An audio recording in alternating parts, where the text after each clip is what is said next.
Welcome to the 8th and final week of our coverage of the 4YMM 4 Years of Mario Maker Project.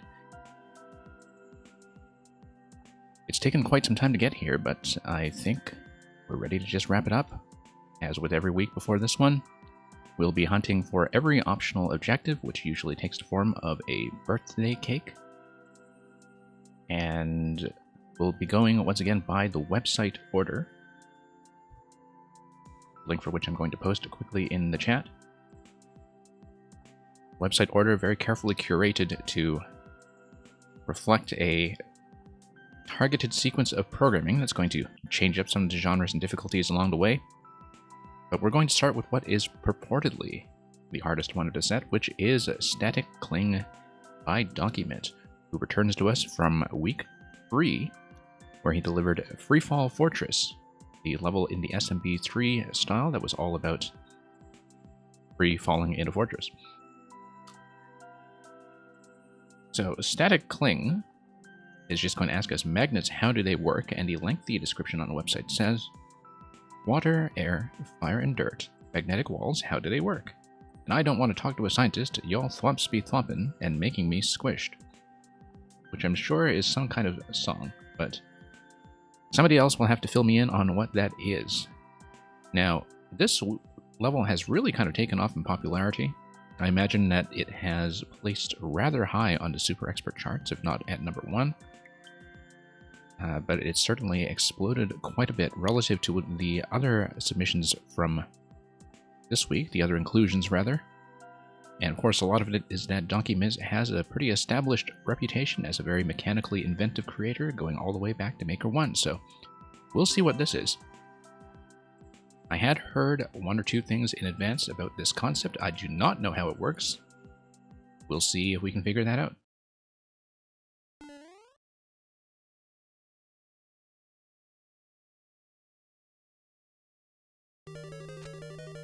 Okay, so we see Green Mecha Koopa and a row of coins, and also one-way panels and seesaws. Ah, okay, so this is going to be it. It's going to teach you right away that you can just run up the wall. Not exactly sure what the tech is here. We can see you have the blasters moving up and down on the tracks. You have the seesaw doing what? Not exactly sure, but you can see that the seesaw is kind of weighed down by the blaster that is closest to the wall. And so that may be disguising some kind of buried collision, but we'll see. Seems like as soon as you hit the one-way panel, you do fall off. Yes, you can see sort of the edge of some semi-solids or bridges that are stacked on top of each other. I mean, there's a limit to how many semi-solids can stack, so I assume it is the bridge tile. That is just very subtly disguised.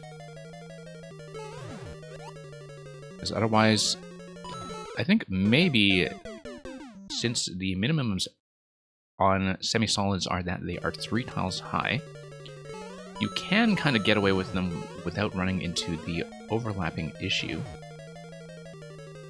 that you are limited to 5 overlaps in this game when it comes to elements like that. But we'll see. I think it's probably using the bridge tile from what I can see. The coins were very clearly signaling that I should have gone to the left. Alex Kent, though, any chance I can pull up your stream to... I'm not exactly sure what you're asking.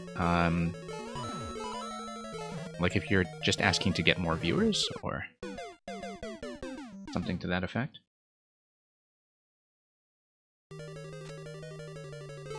But currently, as you can see, we are busy getting started on 4YMM, week 8.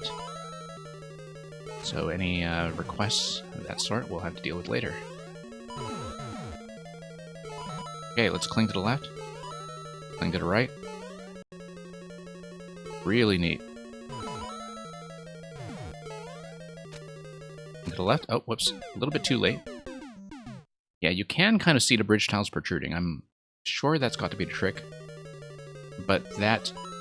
one of the ways they are being disguised is by that slight horizontal displacement that you see from the seesaws, such that you see the blaster on the seesaw is not colliding with the blaster in the middle because the one in the middle is on a track. And so there's this illusion of a continuous block, even though they are just slightly horizontally displaced in such a way that makes them work as a disguise.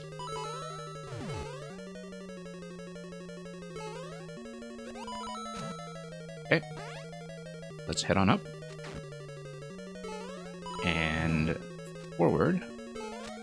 No, that was a bad idea. I probably needed to gain more height if I wanted to do that, or at least send the side flop to the right over to the left while bouncing on dry bones. I think that was certainly the intention. I was kind of wondering if I could make that jump.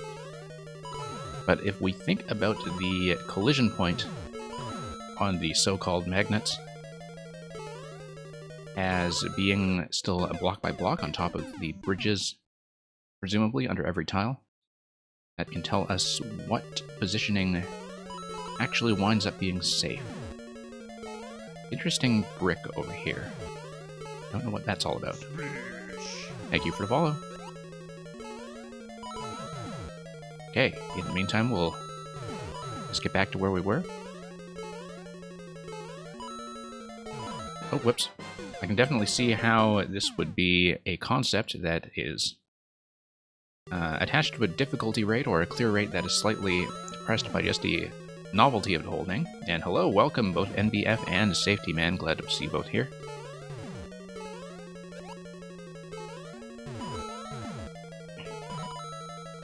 Okay, let's continue to climb.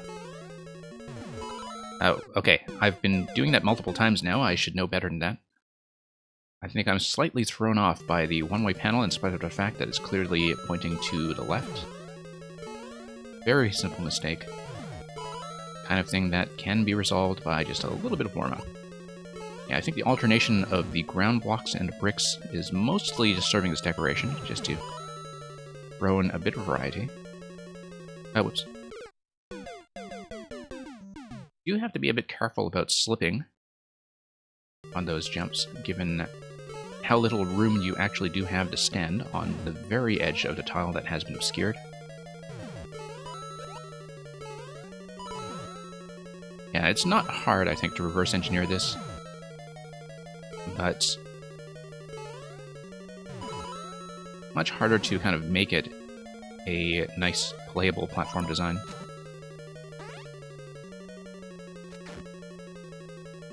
NBF, you want me to say plus? Well, plus. You may have been left very nonplussed. Okay, I guess we have to come over, hop this, get back. And that will give me a cannonball for the next jump. Let's see if we have enough momentum to get all the way over when I didn't initially do anything there. Okay, that's just a slight timing issue.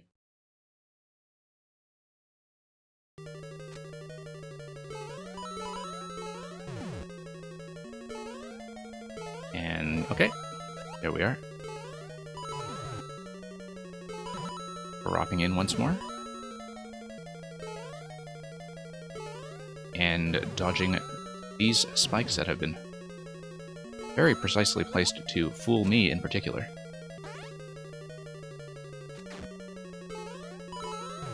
Everything here is quite simple. Introducing the concept of bouncing on dry bones with about the easiest one to bounce on in terms of spacing and safety. But of course that's going to escalate very quickly, as we know from the limit of our progression so far, onto smaller dry bones that comes later.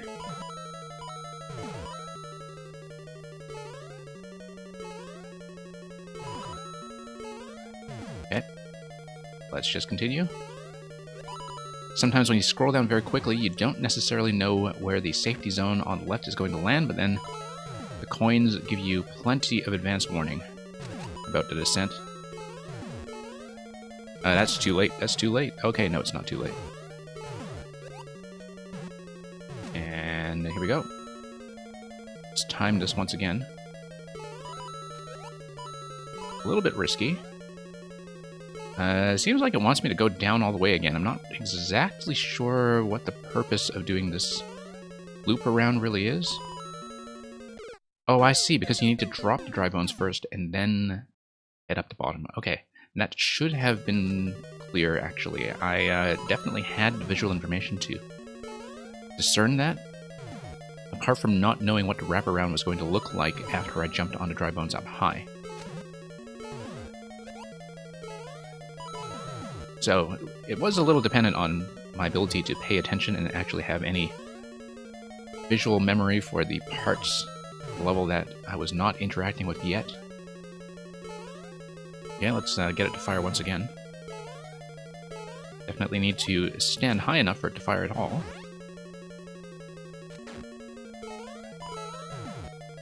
And pop that.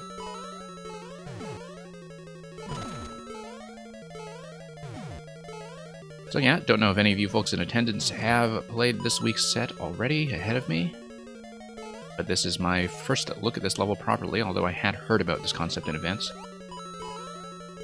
Okay, so we'll cling to the left, and then, oh, that was close. Yeah, sometimes you have to be quite careful to not get ahead of the camera.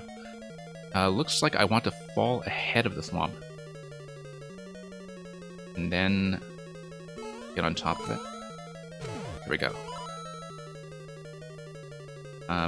Blasters are all going to be blocked. Cannons are going to be surprisingly reliable in terms of their firing pattern, at least by the looks of it at first glance. And that's checkpoint. So now we see some switching conveyors here and there. That is probably going to affect...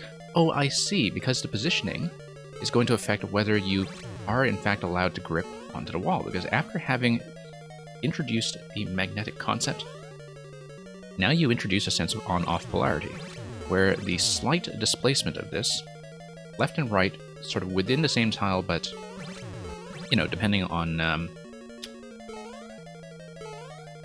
whether you're slightly covering the right side or slightly covering the left side, is going to give you a polarity effect in terms of whether the walls are clingable. It should be consistent given the placement of the conveyor belts, but no, it's actually not going to be, because red belts, you can see this red belt down here going to the right, red belt on the other side pulling to the left, so...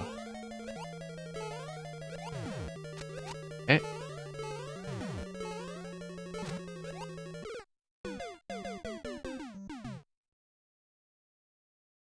Well, the polarity concept is going to be evident right away. And here we are once again.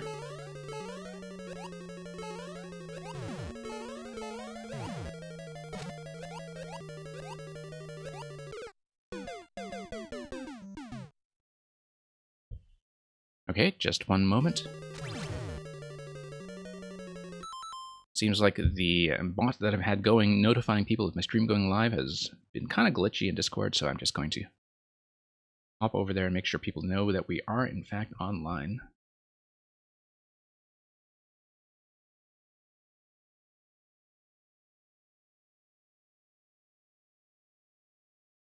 And we'll be right back to this in just one moment.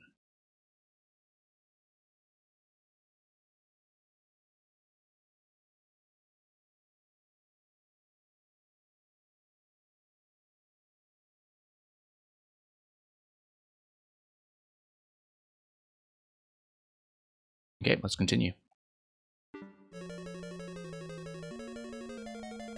Now, what we were doing? Yes. On. Going to give me the cling. On is going to continue to give me a cling, I believe. Because of the belts, we need to pay attention to it. So far, that seems consistent so far. We'll need to hit the switch on the way over, because on, again, gives me the cling. Seems like that's going to be the consistent signaling system that we have, that all of the red belts on the left point left, all of the red belts on the right point right. And so long as that remains the case, the on state will always designate that you can cling. Looks like I missed my window of opportunity there. I wonder if I'm able to kind of just sneak around and do that once more. do like having the opportunity to retry these things. Whoops. We've gained a bit of height there. And interesting that the checkpoint sets the switch initially to the off position. So it's utterly unambiguous that every time you come here, you have to actively hit the switch in order to proceed. Obviously, whenever you respawn from checkpoint, by default, you tend to have things on the on switch anyway. But for thematic reasons, that seems to be a very nice little touch. It forces the player to actually engage with a mechanic, so they're not just doing that on autopilot. But it also maintains the state consistency where on really does subjectively mean on, and off really does mean off in terms of the state of the magnet cling, that you're thinking about it in on-off terms rather than in red-blue terms. So that's a really nice little touch. That kind of design nuance that we can appreciate. Okay, need to not be too put off by that one-way panel up there pointing to the left.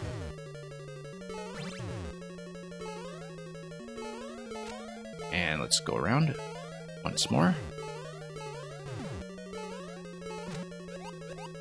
And continue.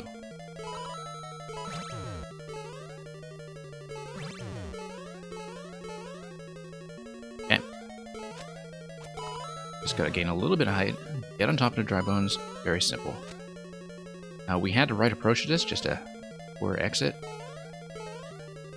That was something that was salvageable. Just a poorly calculated adjustment jump at the very end. I didn't think I was going to land safely out of that.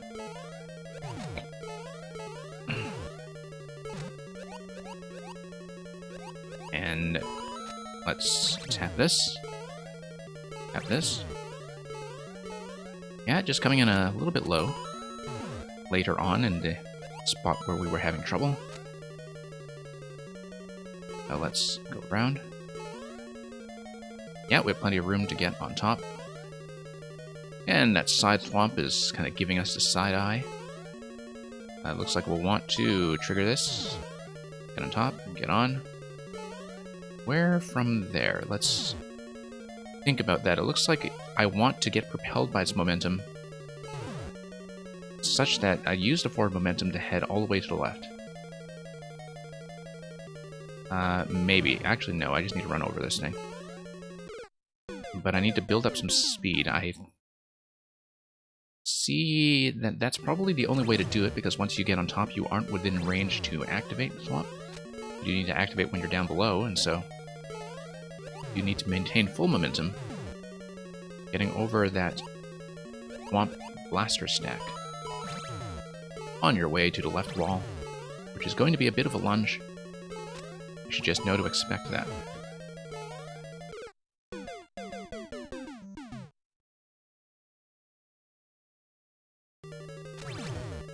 Okay, once more.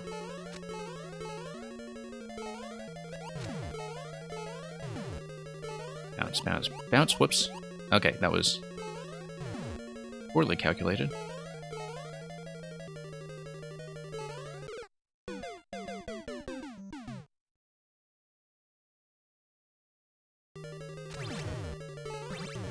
And we'll just do this again. Until it quite literally sticks. Tap that, tap that. And through we go.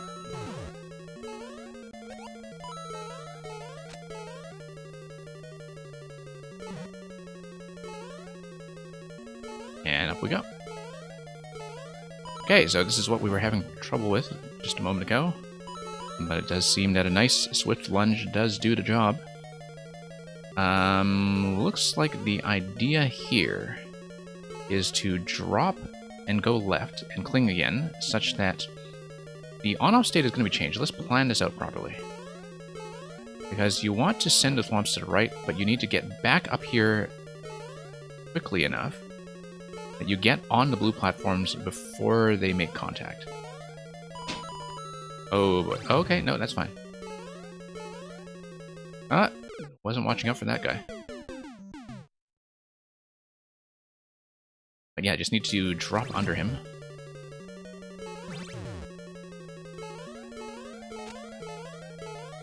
And here we are.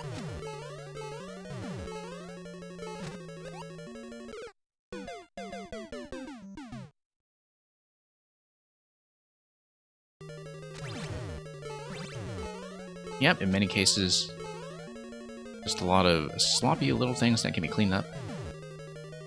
Nothing too tense.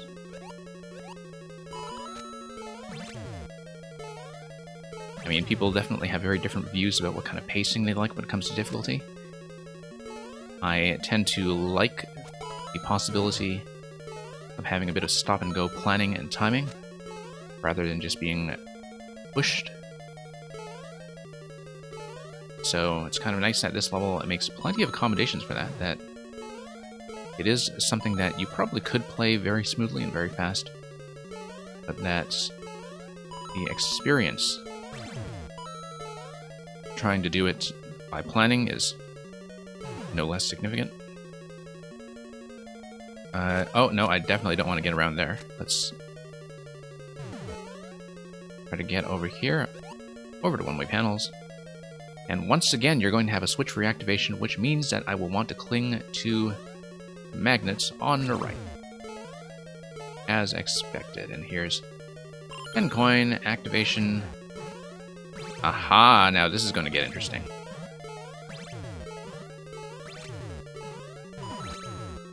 Okay, definitely have to keep your rhythm in mind. Certainly one of the more interesting uses was seen of a timed on-off switch, simply because it is such a different on-off concept. Okay, gotta be a bit quicker about that.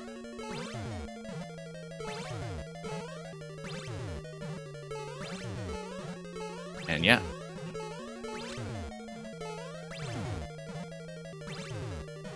And given that timed on-off switches are such a platforming cliche at this stage in Mario Maker 2, it is really interesting to see this kind of variant on it. It seems like the real trick to cracking that in terms of design is just to have more interesting switching mechanisms. And you can see the risk steadily escalating.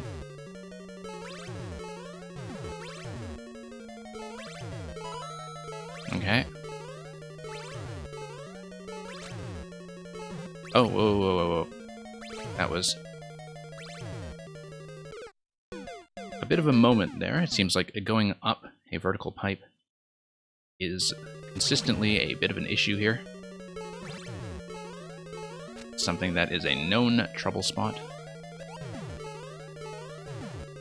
And let's go. And we'll just try to fix that. Everything is quite manageable up to that point. But you do need to enter that pipe accurately. Certainly not going to be one of those levels that tries to rescue you with some vines at the very top. Nor would I necessarily expect that. Yeah, accurate pipe entry on a timer like that is a kind of classic point of tension to try to survive that final obstacle. And let's move up and forward. Once again, activate this. As with the on-off switch at the very start of this vertical segment, I think, again, it's kind of nice that you have to have the player initiating the interaction, just to kind of keep things active and keep your eye on exactly what's going on, to make sure you understand what you're doing.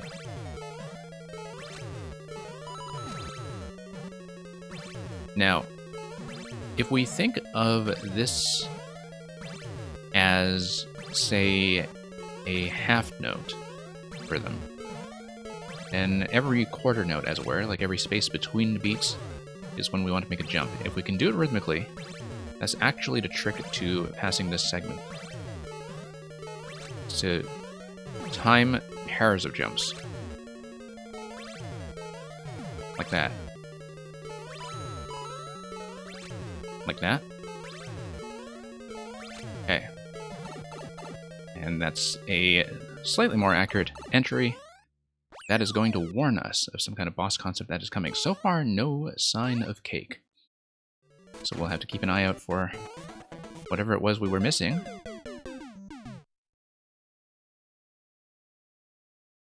And we'll see. I'm still kind of in the early process of reading what is in fact a clingable surface in this room.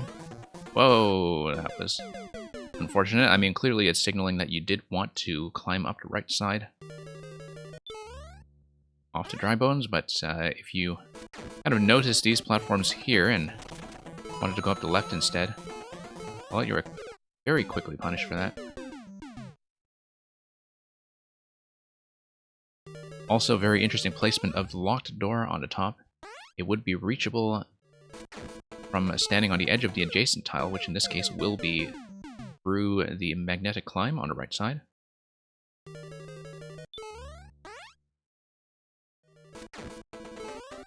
Okay. Here we go. Now, we're about to see what it's going to do with, well, the usual issue with Boom Boom stacks, which is a way that Boom Boom could potentially fall off the stack. I think that is prevented here, but I'm not exactly sure how that's going to work. But usually, as soon as you see Boom Boom, he unstacks. Yeah, and indeed he starts to fly around, and flying Boom Boom is the thing we have to deal with for the next 2 jumps as we go around a cycle. Interesting, too, that the cycle is timed such that the Dry Bones is once again made available once we're through. Oh. And that you have to alternate between top and bottom such that the Dry Bones are made available in alternating fashion.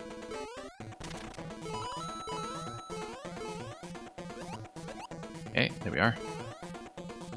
Have to follow the anti-clockwise circuit. Whoops. Trying to land on a flying Boom Boom is, of course, going to be one of the signal challenges here, as it always tends to be, but luckily we have plenty of vertical spacing that we can gain, which is kind of nice in a flying Boom Boom fight. I mean, that's usually one of the issues, is that the player can have very little vertical room to work with in something like a conventionally one-screen-sized fight.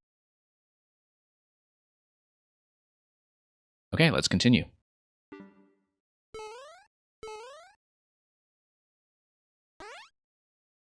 And yeah, I'll keep my eye on this to see if there are any lingering issues, but for the time being, I think we are back in service.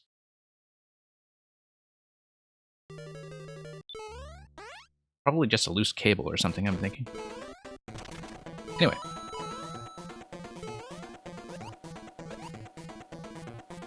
Back here we go. And going to make the climb. That's a second bounce right there. That's going to accelerate things quite neatly. I really should get the Dry Bones on the bottom back in camera view before I try anything quite so reckless.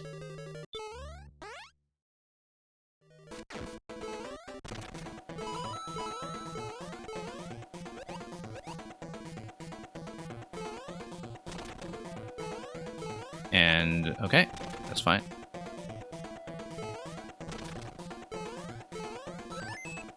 And Cursed Key, okay, that's unexpected. That is actually unexpected. Since I rarely see the Cursed Key being put to good use anyway. I mean, it was put to good use previously in one of the other 4YMM levels where there was a bit of a key trap pit. I'm trying to remember which one that was. That was in one of the later weeks. But yeah, here, that's not what I expected to pop out of Boom Boom, but which adds a little bit of additional pressure in terms of trying to clamber our way out of here, back through the door.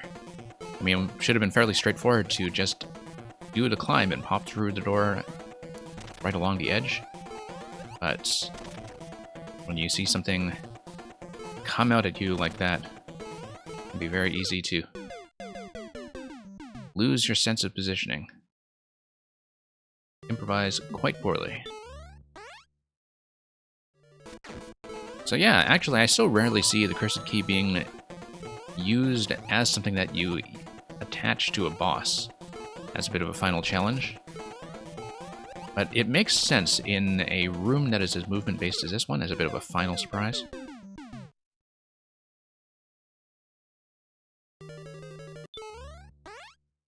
Flying Boom Boom's one last strike.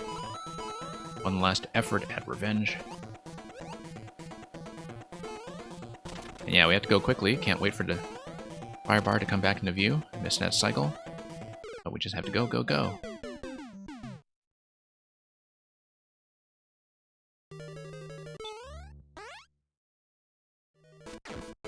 Okay. Now, still no sign of the cake as yet, so if we did totally miss it, might just have to do this over again, and that's okay. This time we can perform that without technical interruption.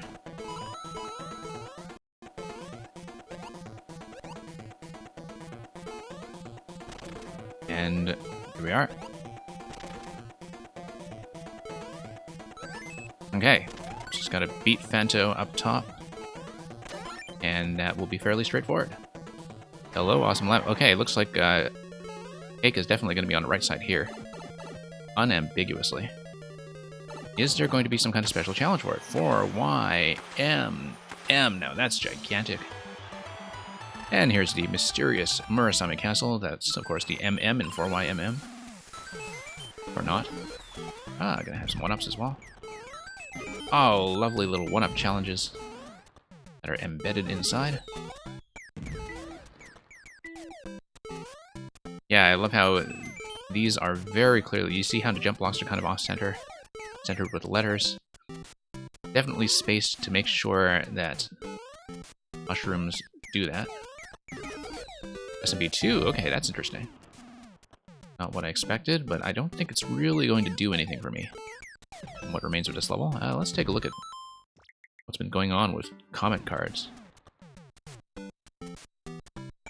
And also the pipe is going to take me somewhere unknown as yet.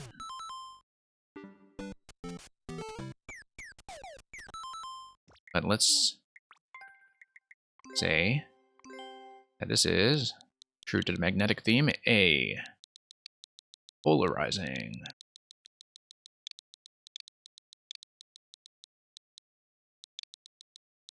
Polarizing. Puff. Pastry.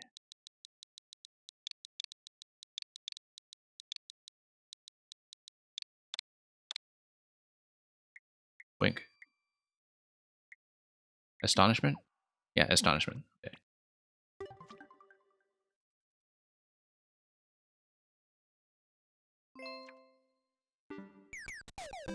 Okay. And let's pop out. GG. And here we are again.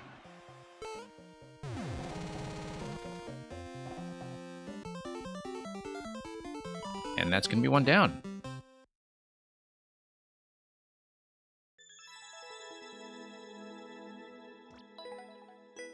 Yeah, once again, brilliant execution, I think, of a very memorable concept. Very memorable spin on a lot of things that I think kind of get taken for granted in Maker 2 design, in terms of the variance that you can have on on-off switching mechanisms and what platforming they can provide. The fact that it's taking stuff like that and taking something like a Flying Boom Boom fight and taking him to new heights in a very literal sense, I think is something that speaks very well of that level, so I can totally see why that has racked up 4,000 plays. And Paxman, thank you for the GGX. For those of you who don't know, that GGX comes courtesy of Murphy, who has been wonderfully generous to all of us makers of 4YMM. He has actually just been gifting us subs every time we show up, and has just done a wonderful showcase of the levels in his own right, and indeed even snagged a couple of the speed records, so big shout out to him for providing us with the X. And we'll follow the website order and take a look at Blood Wiggler Mansion. We can find Blood Wiggler Mansion. This is, I think, going to be one of the very few dark levels in all of 4YMM. There was, of course, the Magic Koopa's Apprentice music level that was in week 1, but I can't think of that many others. But anyway, to avoid the monsters of tonight, Mario must kneel and pray for light. So the lengthy description on the website says, lost in the darkness of the mansion, Mario must kneel down and pray to the mushroom gods to light the way. Nexar, we had shown off a bit of his levels over the weekend stream.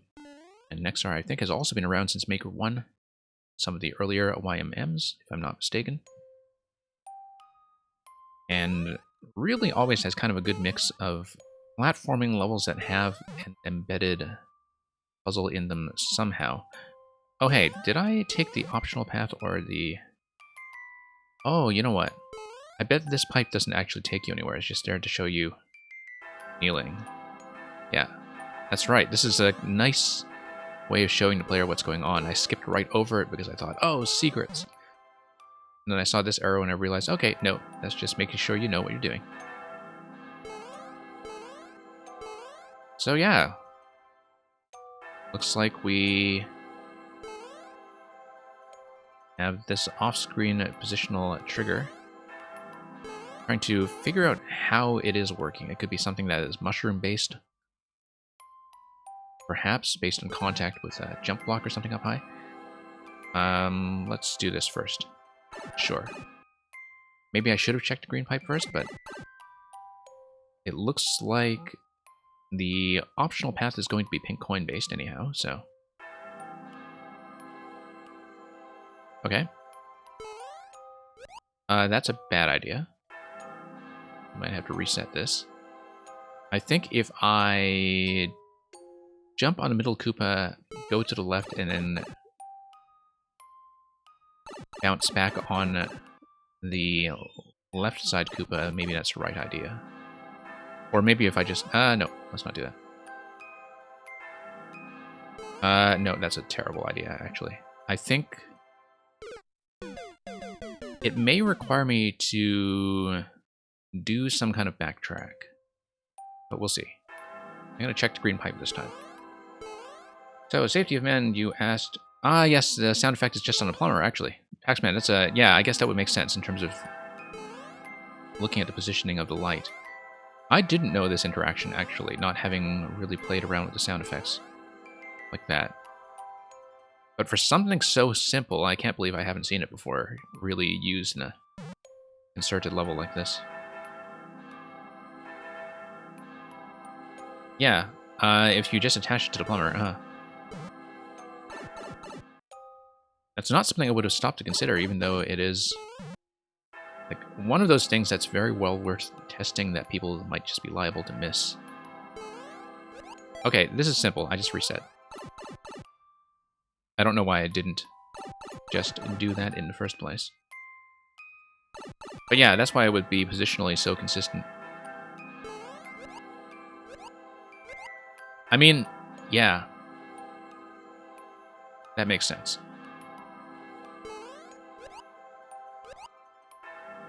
Okay, I got a spike down there we have to watch out for. Have a wall over there that we also need to watch out for. But it looks like we are permitted a second bounce, of course, given that this is a winged paratroopa.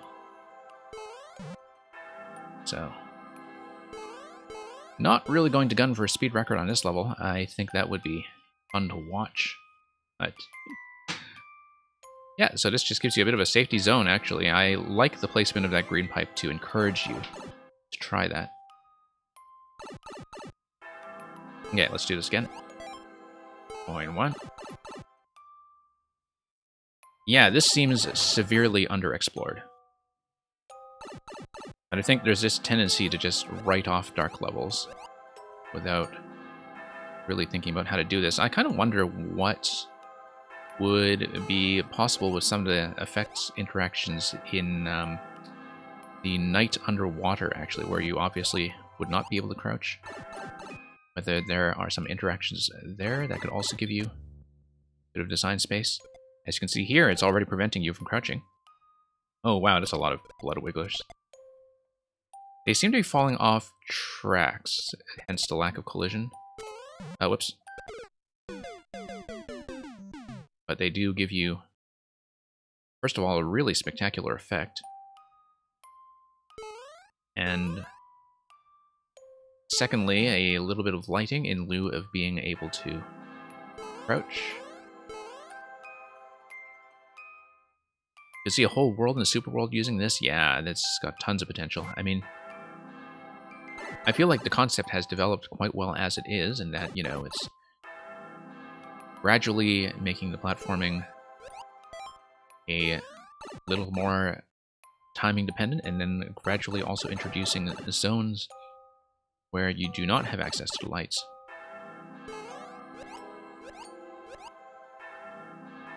And, okay. That was a terrible idea. I needed that to go higher.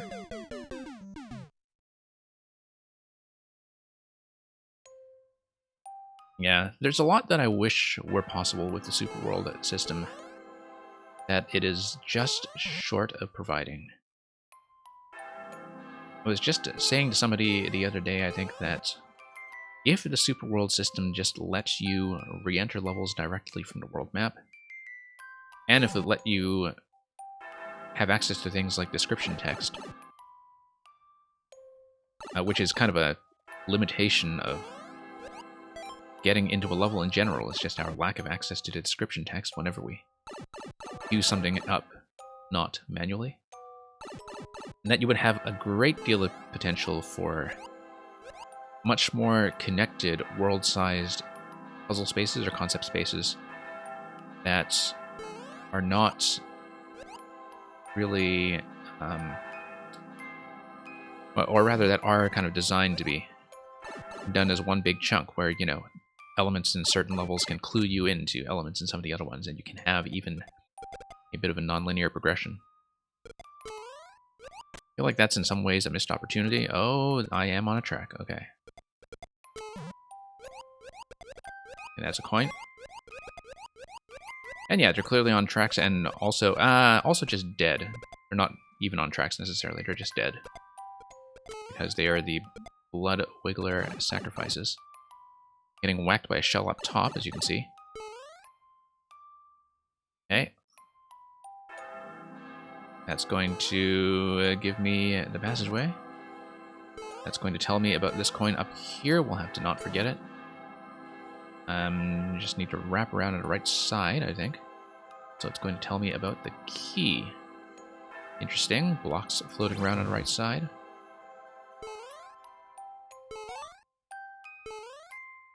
Okay. Question block. Yes, because the on-off switch moved it off the track. Okay. So I'll just get over there. Question block should probably give me a vine that goes up to the key.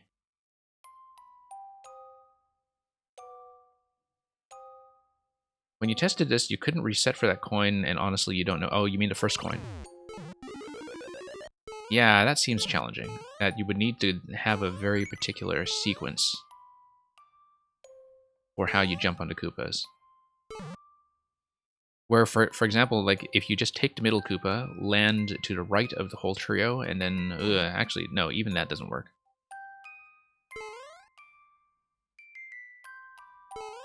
Or at least I'm trying to visualize that spot again and see what alternatives there would be.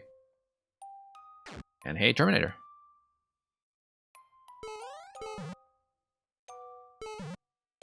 Okay, let's see what's going on here. Okay, once again, just need to turn on the lights for once. Optional checkpoint. I always like optional checkpoints. Optional checkpoint is, of course, going to enforce that we are back in the on state when it comes to the on-off. That's something to keep in mind. And it seems pretty clear to me, though, that the cake hunt is going to be based on, well, something else. It's going to be based on pink coins. We'll just need to... That's going to be a little bit of a longer-term memory challenge. That's interesting. Terminator, will I have time for viewer levels? It depends on how quickly everything goes. I'm not necessarily expecting to in this session, but I originally had the next night session marked out as a potential overflow if we take too long before our IMM. If it's not being used as an overflow, I may run viewer levels and then instead. So this is nice because you find these little time-sensitive pockets to crouch and activate the lights when you feel like you can risk it. Which I think is a very neat concept, that it's letting the player take the initiative to say, okay, do I risk turning on the lights, or do I risk leaving them off for just a moment? Okay, what's going on here? We have key door, we have green door, we have... Whoop. Okay.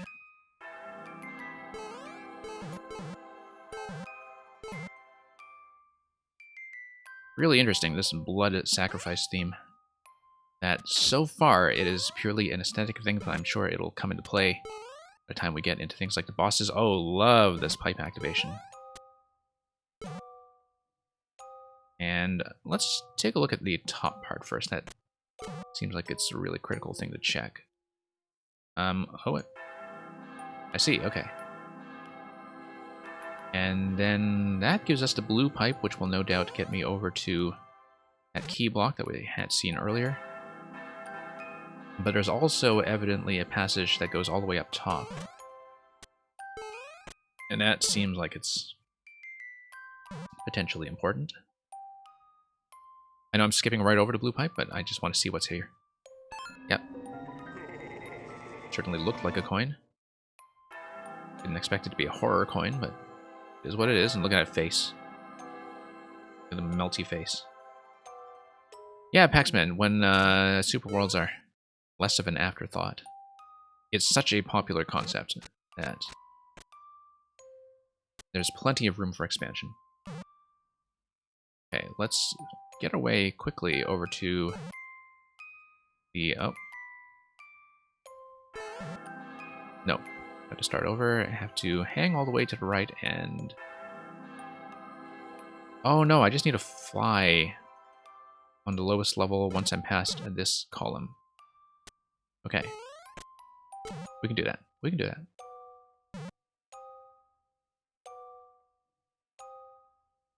There we go. Okay. Now we know what's going on with this coin already. Interesting that, of course, you no longer have access to lights when you're riding the cloud. But we're going to run out of cloud pretty soon if I don't hurry. So, presumably 2 more coins plus safety remaining. And having the key, we get to navigate our way back to the key door we had seen earlier. Yeah, one on every console for sure. I do like that that probably implies, and I certainly hope it implies, that some kind of touchscreen-based modularity is here to stay. I think it would be quite dire if we were only left with the controller interface we have now. I mean, I still can't really build with the controller. I do some fine-tuning with it sometimes, but building with it, very difficult. This is such a cool room. Look at this. Hey, look at this pipe over here as well. We have to try it, obviously. Don't know if this one is just optional, but it does allow me to go back, right? So, yeah, hopefully it is the optional room. And yeah, there it is. Look at a sacrificial pit. It's like a... I don't know if you've seen footage of that game, Carrion, that has recently come out, where you play as this pixel art blood monster that consumes everything.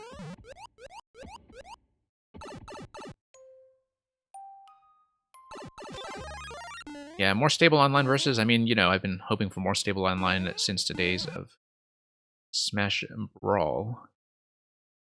I just don't count on Nintendo for that kind of thing. I mean, it would be nice to just have yeah, more functional multiplayer in general, although I think I kind of gave up on the multiplayer in this game quite early. I wasn't really keen on getting past that D-tier connection trouble. Okay, so what do we have here? We have one-way panel, we have on-off switch, we have the POW block dropping the muncher such that the little munchers drop in a bomb and blow up the hard blocks. Once they blow up the hard blocks, what happens? Something... we see hard blocks all the way on the top, so it could be some kind of scrolling, something to do with something dropping in to the left side. Okay. Oh, lovely. That's actually a boss activation. So we basically leave the lights on to stay alive, although that's going to be a bit difficult when our access to ground is obstructed. Very clever. And hey, Grikowski. Glad to see you here before I have a crack at your level. That's later in this week's set. And whoops. Okay, so we have to, I think, probably just wait on a timer for the next on-off activation, unless there is something I can actively interact with. Oh, have to watch over that cannon. Looks like it will be taken out when eventually something drops on the P-switch. Because the cannon is currently sitting on top of the P-block.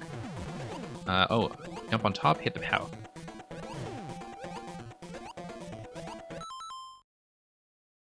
Oh, pardon me. Just thought I was going to have a sneeze for a moment, but it's fine. Whoops.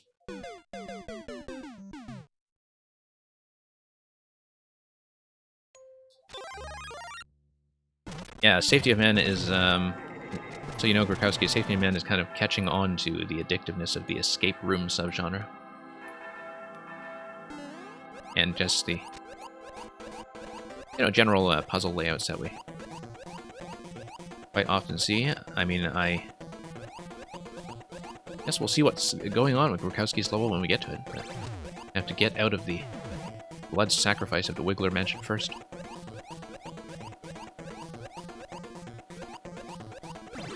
Oh, whoops, missed our chance. Okay, so it is timing-based in some fashion. Probably just based on some kind of slow shell or conveyor that's bouncing back and forth for the on-off state switch. I don't think there's anything else I can do to manipulate it other than wait. Yeah, there we go. Now, given this change in on-off state, that's also going to be the thing that triggers middle track. And yeah.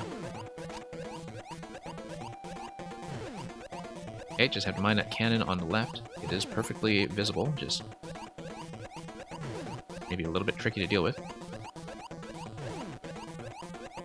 Is there something I can do to toggle that? Nope, I just need to wait. Okay, missed. Oh hey, it's gonna give me another Wiggler, that's very kind. Okay. It's going to steadily escalate. Let's see if we can go for that Fire Flower, yeah. Nicely timed power-up refresh. As we wait for another opportunity to smack a POW.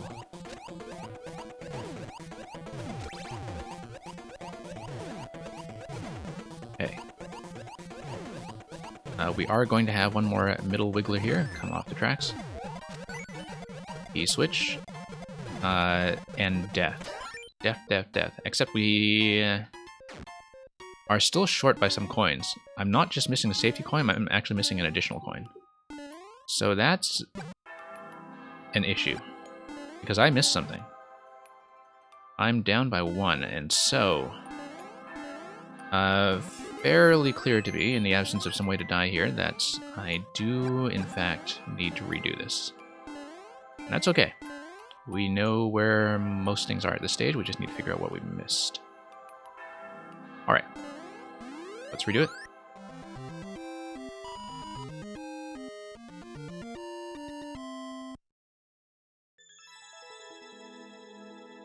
Yeah, Safety Man, I don't know if you finished the bank heist level with or without the hint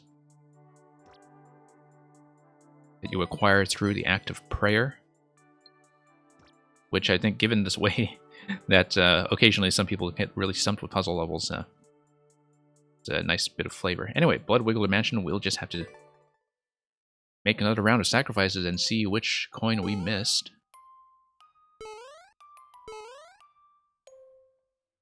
And in the meantime, just really kind of admire the structuring of this level, where it's one where you have this kind of convergence of the theme and the mechanics, if you know what I mean, where the central mechanic is, of course, the lamp. The awesome lamp, as some would say. And you have the Wiggler being introduced as a bit of flavor early on that is mostly there to just be kind of cute. Actually, no, I see now how this might work without the reset, is that you would jump off the left and then you would lunge over to this one in the middle. That's how you would do it. Paxman, you were asking me earlier. That's how you would do it. You would kill the first Koopa to grab the coin and then just go directly. Actually, not hard at all now that I look at it. I just needed to read it properly.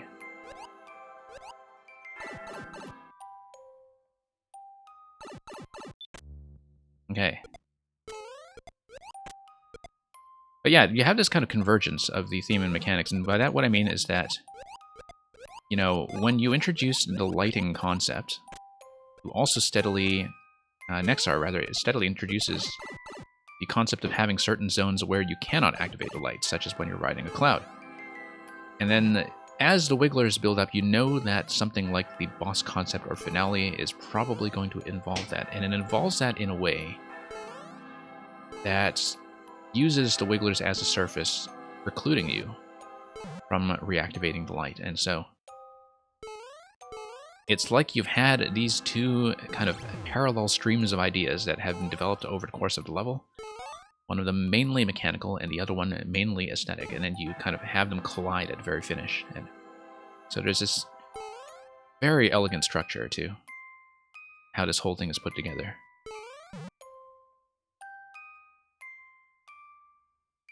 This part killed you many times. Oh, you mean the previous part? I would think. Okay. And let's see here. Did we miss anything? No. Okay. Just need to be attentive to where that last coin would be. It seems like I do need to be at 9 coins by the time I am out of the boss room. It could be that we just didn't sufficiently explore the boss room. Because I could certainly see that maybe the last coin could have been buried there somewhere that was obstructed while we were in the course of doing the fight. But if I am not at 9 coins at the boss room, I will... Oh, whoops. I have to take the death here.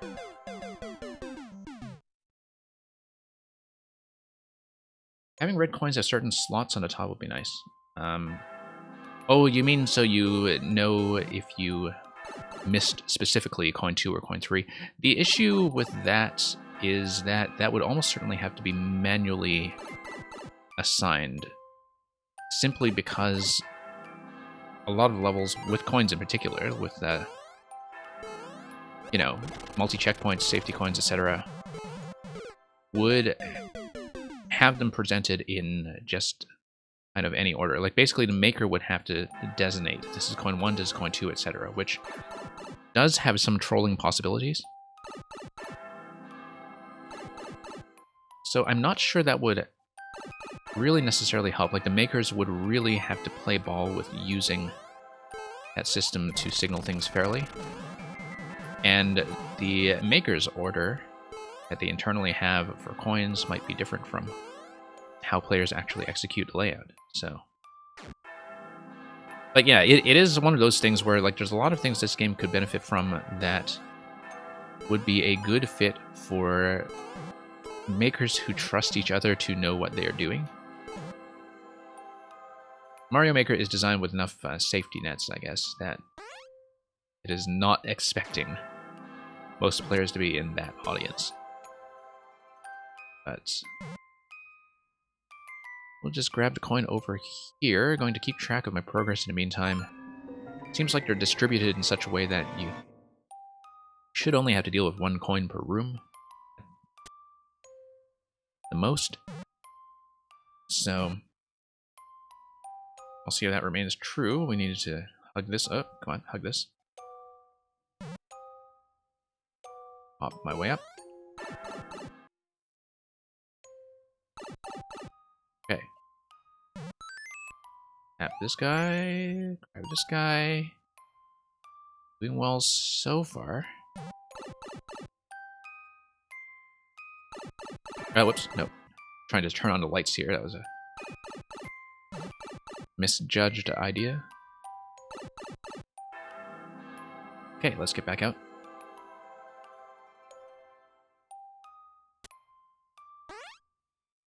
And what do we have here? Back to the key door. That's the boss room, but... or rather the path towards the boss room. I'm still missing 2 coins. So just... we know that this is one of them.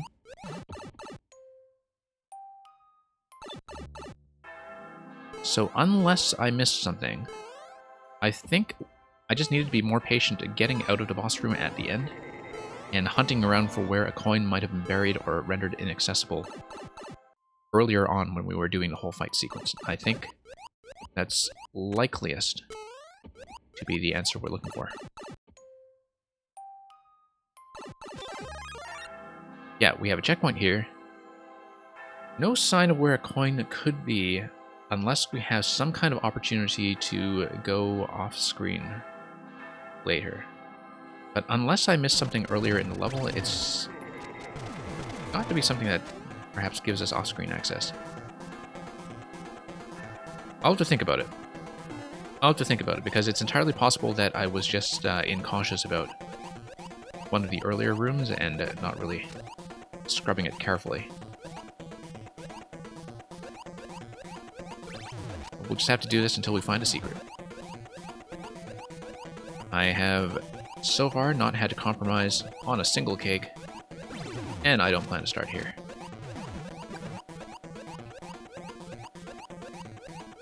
Yeah, really enjoy this concept. I really enjoy just a gentle escalation boss fight as well, dealing with 1 Podoboo and then later on 2, with the cannon in between. Just these little things that step it up ever so slightly. And okay, so we have a track activation that gives me this guy.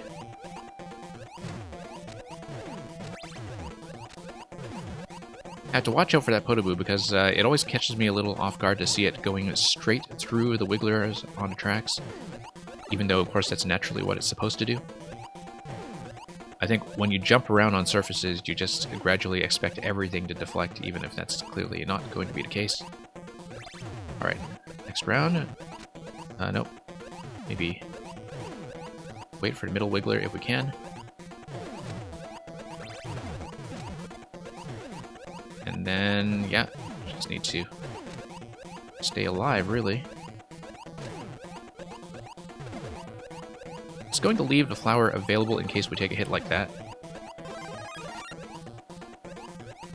Okay. Okay, that was awfully close. Awfully close once again. Okay, so now we have access to what? Nothing. Nothing. Should I just take the death here so I can scrub some of the later segments again? I think I should, because instead of redoing the level, I can inspect this from CP2.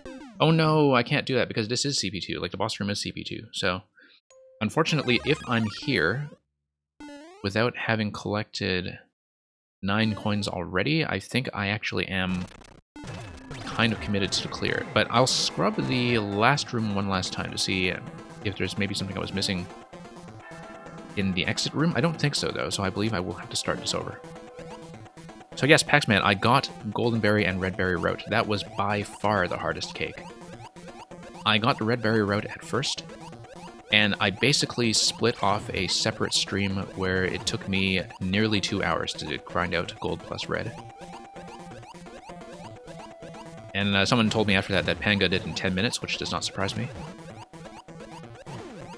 But yeah, that was by far the hardest one. And I can see that being a roadblock for a lot of people, where they're just saying, okay, I'm satisfied with Dinky Little Cake. Almost wants me to go back to Celeste and play for the golden berries there, because I actually did not do the golden routes in Celeste. Much as I like challenges that are about, you know, doing things from start to finish with no checkpoint, I don't know if I enjoyed the level of precision required in Celeste enough to really do that. Yeah, I think I just want to start this over, actually. Because I'm thinking back to my visual memory of the very last room, and I just don't see how the last coin could be there. So let's just scrub this down as clearly as I can. There were a lot of rooms where I wasn't really taking advantage of the lighting system anyway.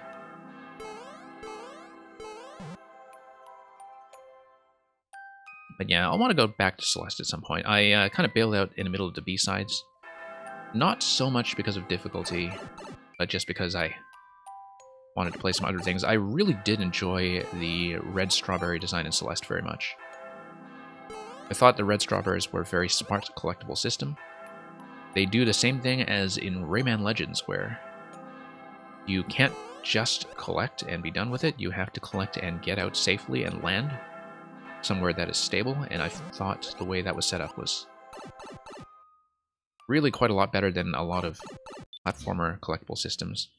I think of Rayman Legends as my example for that, because that is where I really first kind of noticed that style of platformer collectible, where you can't just, you know, crash your way into something.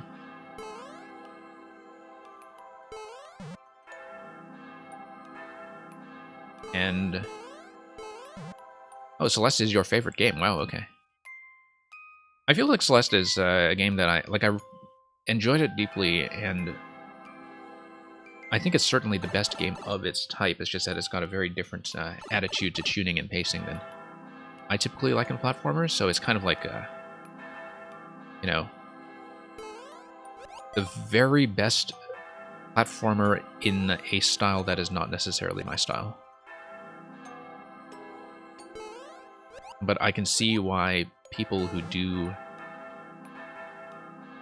really enjoy its kind of pacing and difficulty tuning would, you know, it's clearly the kind of game that is the favorite game for a lot of people, and I can definitely see why. Whoops.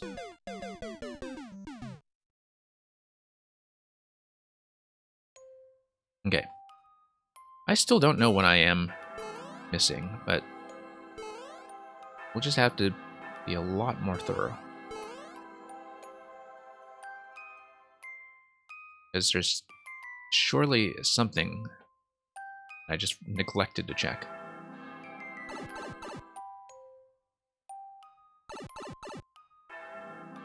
And yeah, Paxman, I can definitely see that as well, that, you know, clearly the way that Celeste was presenting that content about, you know, kind of speaking to the way that people take tasks such as video games and such as metaphorically or literally climbing a mountain as, you know, their way of confronting depression is the kind of thing where, like, it is a very personal game for a lot of people, and I think that's certainly a big reason why it is so beloved. Like, the thing that elevates a lot of games, I think, from being something that is just recognized as being, you know, very objectively fantastic to something that is truly beloved is if some people really do embrace it on a personal level. And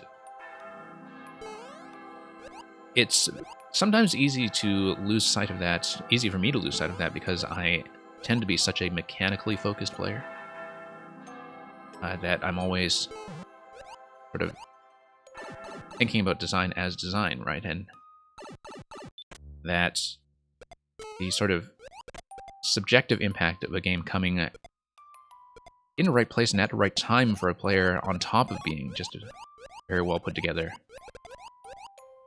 is something that, you know, it's not something that you can have an argument about. It's just something that's very personal. It's not something that is really up for debate, if that's how you felt about it.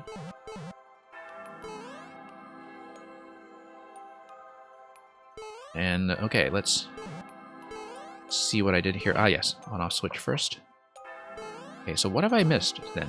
I feel like I've been fairly thorough in every room so far. If we're thinking about it as a coin in every room, then the question is, which room did I not check? There was the entrance room. The entrance room I don't think really gave me anything that I didn't look at already. There was also the checkpoint 1 room with all the one-way panels and donut blocks and such. And I have to think about this. Because what did I not scrub carefully? The checkpoint room actually sticks out to me now. Something I did not scrub carefully.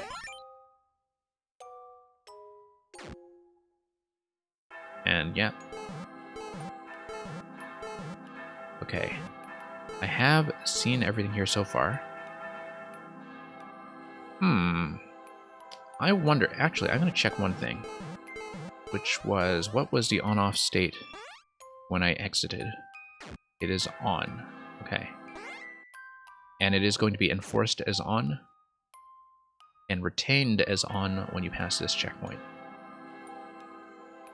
So at this point, I'm sitting on 3 coins. That seems par so far, assuming I haven't missed anything yet. I know about that one on the left. And I spent some time in Team Fortress 2. I was really never an FPS player, so I tended to prefer to classes that didn't require much aiming. I was mostly playing Engineer and Demoman. And I kind of dabbled in it, but I've never been a multiplayer FPS person. But I can definitely see what you mean by something like mastering the Demoman rocket jump as being very substantial. Okay, one thing I didn't check was these pipes. And that's not really going to give me anything. Okay. So 5 coins so far. What did I miss?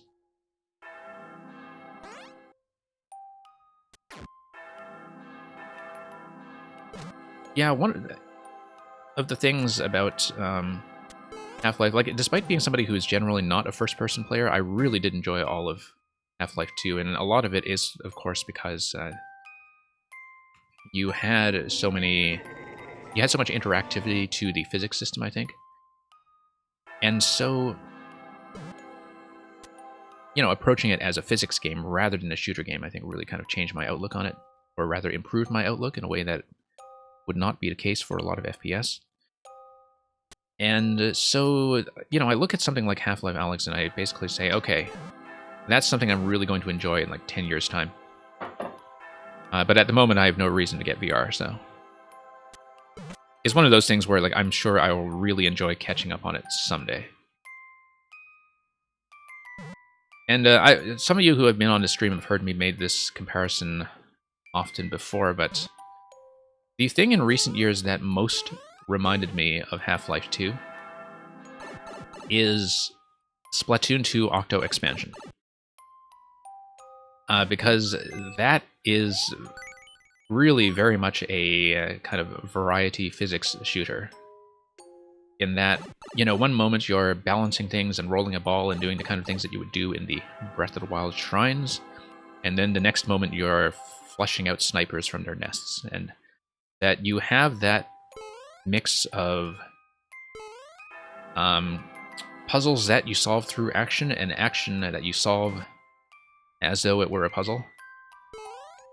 That is really the same flavor of experience in some ways. And yes, this is what we missed. Go through this pipe. Okay. That looked suspicious, and we got it. We got it. This is going to make a little clown face. Scary clown face here.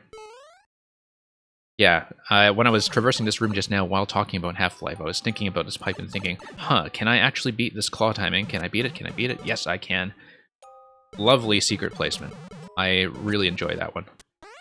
It's one of those things where, you know, sometimes when you are missing one thing that you just overlooked in a spot you forgot to check, there's a very severe disparity between the ones that seem kind of unfair, where it's like, okay, I don't know why I was expected to see that, and ones that are really satisfying, where you say, okay, this is clearly going to be the sticking point for a lot of people, but it makes so much sense to find it last and have it be the most satisfying thing to find. I think that was the most satisfying coin in some ways.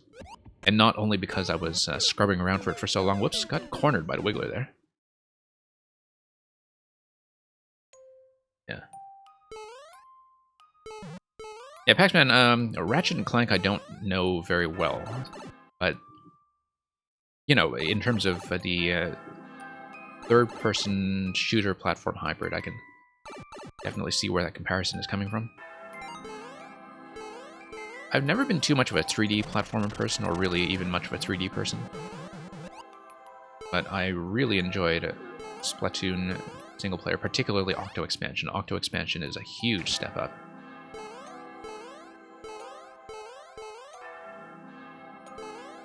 So I don't know how many of you folks followed the Indie World show earlier today. And that was really quite a treat as well.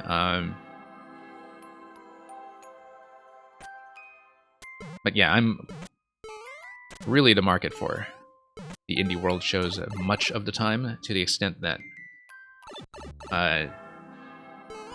you know, I'm probably several showcases behind in terms of things I want to catch up on. Well, Ratchet & Clank is your favorite series until Celeste becomes a series, I guess. Although Celeste, I think, works very well as a one-off. I don't think it ever needs a sequel. I think it has closed the book on itself quite adequately. Did I already grab this one? No. On this run, no, I haven't. Okay.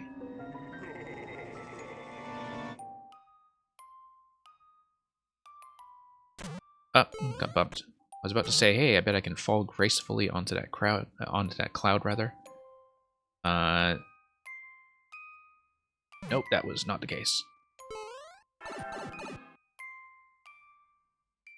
What do I think about Dark Souls? I actually have not played Dark Souls yet, because I was going to get it on the Switch, and then the demo weekend came out, and I know I could just play it on PC or elsewhere, but like I was going to get it on a Switch, the demo came out, and then the A and B buttons were swapped. Like, as in they had B to confirm and A to cancel, and it drove me a little crazy. And so I thought basically, okay, I know everybody's been talking this up for a decade as the kind of closest thing to the sort of Metroid-style 3D exploration, like the kind of lock and key exploration in a 3D space. One of the very few examples that we've seen really commit to that since Metroid Prime. Like, I've had a lot of people sell it to me on those grounds. And I like a lot of the progression systems that I've heard of as being inspired by Dark Souls, including one in Hollow Knight in terms of reclaiming your spirit and everything. But I actually just never got around to it because of the A and B button thing. And I know it probably sounds petty to some of you who swap between platforms quite fluidly. But I actually am terribly fussy about stuff like that. So yeah, no, I do still mean to catch up on Souls and Bloodborne and all the rest eventually. I would like to, but you know, I'm not too much of a 3D person to begin with, and so I have to be very selective sometimes about what I do try out. It was also one of those things where, like, Dark Souls really took off in that pocket of the early 2000s when I was playing almost entirely on PC, before there was a PC port. And so I wasn't keeping up at all with what people were even talking about in the console space, and so like the kind of hype in the console space about the Souls series was something that I completely missed until afterwards, and so it was, you know, I kind of caught back into some console stuff, and I was pretty much adjusting to the fact that suddenly the design conversation was so substantially revolving around Souls when it came to, you know, this is the Dark Souls of this and the Dark Souls of that, and like Citizen Kane is the Dark Souls of 1940s cinema and stuff like that, right? And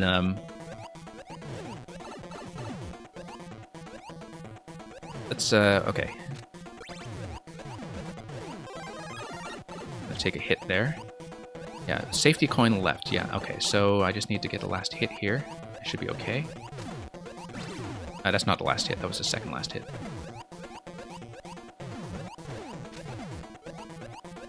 And so yeah, I still haven't really... I've probably played a lot more stuff inspired by Souls and Bloodborne at this point than things that are actually close to it. And it's sort of interesting, though, to see that it has driven so much of the conversation around things like difficulty and checkpointing and death and so on. But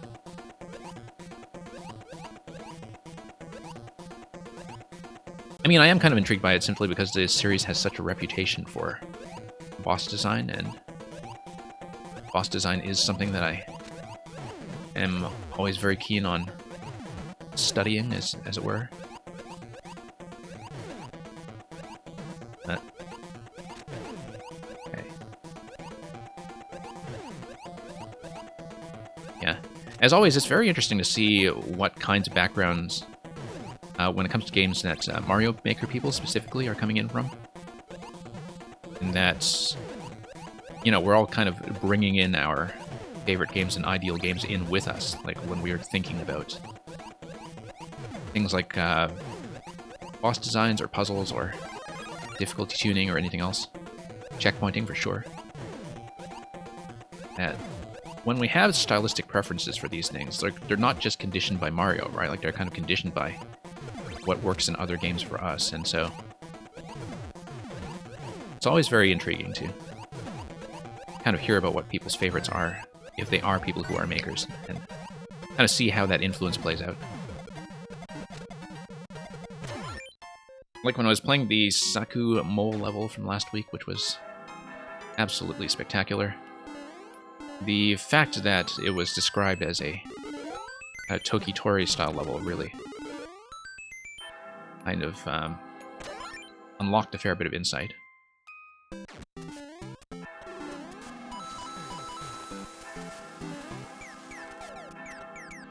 Let's take a look at what the cake comments are.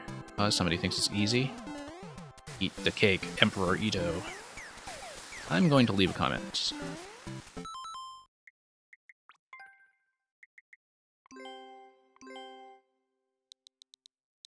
I assume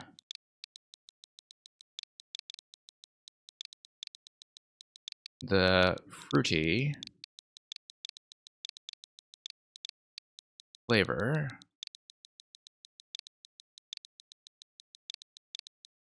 is blood orange. Whoops. Hang on. Nope. D-pad. Screaming to get out of here.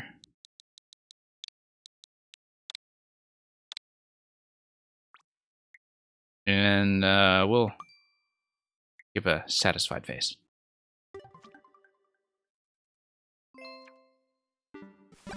This is what happens when you make a cake out of your blood sacrifice rather than just drink the Kool-Aid. Monster cake? Yeah, very much so. You don't know where that thing has been.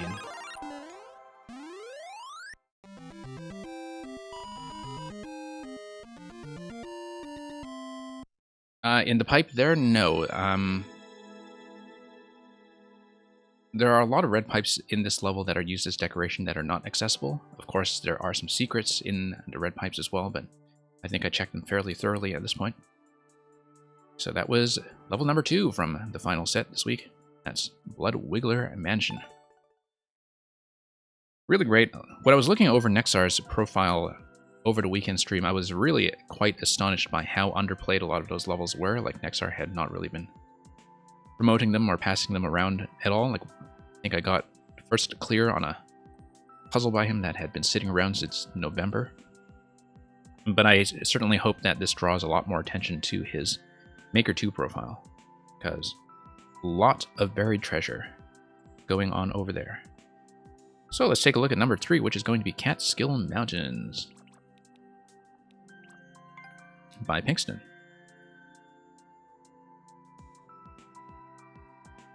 Mr. Laser, I think I did try the pipes that were actually accessible. I think so. Some of them were not actually accessible. I think I know which one you're talking about in the final room. If you're talking about the one that was by the cake, I don't think that was accessible.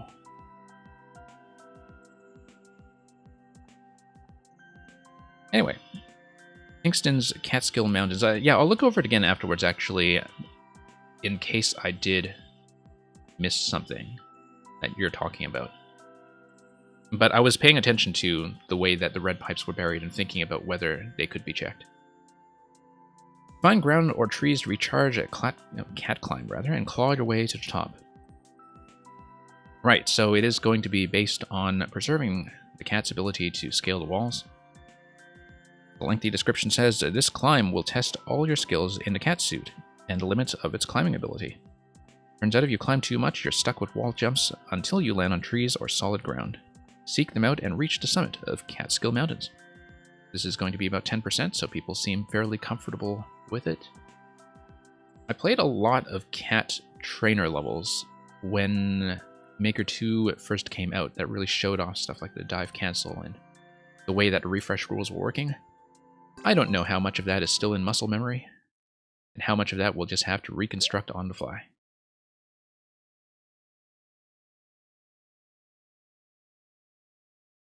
Yeah, Mr. Laser, you might be right that maybe I did miss something. If you're talking about the pipe in the cake room. Yeah, maybe I should have checked that. I am usually quite thorough about that, but maybe I just kind of mentally screened it out or something. I assume this is a refresh spot. That's what is being shown off. Oh, I feel like I must have missed a coin in that room by not going further up the climb. Like, I feel like that was a very obvious miss. Okay, let's check the left side here. Okay. Oh, I see. I just need to get up higher.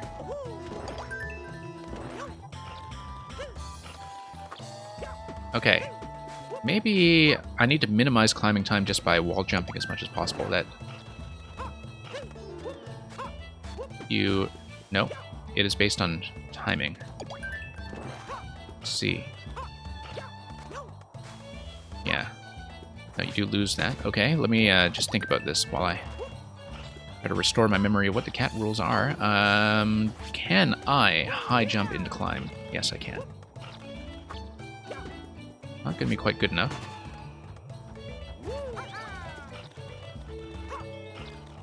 There we go. I'll probably have to redo that if I did in fact miss a coin in the first room, as I strongly suspect I did. And that's going to be Get Dive. I feel like I missed something on the bottom again, but let's check this. Oh, okay, that's just a reset. Okay, let's do this again then.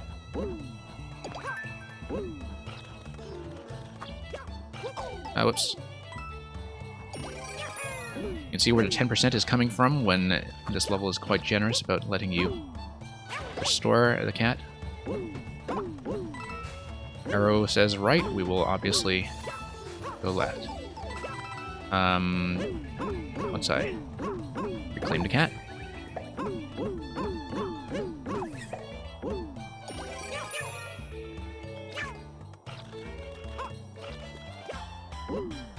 Okay. was I doing? Ah, yes. No, I needed to dive on the upper side. Yeah, just kind of lost my train of thought for a moment. That happens.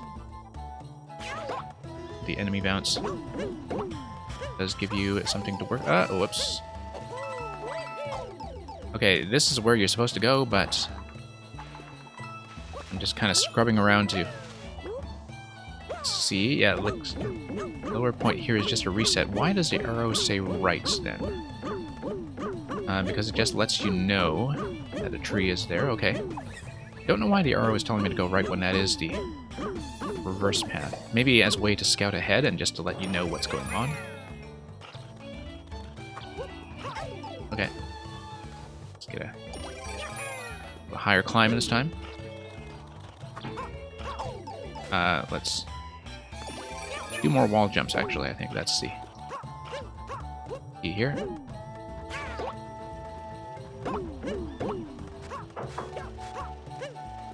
And, oh, okay, I'm missing the dive. Okay, and I see. I need to rebounce, or rather I need to grab the tree in order to refresh the cat. And then, yeah, I see why it's pointing me to it right now. Refresh the cat, then I can make that dive. Yeah. I remember this stuff from months back. I feel like it's been a long time since I've really kind of been tested on cat tech.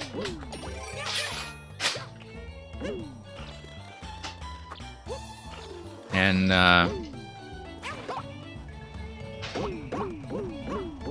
yeah, just have to remember some of the rules here that were spelled out in the description, technically. Okay, let's not hit that. Oh, okay, that pipe does lead somewhere. You know what? We'll go back and check it. I am going to be a completionist about this, so...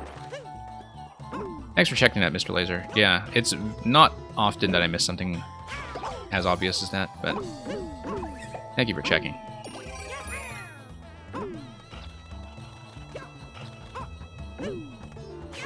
Okay. Whoops.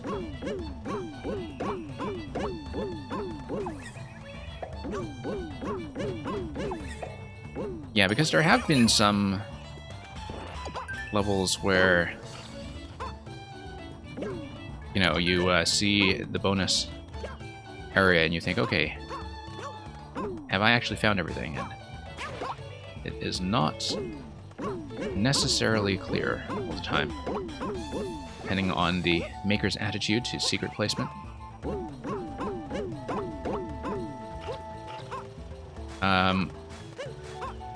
Let's do it a dive carefully. Okay. That spike block placement. Right there. Right there. And yeah, Paxman, you were saying, Free gives a climb juice. I hadn't thought about it as climb juice, but I guess that actually works. Sort of makes me think of the Yoshi juicing mechanic in Super Mario Sunshine. Okay, let's stock up on some of that climb juice.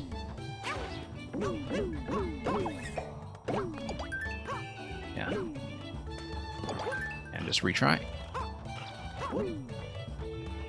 There we go. Okay. 3D world collisions, why do you do this to me? That's okay, we'll do it.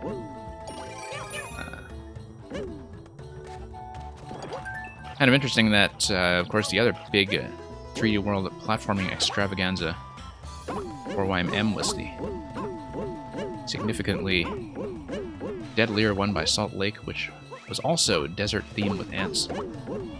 Seems to be a rather popular combination.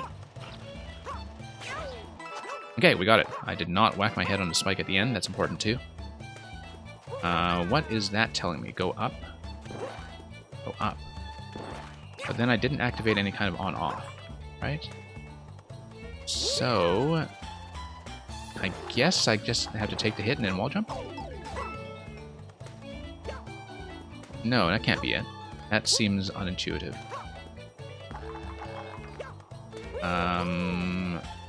Maybe. Okay. Okay, I missed something. Let's take a look at this again. I clearly missed something. Seems like it was supposed to be an on-off activation somewhere. Am I just playing blind today?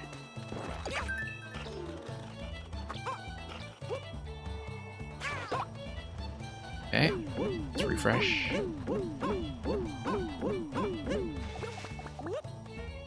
Okay. Okay. That little climb there that takes you up snipes me so often. We're about to run out of time on this.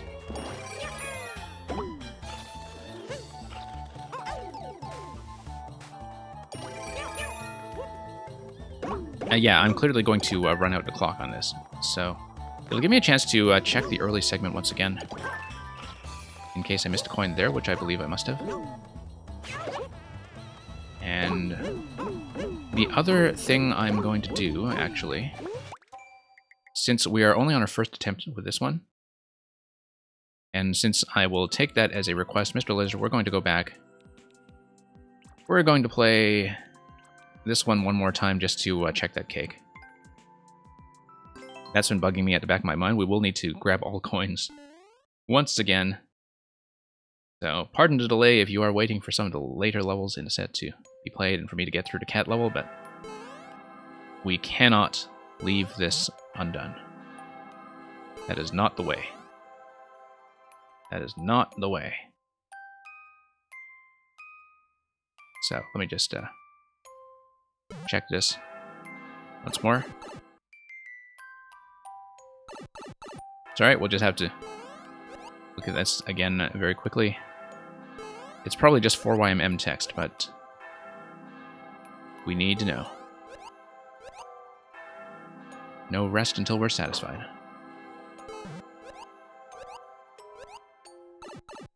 And at least everything here is pretty reliable once you know the level well. As long as we don't mash our head on any spikes, so it should be done before too long, I hope. Not exactly going for records here, but it's not like we ever do.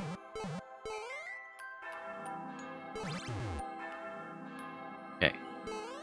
Coin. And then back. Yeah, it's going to bother me if I leave this unfinished, so.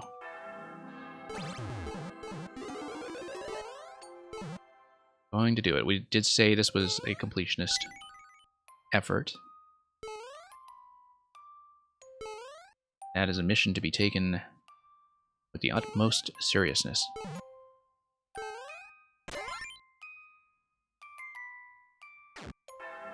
Okay. All the way across. Checkpoint.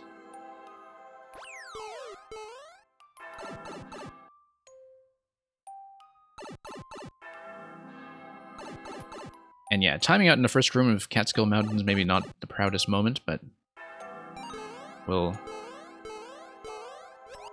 just have to work with that. Learn what's going on with the end of that room when we get back to it. But this will come first. And it will be one lingering obligation out of the way.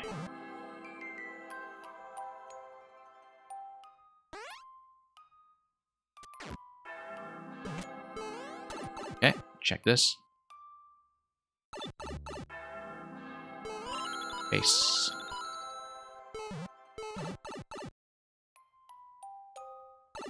Yep, going pretty smoothly so far, so let's just pop a cloud. Grab the one all the way over.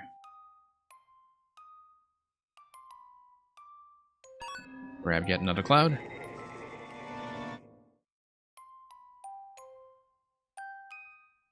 Yeah, interesting, when we scroll back, of course, the spawning position of the trampoline is directly on the claw, which means that if I'm careful, I could have had access to the cloud right away.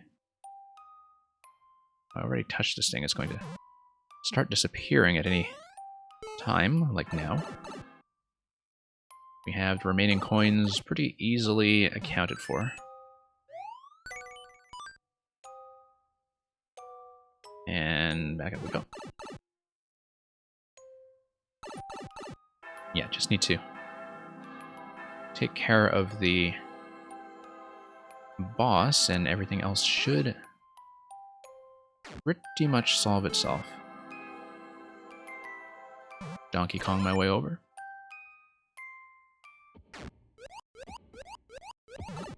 And through here.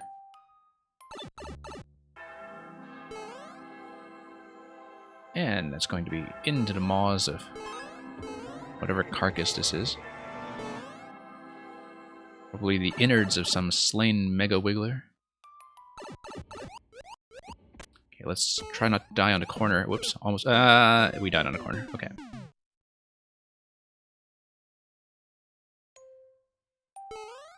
Well, that happened.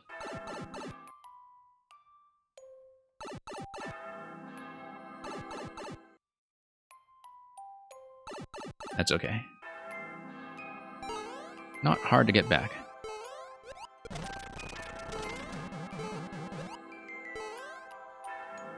And flick the lights.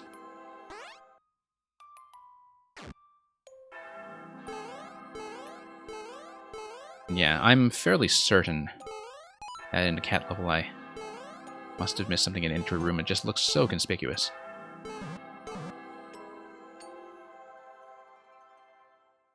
But we'll think about that when we get back to it.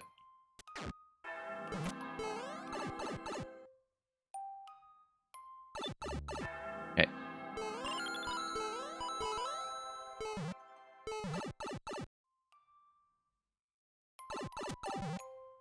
Get bumped. And, oh, no. Just realized I need that cloud to despawn first of all, but eventually we'll get another one, or just pop through the door, really, if I wanted to do that especially impatiently.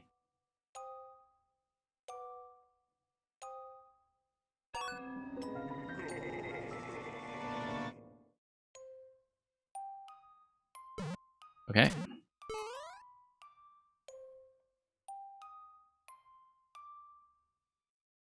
And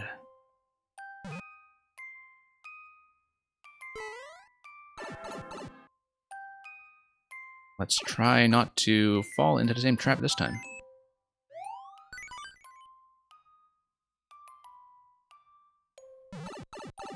Pretty straightforward. You've seen all this already.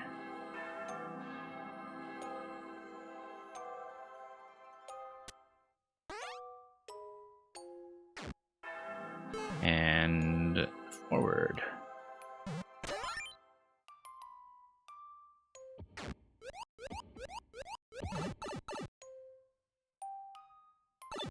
Okay, what do we have here?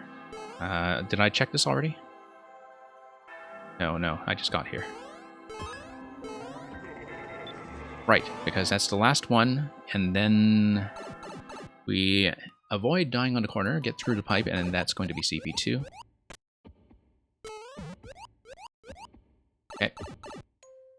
Yeah, there is that one little spot there in the Wiggler pattern where it could be vulnerable. And we'll just do this once again. Ideally on first try. Now that we know how everything works. And we'll just have to survive this cycle. Then survive a bit more as they send a Wiggler down side. Okay. Let the Podoboo pass gently in the night. And have some cannon fire. Very hazardous. Very unsafe. Okay, here we are again. Probably can wait for the side Wiggler to trigger this, but there we go. It's 2 hits.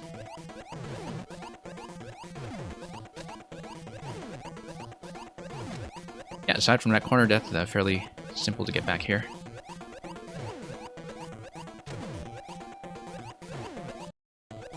Okay. Doing fine so far.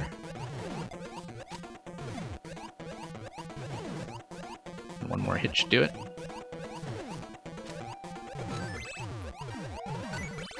And down we go. Look at this fountain. I only began to read it as a fountain gushing with sacrificial Wiggler blood. Okay, yeah, it's true to semi-solid. I see what you mean. Oh. I actually have to be small? That's rather not what I expected, but we can in fact go down, so sure, let's check it.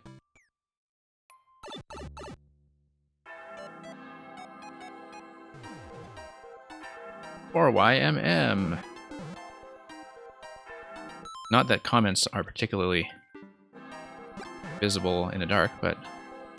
Oh, hey, look at that murder Wiggler over here. Look at a murder Mang over here.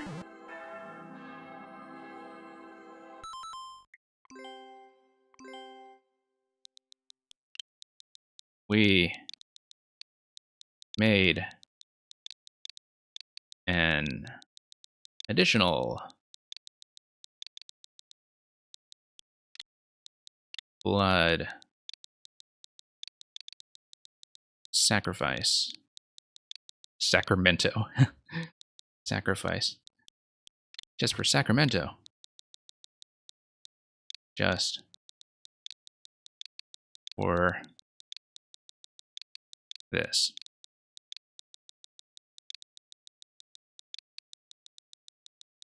Worth it.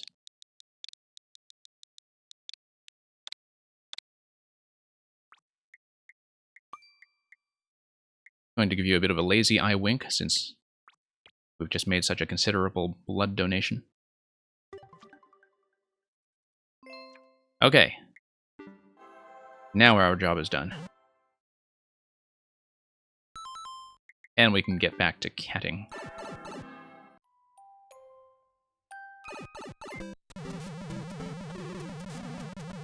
Yeah, that does look ominous now that you look at the icicle teeth on this monster cake.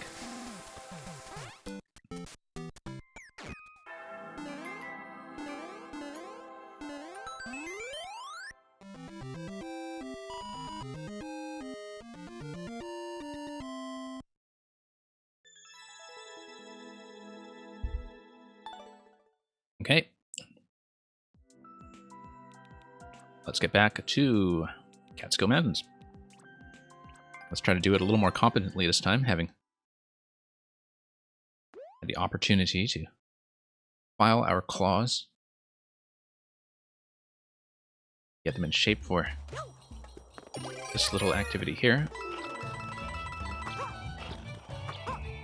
Actually, no, there's nothing up top. Okay. I was thinking, okay, maybe you continued to climb, there would be something past the exclamation block. Nope, clearly nothing, so.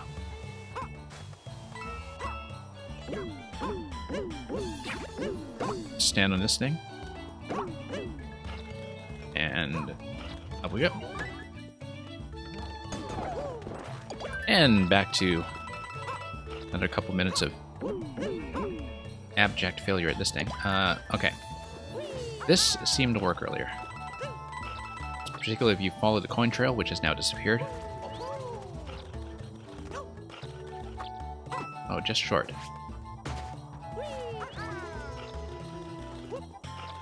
Here we go. Have to be rather desperate. But it works. I'm supposed to jump on the lower ants, but that's okay.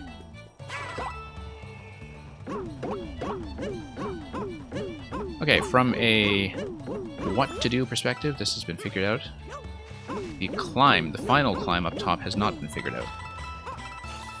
I feel like I'm totally missing some kind of on-off switch. Unless it's intentional damage on the right, and that just seems really kind of implausible to me. Could be... What is going on here?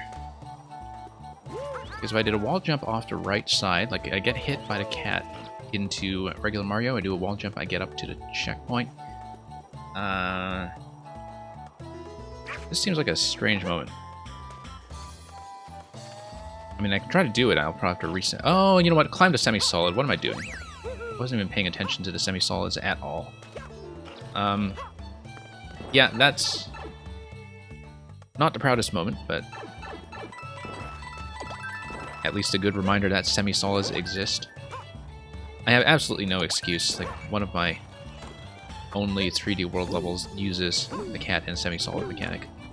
I have absolutely no excuse.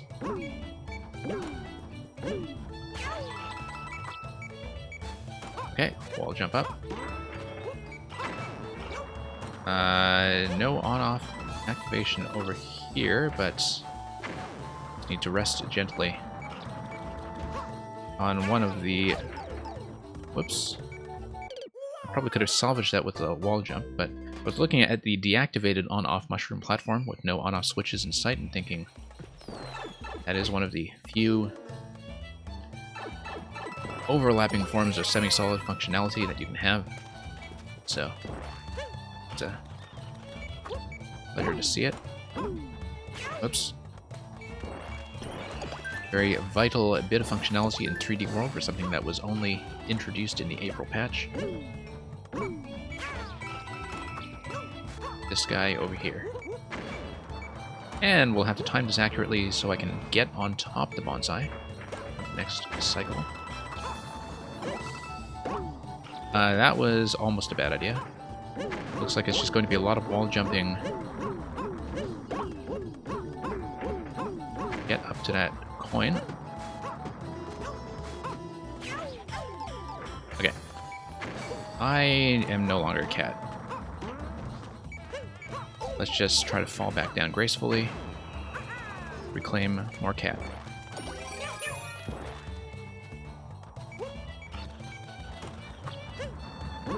Wait.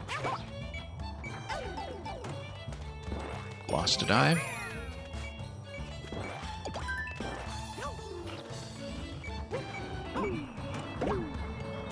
And what do we have here?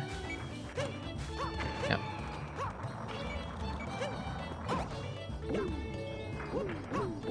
And that'll be a climb. Great. Might introduce a bit of an issue here because I actually did need to get a cat climb. Ah, okay. I can just get the cat climb on top of the bonsai up the semi-solid, I think. Let me take a look at that and rethink it. Too low.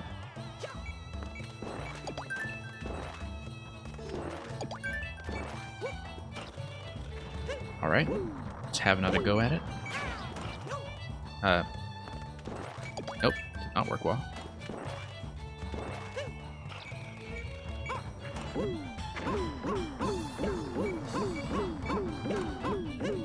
Okay. I'm gonna slide down there, but it's going to be fairly well timed. Okay, that's an issue.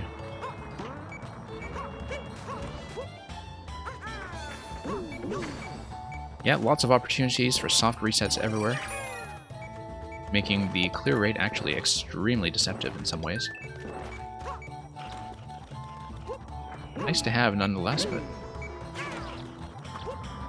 you can see some of this stuff does take a fair bit of retrying. I'll just wait for the next bonsai. We already have the coin in this segment, I think so. Okay. Face right in the spikes.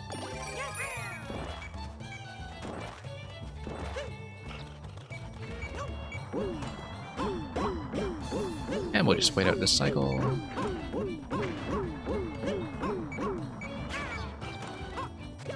Looks like I just want to do wall jumps up here. At hitbox. Yeah, I was thinking do wall jumps up here and then I preserve the cat climb for that top segment. Might not beat away.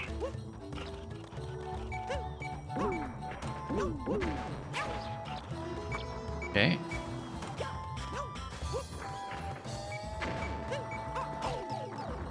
Yeah, having a little bit more trouble than one would like with just wall jumping accurately over those spikes.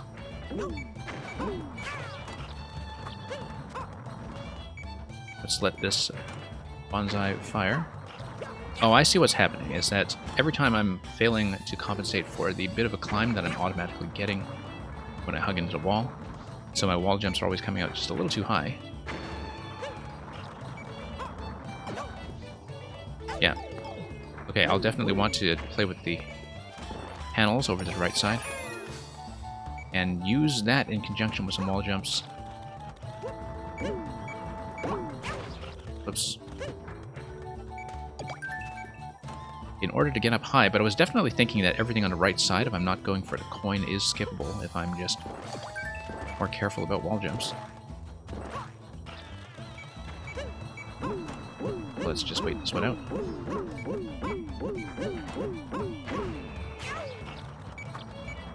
Slide down, down, down. Okay, there we go. Yeah, every time just putting me a little bit too high. I was hoping to get some nice swift wall jumps there so we don't spend the climb. It's probably just wrong approach entirely.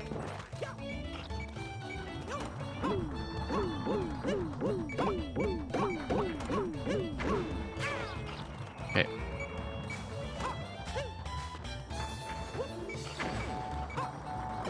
Yeah, wrong approach entirely. I do need to refresh it on the right side, I think. Ready, just refresh everything. Keep track of whether we have the climb available at any given time, and the dive for that matter. Okay, add cycle.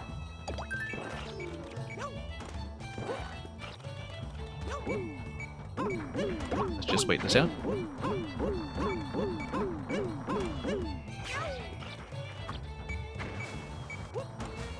Okay.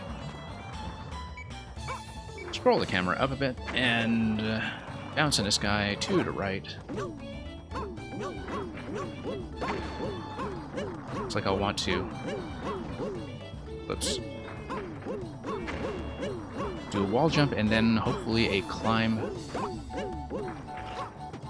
up the semi-solid. I was hoping, though, that I would just be able to skip the right part entirely and go directly up off the bonsai.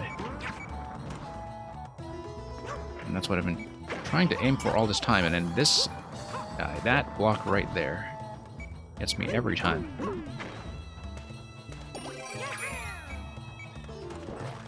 I probably am missing something extremely obvious, like the semi-solid earlier. Because it should not be taking me a full reset to be doing this. Yeah. Maybe just a nice low jump here. No, not high enough. Okay, I actually do need to preserve the cat all the way to the right side then. By the looks of it. So let's just let this blink off once again.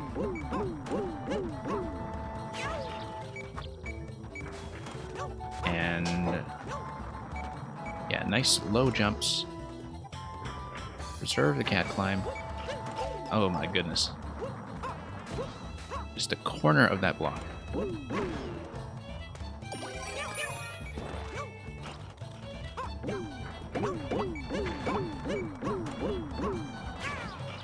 Yeah.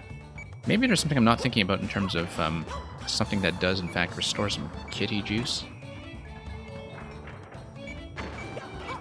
Okay. 20 seconds to figure this out. We're clearly, given the length of this level and the spacing of the coins, probably nowhere near the next available checkpoint. So we'll need to grab that trackball coin once more. Yeah, this is going to time out. Let's just restart from CP1. This has actually been one of the technically harder levels I played, despite the gentle resets and a high clear rate. But I think it's sometimes just a matter of certain levels being a mismatch for the player's skill set.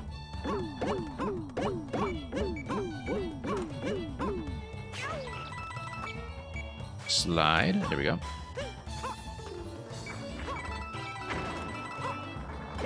And there we go. Hopefully we do have access to one additional climb here. There we go.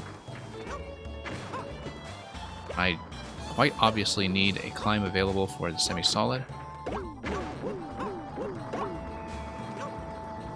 So let's try to get somewhere that would make that possible.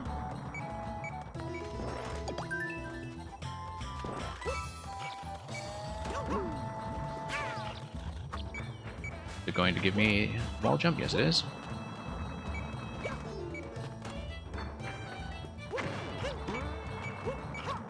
Oh, goodness. Yeah, this guy here, that spike block. That alone has been causing all kinds of grief. I wonder if it's specifically there to discourage the quick wall jump method that I'm attempting to preserve the climb for as long as possible.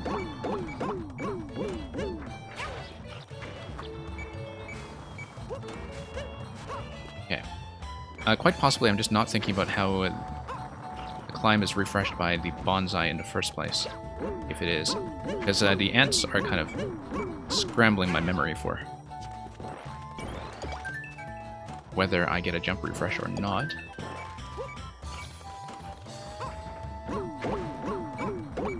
Okay, let's just wait for the next cycle.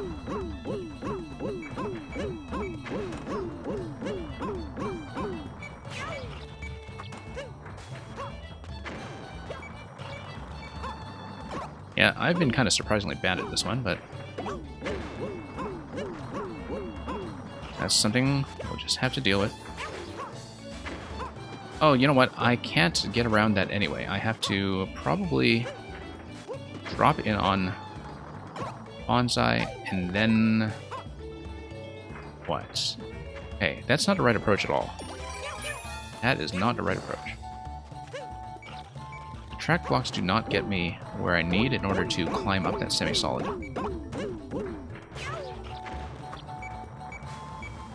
It may just be some tunnel vision for the real solution. Nope. It's not going to be that. I can't quite do the reach from above the bonsai directly. I feel like I need to maybe think about how I can get on the left side of the left track block.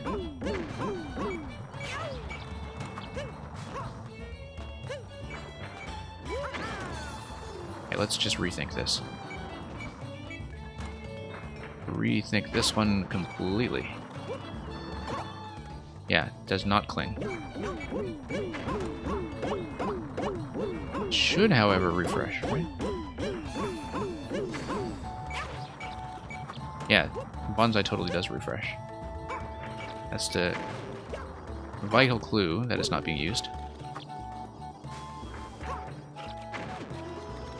Right, because I need to climb on the bottom, let the track block get over me, and then climb up. Yep, that's it. And I also should just use the bonsai as a reset point. Okay, this should not have taken me this long to figure out. Let's redo this.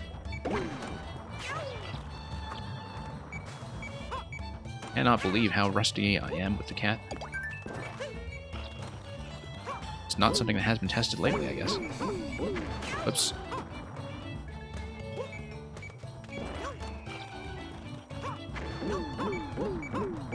And we'll just wait this out.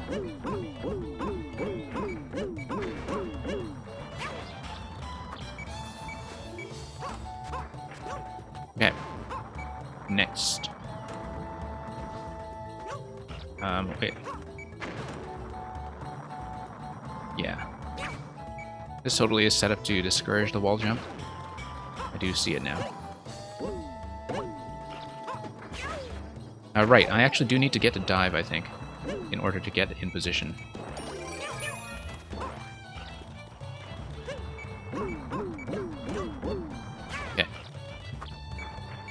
fine.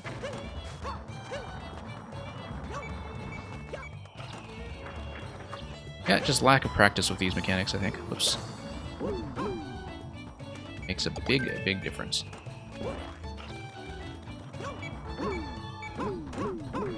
And we'll just wait this out.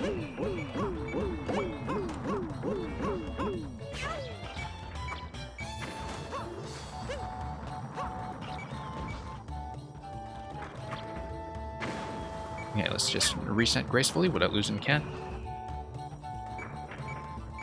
Wait for the next bonsai.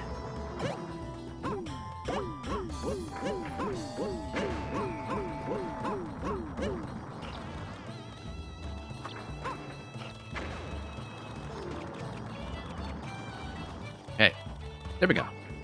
See? Why was that so hard? I think I just needed to think a little harder about sometimes just clinging on. And of course, eventually it'll run out of timer, but the prospect of standing still is something that I'm underusing. So it looks like the on switch is asking you to swipe it. And by swiping it, we create the possibility of coming up this side. But in order to grab that coin, we need to have this available. Okay. No, that's fine. I can just swipe. No.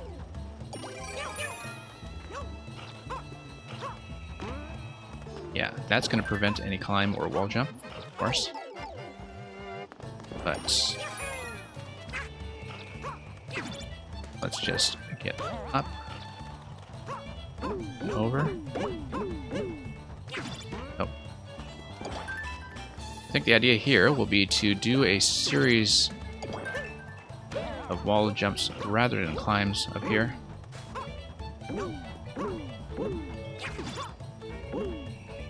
Nope, trying to get on that ledge on the right side, which is just, of course, one tile off to the right side to cause maximum disruption.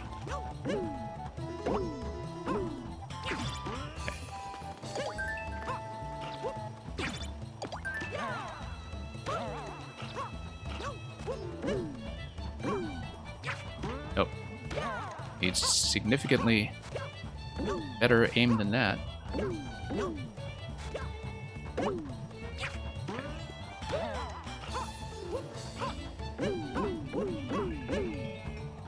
Nope, no swipe available.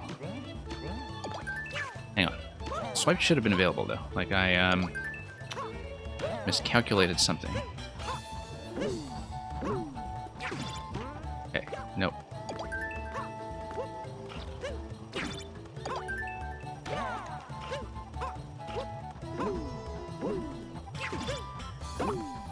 And no climb, okay. Well, this is going to time out. I'll have to redo the previous segment once more, but then hopefully quickly enough that we can get as many attempts in as possible to get this part sorted out. It might be that I want to get on top of that series of obstacles and then drop back down in order to get the cat climb, like bounce back down perhaps.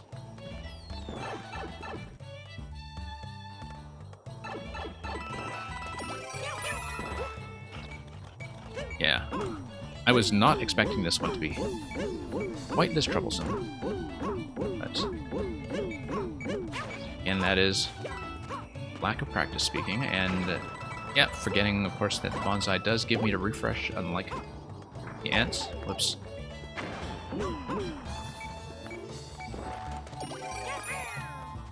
Okay, here we go.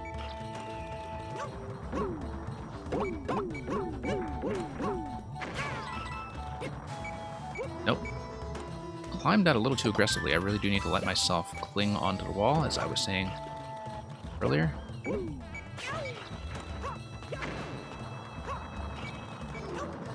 Okay, good. Just in time. Whoops. I still haven't gotten that coin, have I? Okay. Back down, get the cat.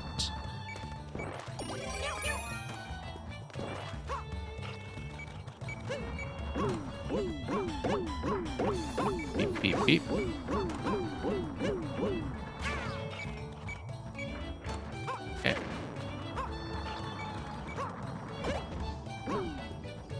definitely a little tense about that the bonsai was going to be willing to stay alive for me there.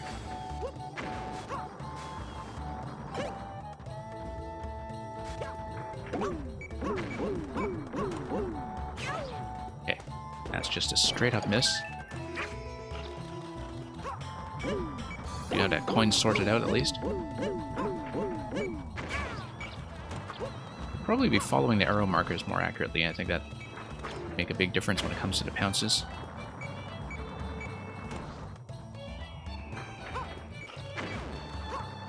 And okay.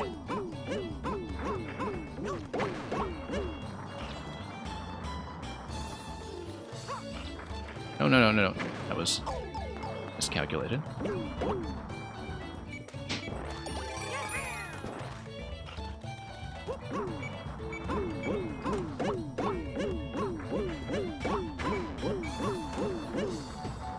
Okay.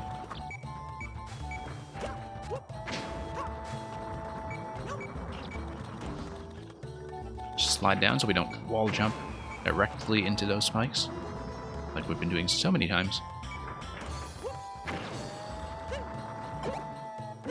And okay.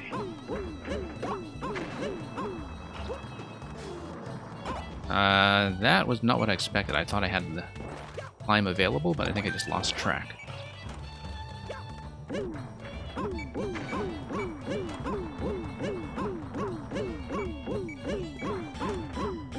Okay.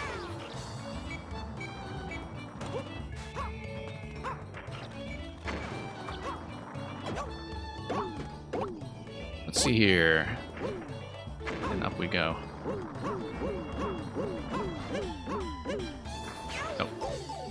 Really do need to wall jump from the right side, actually. So let's just go back down, grab more cat.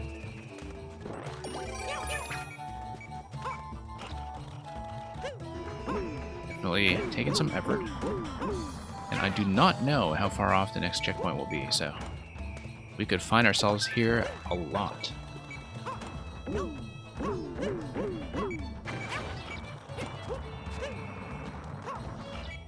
Okay, wait for the bonsai.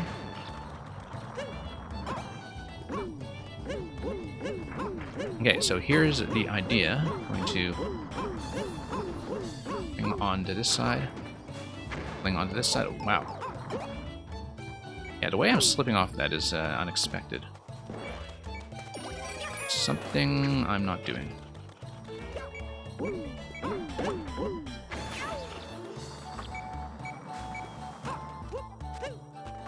Okay.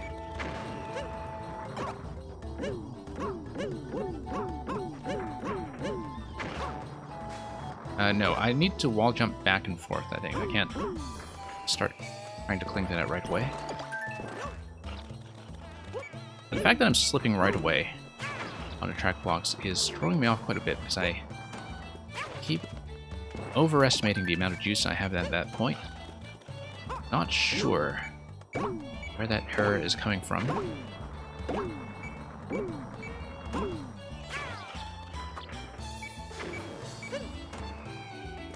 Bit mistimed there. Well, we're getting a lot of cat practice in today, that's for sure.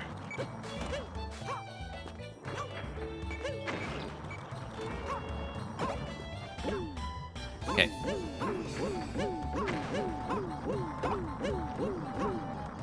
Nope, just total miss. Oh, whoa, what happened there? That was unexpected.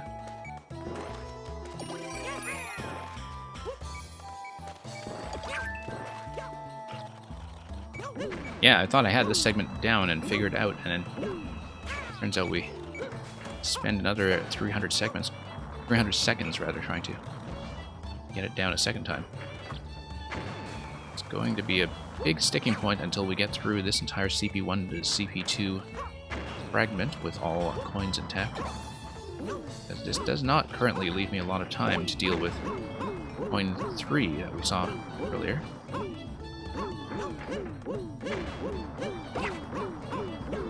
Okay. Look at that. It's a slide. No opportunity to climb.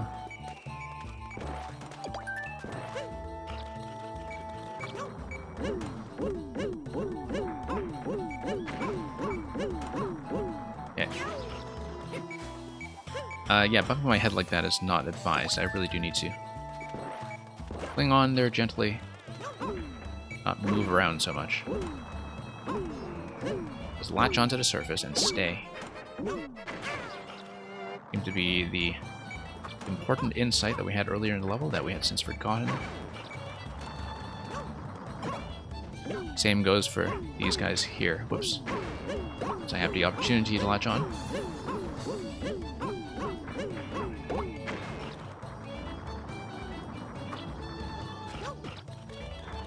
No, jumping too high off of that. Need a gentler way to release. And probably releasing off the right side track block rather than the one on the left. Because otherwise the repositioning will be a little bit too tricky. I will certainly need to redo this segment anyway, even if I pass it now, but we'll just as a matter of the time constraints. It was not really an intentional reset, but I think we had that coming fairly soon.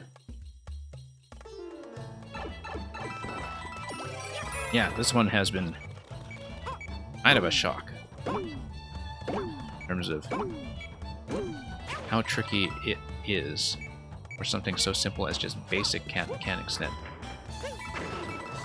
just have been hideously out of practice. Okay, I have to not forget to grab coin 2 because it is available here. Whoops. Okay. Don't know.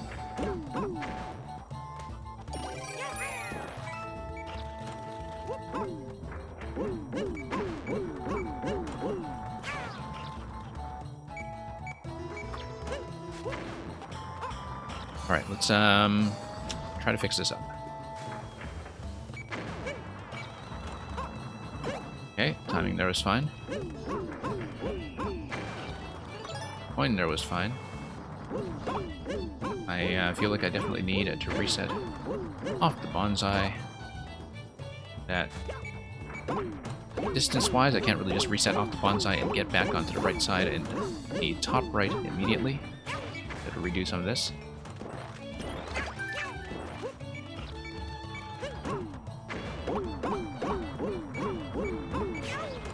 Okay, there we go.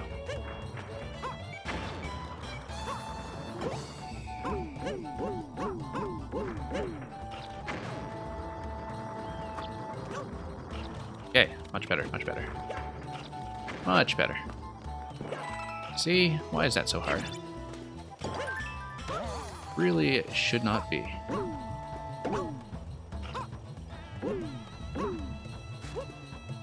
Why do I not have to swipe? Okay.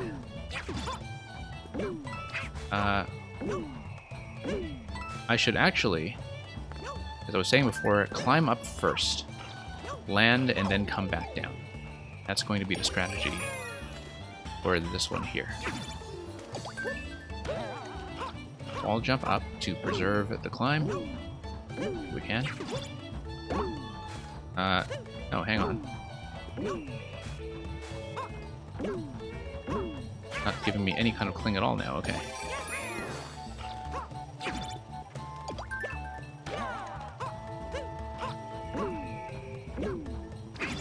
Nope.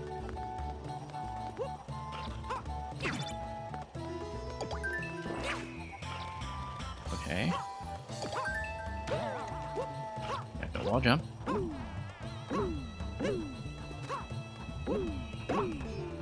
Why is it not giving me swipe?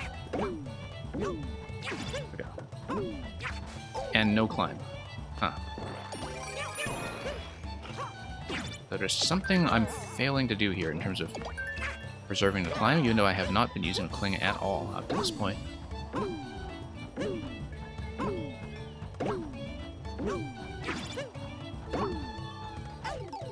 Let me think about this. Maybe I should be getting on top first. Then down here. Everything is reset.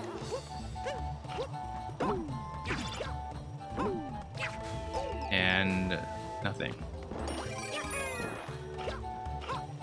Okay, It's probably something I'm fundamentally misunderstanding.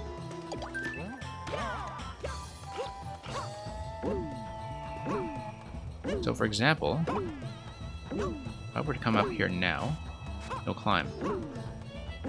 See, no climb.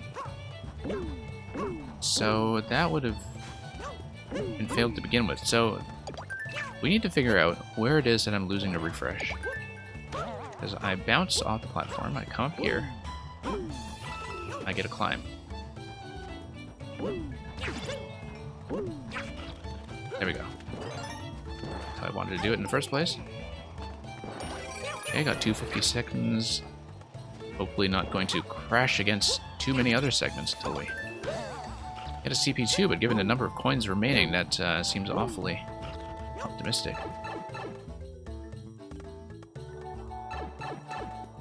And we're going to come in here with an off state. Wonder what would differ if we came here with an on state. But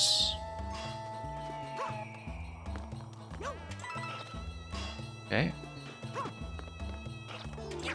No, I want to swipe this thing.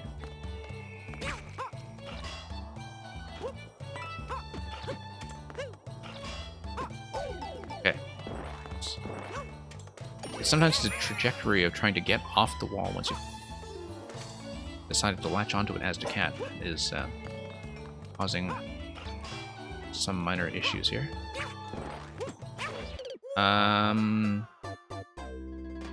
Looks like that's going to be a cat crawl off. Whoa, okay, we have a pretty sizable reset here. With all of the stuff that I've been struggling with so far. I really have to think carefully about how that coin is going to work.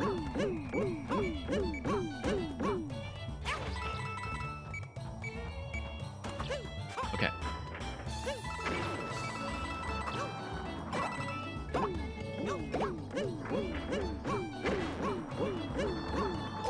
Oops. Yeah, this level has been a major and surprising roadblock so far.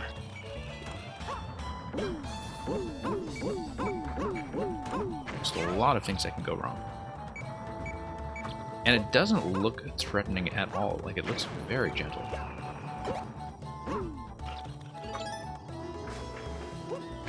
Okay, jump off.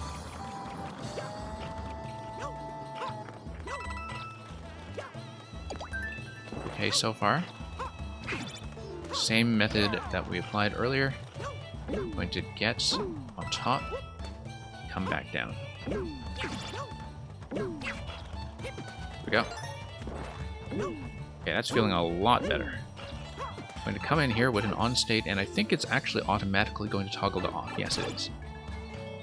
Just to control the state going in here.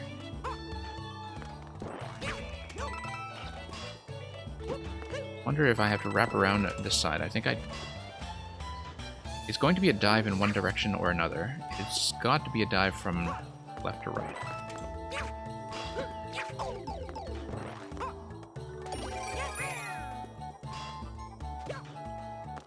Okay.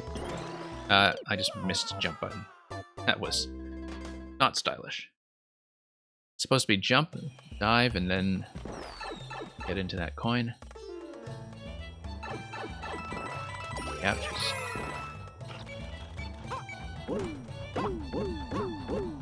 Getting absolutely murdered by this one.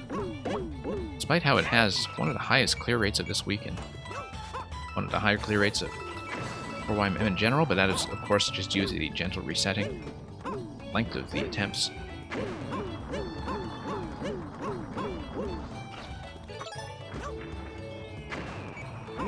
Okay. We got the coin. Just need to redo the actual climb.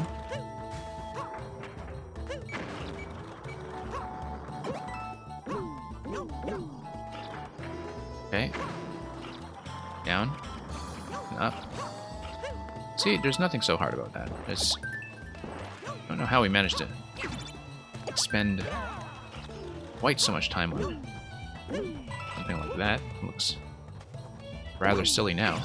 Whoops.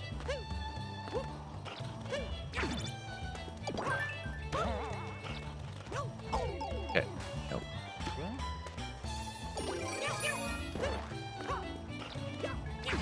No, it's already off.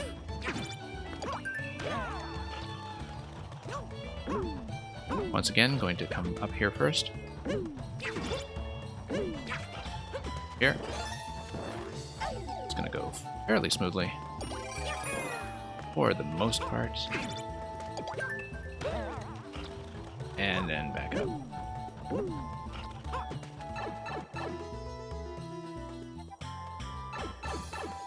Okay, round 3 on this, I think. No. Looks like it might be a long jump, actually. A long jump followed by a cling. I should test that with Cat to see if that works the way I expect. In terms of a long jump being followed up by a cling rather than being followed up by... Yeah. Long jump does follow up with a cling, so that is going to be the method. Those just need to experiment with some things, given how often the long jump in 3D World just kind of crashes you against surfaces.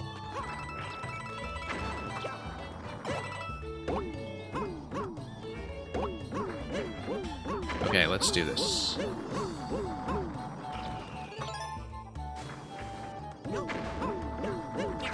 Nope.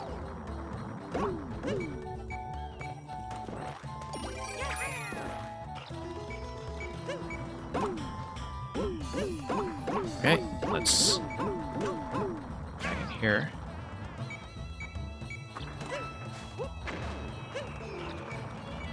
And yep.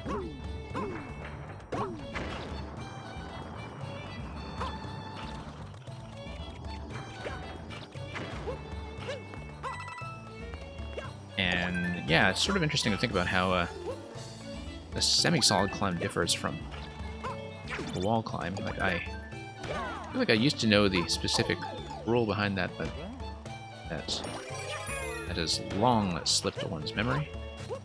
Oh, let's get back up to the top side first.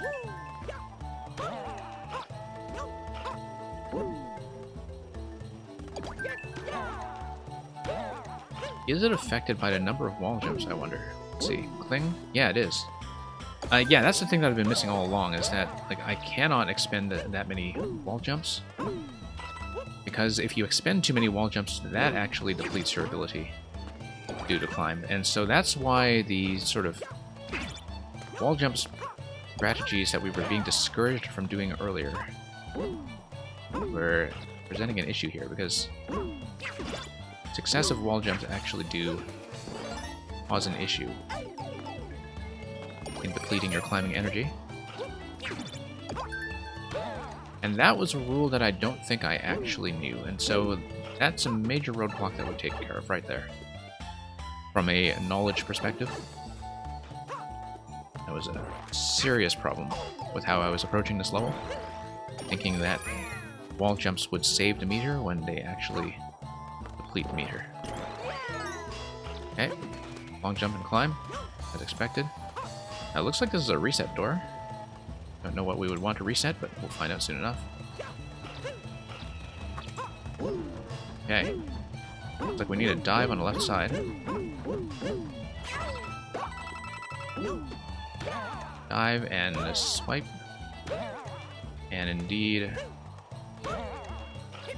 Let's grab this. Okay, having switched the state... Now what do we do? To get a chance to come over here? Yes, we do. I'm going to redo that bottom segment. And up through the pipe we go. Okay. Checkpoint 2 with 3 coins remaining. We'll see... Oh, it's going to be... Get on the bonsai and then get over and then swipe. Okay. Yeah, feeling a lot better about this level now that I know the wall jump rule a little more systematically. Oh, whoops. This is going to be a problem. And I reset. This seems a little... no, you know what? I can just climb. And indeed, I think that's the intention. I should just be climbing. I am expected to fall. But that looks like a potential coin segment, doesn't it? Yeah, and hitting the on-off with the dive is something that I had not been doing. I mean, I think it was clear that is an interaction, but not one that I had really been thinking about. But if you do dive into the on-off, then you get to continue to climb, and it's much smoother that way. So that's the other thing we have not been doing, is thinking about dives into the on-off.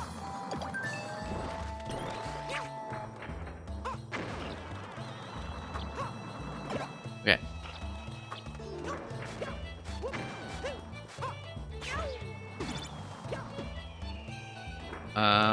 Yeah, I clearly needed some climbing energy remaining at that point.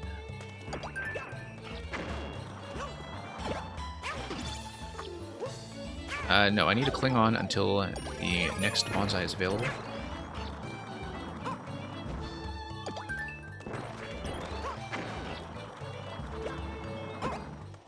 Okay. Here we are. Haha. These spike boxes. They can be something. Okay. Yeah, it's always those bottom corners there. Catch me a little bit off guard, especially when you scroll into them. When they're just out of view of the camera going up. Alright, this is becoming a problem.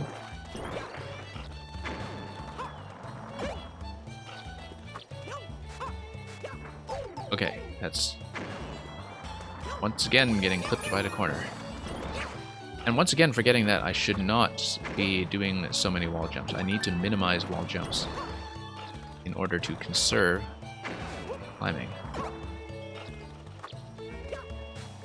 Except in that case I'm out of climbing juice anyway, and so...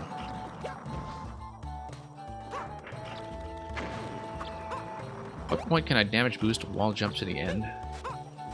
I'm not sure you can, because when you take a hit with this, you can't just continue into a wall jump. And I think a lot of this, well, I mean, you know, if you're thinking about like being Super Mario and then sliding down the wall and then wall jumping while you're enjoying some invincibility frames, like a lot of this spacing is set up to prevent you from getting to a safety platform from doing that. Anyway, this is not too bad. This is going to be a long jump followed by a climb. And I'm at checkpoint anyway, so... no, I needed to climb and stop. It's okay. Easy to reset this part here. Here we go. Except I cannot cling that early. I need to get in there a little bit later. Yeah, just need to wait for it to go back. Starts a little bit. Yep, there we go. No.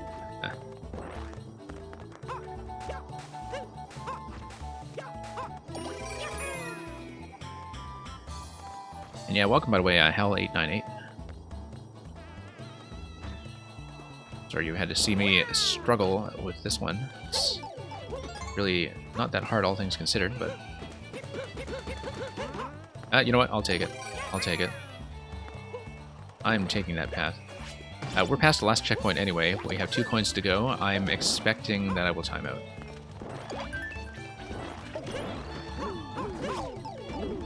What is going on here? I guess I would want the ants to climb and then... Yeah, this needs to remain available. Oh, okay. So if I bounce on the ants, then I need this to be available in order to climb up a wall. Okay, I'm not going to have time to figure this out on this attempt, but... Yeah, something is going on here with the way I need to manage that climb. But we'll see that in just a moment. After we refresh this, and whoops.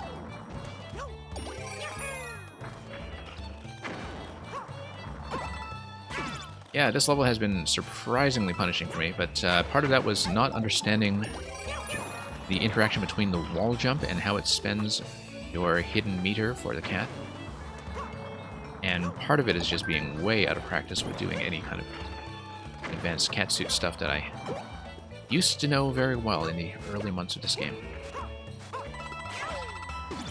No, I need to wall jump right away out of that on-off switch. That should have been very clear to me from the previous set of attempts. Too early, too ambitious there. We don't actually need to do that. Unless we're going for some kind of speed record. Which is definitely not in the cards. There we go. Okay, much better. Once again, that's going to be the long jump off that top block for point number 6. We'll just let it come back and slide over. And once it starts to slide, there we go. Whoops. A little bit low. A little bit far. And then we need to stop playing, and oh, actually kept the cat this time, which is definitely a bonus. Okay, so the ants come up, and then what do they do? Let's figure that out. I think I need to... Yeah, I need to release the ants, and then once I release the ants, in the off state, I take a dive. I dive, and then diving allows me to get over on the ants once they become available. That's a difficult time to sort out. Yeah, because I actually need to dive on top of the ants and eventually do some kind of on-off activation up top that will allow me access to that coin up here. I think. There needs to be some way. Unless there's just an advanced method I'm not seeing. You know what? I don't even need to do that. Wonder if... It looks like this on-off wall here, though, is kind of designed in such a way that it is specifically preventing me from doing it left to right. I do have to get on the red blocks eventually once they've been reactivated, and then climb my way up. That's the only way I can see to do that.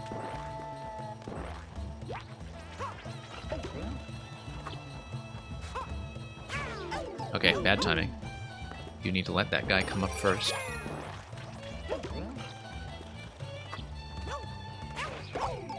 Nope, it's not gonna be it. Yeah, so we'll have some kind of on-off activation up top, and then I need to come back down. Very clear message I'm receiving from that. Okay, let's just ride this guy up.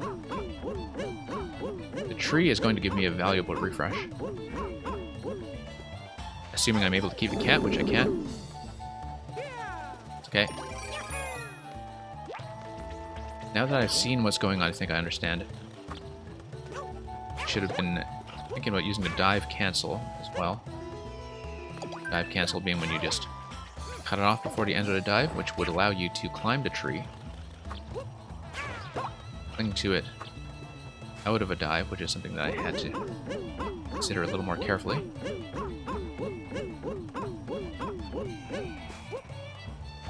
Okay, so here's how it's going to work. I am going to dive into the on-off, I'm going to dive back to the tree, and then I'm going to go back down.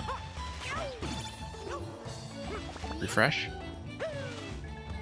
And then back down. There we go. Like that.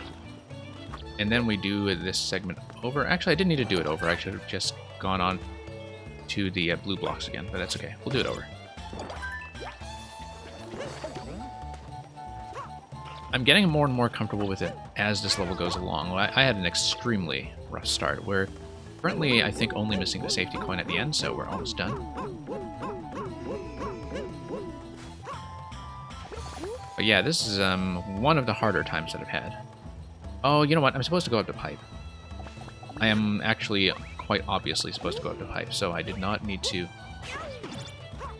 Well, I did need to come back here to activate the switch, but I should have not fallen back to the bottom. Because I have blue blocks here that are safe. And, okay. I assume that the destination is the green pipe. But getting up vertical pipes from the bottom is actually kind of a major technical sticking point for me. It is consistently a trouble spot. And so that's going to take a few attempts, I'm sure, as we reset this entire sequence every time I fall all the way to the bottom. Ride this guy up. Yeah, pretty clear that the green pipe should be the exit here. I don't think that's ambiguous. And... okay. Climb, wall jump up, there we go. Needed to take a breath and do it. And here's the safety coin. Yeah, we earned this. I'm going to take it. I have 140 seconds remaining.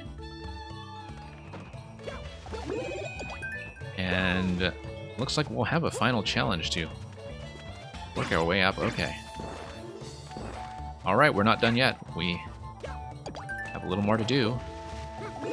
Not sure about that on-off at the very end. Okay, that's the 4YMM text. And how get up on those ants?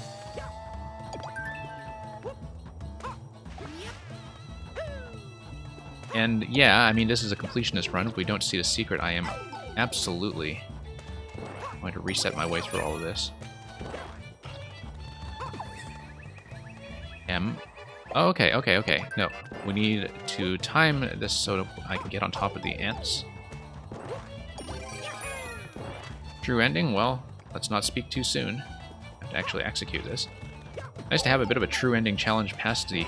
oh no, it's going to be key death if we time out. It is going to be key death. I just realized that. Okay, we have 80 seconds to sort this out, or we are in for an ordeal. I only just realized it was going to be key death. Alright, that adds some tension. That adds some very serious tension.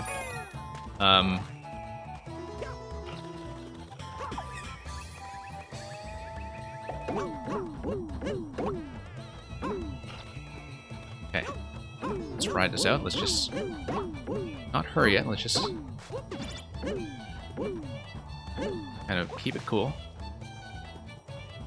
Looks like the next thing will be to climb the right side. Once I have a cat. No, I need the off state in order to climb that. I did in fact need to. Yeah, we have to do this the whole level over again. I'm gonna hit key death. Can I go back to win? I mean I can, since I'm going to redo this entire level anyway, after grinding out for so long. Yeah, okay, let's capture this. Of course, the slope is going to prevent me from grabbing the pole. No, we have to go back and do that. Completionism means completionism. We are not making any sacrifices, even after that 50-minute clear time. That went badly. Let's admit it. That is the roughest time I've had, probably in the entirety of 4YMM. I have not had a level go that badly. So let's just own up to that and, you know, pick up where we left off, fix some mistakes, correct our understanding of certain things that, you know, went a little bit less than ideally. Okay. And yeah, I'm sorry, folks, you're going to have to bear with a little bit more cattiness as we redo the whole thing. Dying to the bonus room. That takes some effort.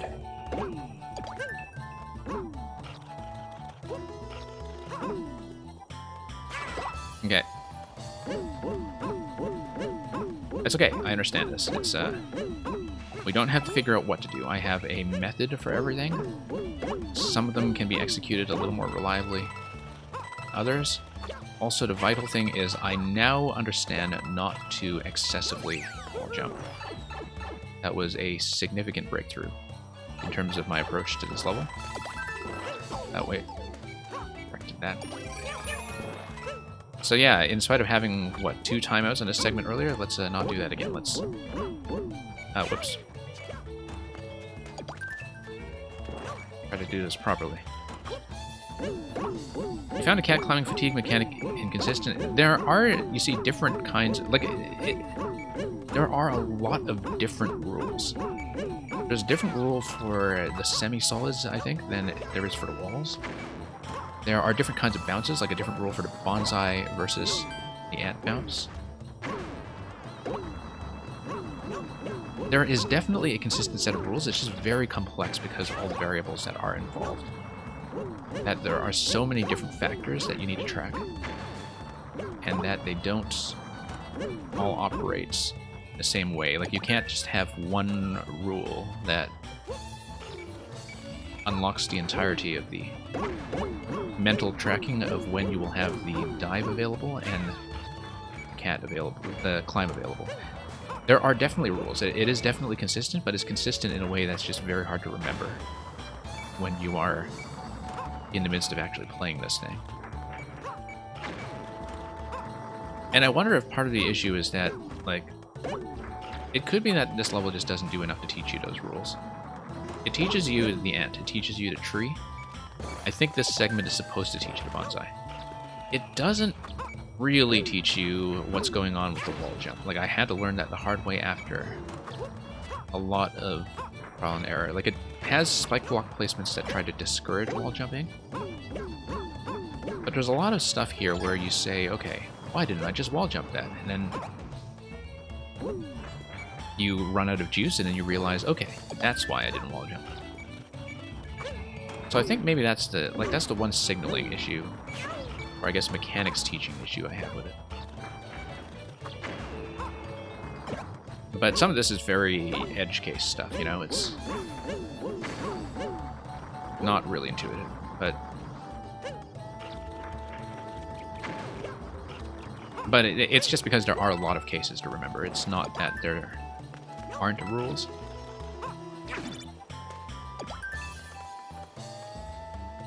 Yeah, like, because that's the one thing I realized as Switch ADHD in the course of playing this level, is that wall jumps drain your energy. So I was thinking, oh, you know what, I can just do wall jumps everywhere and it saves my climbing energy, because that totally makes sense, right?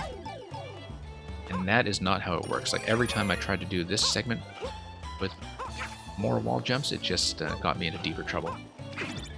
So this is my method now.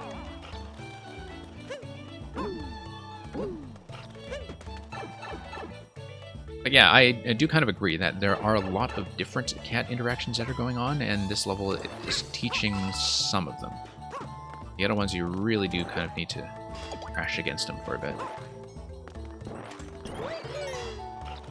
And as I've been saying, I feel like I used to know a lot of this better simply because, like, when Maker 2 came out, it seemed like I was seeing advanced cat trainer levels everywhere. Some of them with some really good ideas were teaching you how to do stuff like the dive cancel, you know? And also advanced mechanics like the pounce slide, such. I saw a lot of cat levels that were using stuff like that. But, like, the cat is in some ways one of the deepest movesets in the entire game, for sure. It's very, very deep, but the issue with it is that, you know, unless you're designing a level that's specifically for cat veterans, you take a huge burden on yourself as a level designer to actually teach the mechanics that are going to be relevant in the level, even as a reminder to people who have played the cat suit many times before. And so it's almost too bad, because it's like, unless you're building for a very specific audience, that cat levels are never really going to be able to make full use of the cat. Because there's just too much cat to be used.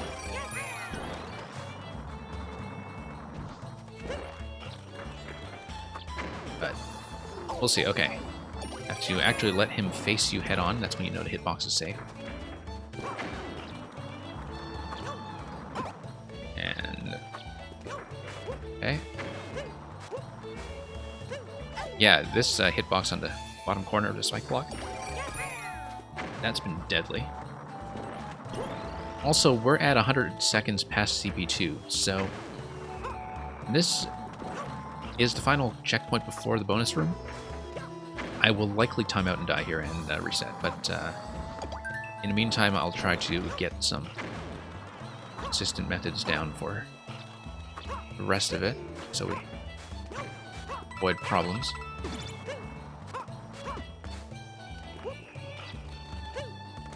Okay.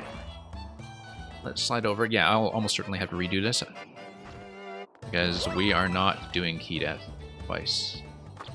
At least I certainly hope not. Whoops. Okay. You have a bias against the cat? Yeah, possibly. I mean, the cat feels really weird because it messes up a lot of your intuitions for how things like wall jumps should work. But it does have one of the best movesets in the game once you actually bother to learn it. Like, it's extremely powerful. But the squirrel suit is the same way, right? Like, it totally changes the way you think about walls. And so it exposes a lot of the bad habits that a player might have about how to deal with wall. And, okay, just gonna practice this, obviously. I know it's possible to just climb up. Yeah. And we're not gonna finish this. It is going to be a timeout, but I need to practice on this segment. Just to buy time.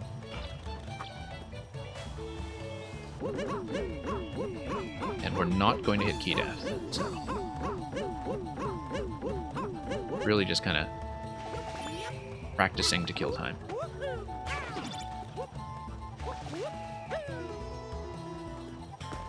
Okay. That was bad. Okay, it's gonna be timeout. We'll do the last 2 coins. Hey, Lixo, welcome to the stream.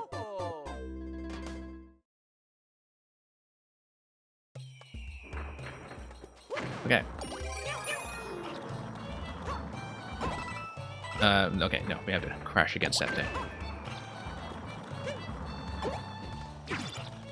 The other thing about the cat is that it is just totally a new moveset because the way it controls does not really match up to your intuitions about how it controlled back in 3D World, simply because you are working with a 2D space.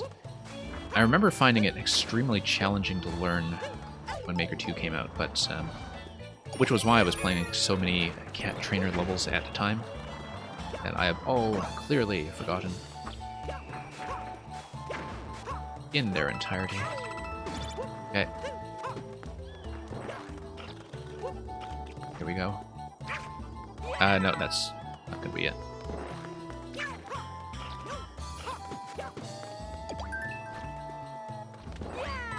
Okay, and have to learn how to stand still there. There we go. Climb on semi-solids. I could not believe how long I was stuck on just remembering to climb on semi-solids earlier in this level, considering it's one of the simplest things. One of the first things people noticed about the cat suit when it was first introduced. Whoops. And Lixo, we've been on this level for about an hour, and we just had a key death at the very end after I got into the bonus room and failed the bonus challenge due to time. Other than that, it's been alright. In the same way that one says, you know, other than that, Mrs. Lincoln, how is the play?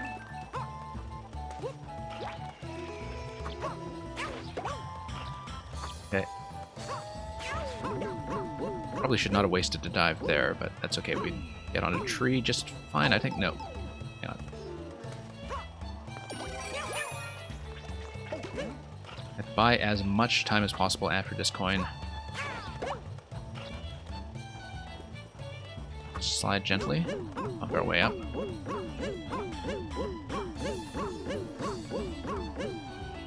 Okay.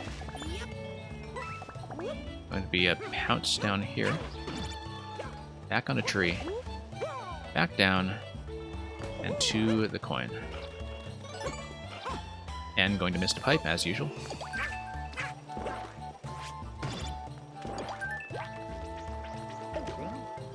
Alright.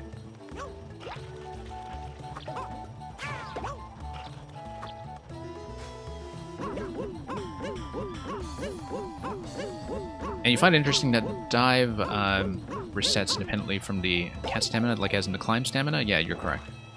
That's something that is difficult to track as well, I think.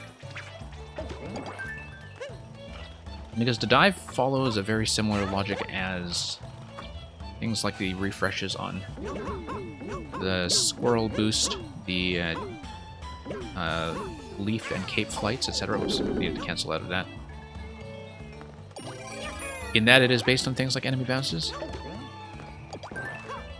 The climb logic is just difficult to keep track of. But it is partly based on how many surfaces you've touched. I used to know this, as I said, but it is a very complex series of rules to keep straight. There probably is some elegant unifying principle for how to think about it that makes it easier. Okay, let's not fall all the way back down and reset the whole thing. We fell all the way back down and reset the whole thing. Yeah, I really do need to buy as much time as possible to do the bonus room, because the bonus room does have certain demands.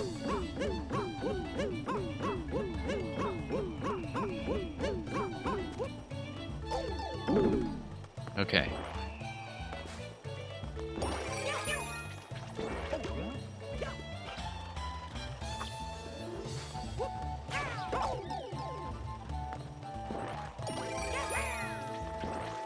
Well, we'll just do it until we get it. I mean, vertical pipe entries are just my own problem for the most part. Thank you for the follow. They're kind of a recurring problem for me, but we'll see if we can fix that. Okay, I do have the coin already. Very easy to forget after so many resets on this thing. Here we go. Okay, 200 seconds to do the bonus room. Can we do it? Let's find out.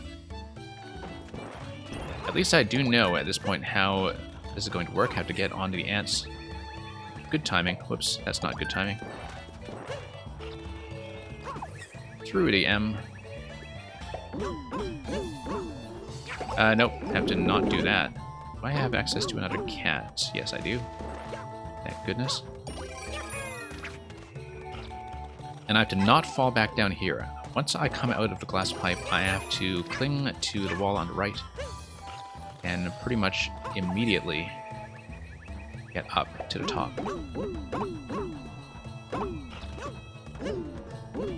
Okay, let's just ride it out one more cycle. Oh no, oh no. Okay.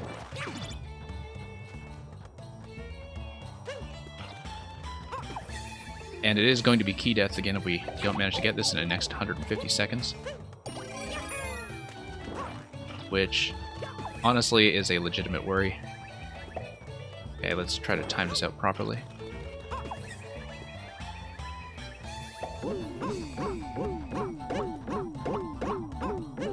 Okay, that was not an intended swat. I was just trying to adjust my position there and let up on the dash button. It was clearly a mistake. Because if you do that and you delay yourself with a swat, you fall down towards the ants. Way that you saw me do here. Okay, have to get a wall jump accurately. That's the thing, is that the cat climb also throws off your expectations with wall jumping. Once again, same error.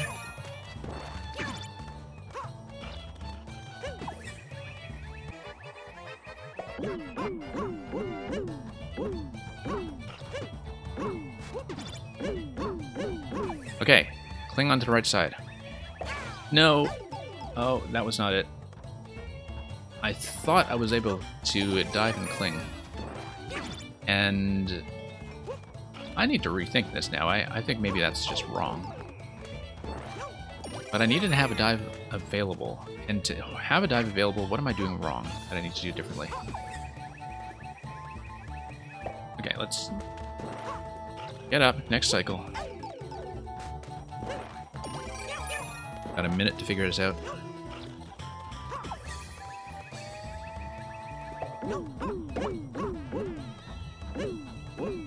Oh, the tree. The tree. Yes. Okay. Yes, because the wall jump here expends climb. So I want to get on the tree in the Y. Tree will give me climbing power. That's how you do it. If I can do it in 30 seconds. Beginning to have a bit of timer panic here. I realize that I have to do this entire level over again. Oh no, oh no. Key death number 2 on its way. Yeah, this is not happening. I guess we're redoing the level. Let's just pump up the clear statistics a little bit out of embarrassment. That went badly. And moreover, I needed to break this into 2 segments just to get to there with much time on clock in the first place. We did manage to reduce the clear time substantially. This is not yet the hardest cake. The Celeste cake still takes the cake. But this one, I'm kind of surprised, first of all, that the exclamation block does not make a comeback. It's kind of used for tutorial here once, and it doesn't really make another appearance. Okay, let's do this as much as possible, as smoothly as possible.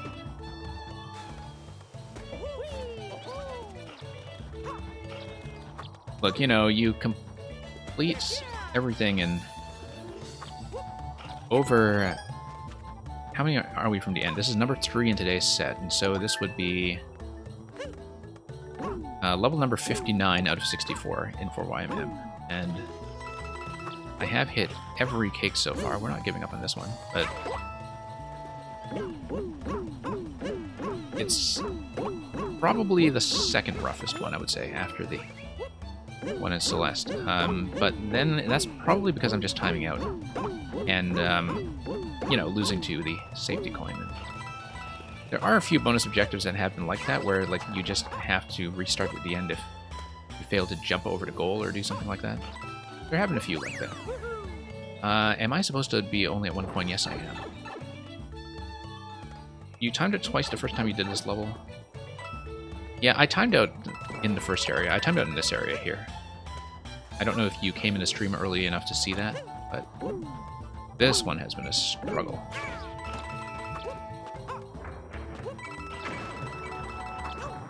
I mean, you know, you're seeing timeouts partly because it is very gentle about resets. And so the thing that looks like a lot of time spent dealing with timeouts is, in many other levels, it would just be spent dying and retrying, and so, like, subjectively, I know it kind of feels different to fall back to a safety net and a reset point. I think a concept like this actually does work better with those gentle reset points, simply because the mechanics are going to be so unfamiliar to some people. So you do need a chance to practice the thing that you're bad at, which will be a little bit different for every player who engages with it. But as you can see, I had a lot of trouble with this room, and still have trouble with this room, even though I've cleared it multiple times. Okay, next bonsai.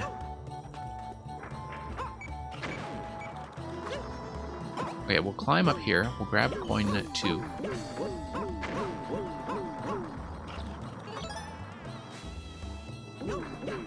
And then I'll need to reset it. I think that's the easiest way to do it. Reset the climb.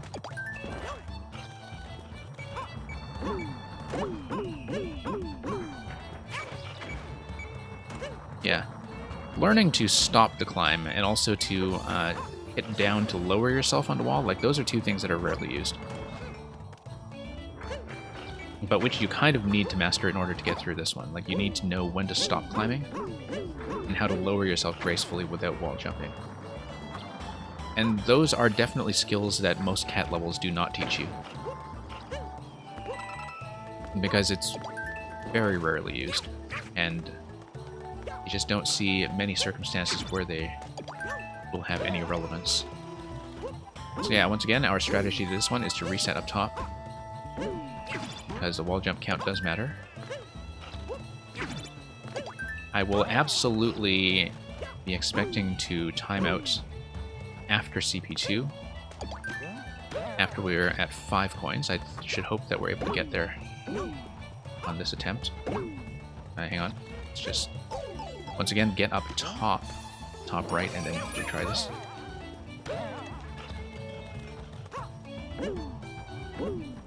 Okay, up top. And there we go. No. Okay, that didn't go.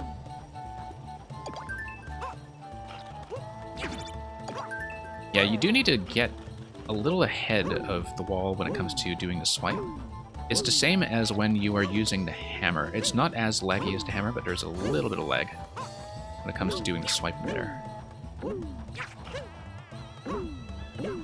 That's enough wall jumps that I think I've probably overspent that. Okay. Yeah.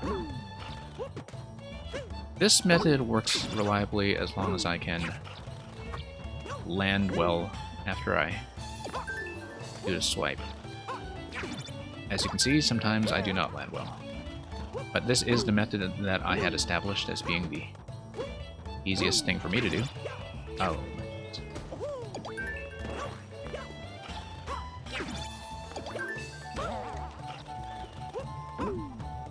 Okay.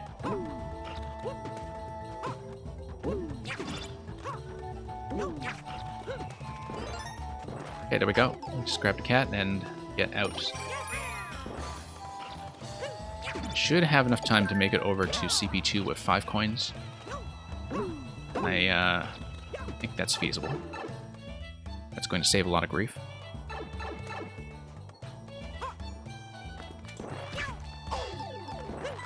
Okay. Grab this is going to be a long jump into that coin. It's also going to reinforce that doing the long jump does give you a wall cling rather than crashing like so often do in 3D World.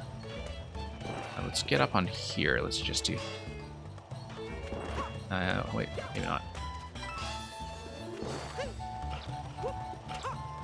Okay. Just redo this.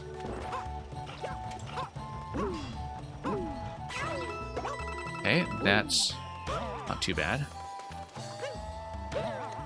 It's never too much of an issue. And then, no, we just go directly through here.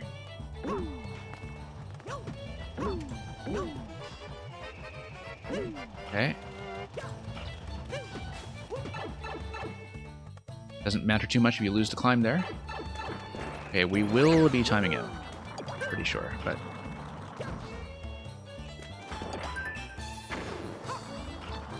I think it is kind of important to practice this segment while we still can, just to make the next run through it as smooth as possible. Yeah. I mean, we could take the death here and just kind of... Let's just take the death here, actually. Save time. Oh no! Seems like I'm not the only one with that idea. Look at the death markers that are in that easily avoidable corner.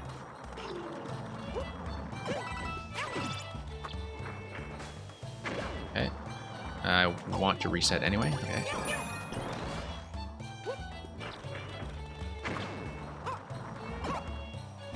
And through we go. Dive. Okay, not too bad.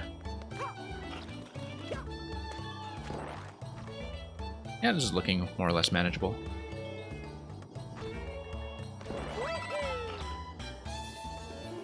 I mean, in the bonus room, I figured out what was going on with the tree very late. So there was a bit of a knowledge check there that was spending a fair bit of time.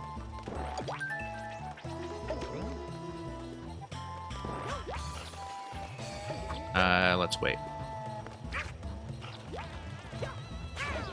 Nope, too late.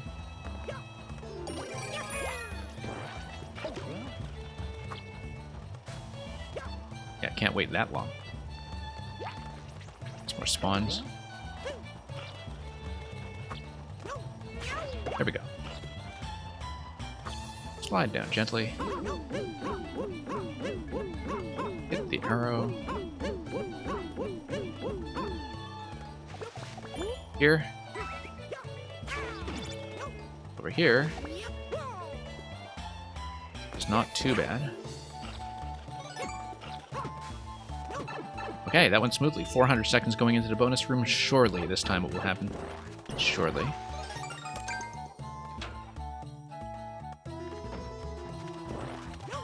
Okay, need to time this such that the ants will catch us when we go through the M.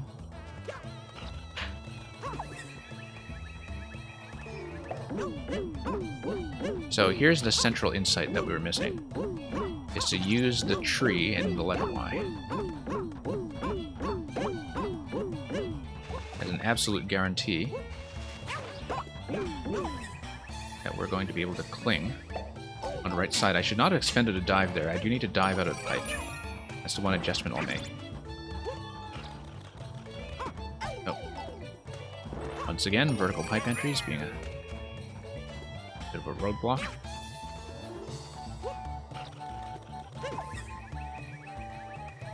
Okay.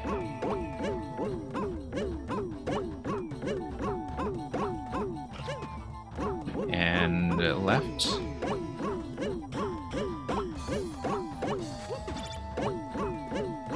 And we'll see if we can do this. Okay, so let's, why did I slip like that? That was just a mistake.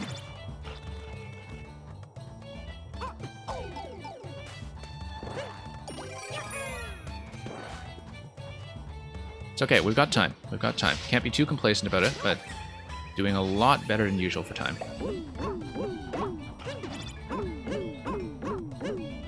Cling. Yeah, I don't want to slip off this time. Bounce. It's going to be a dive out of the pipe to the right side and followed by a climb. Wall jump up. We got it. Or YMM. It's going to be down to pipe.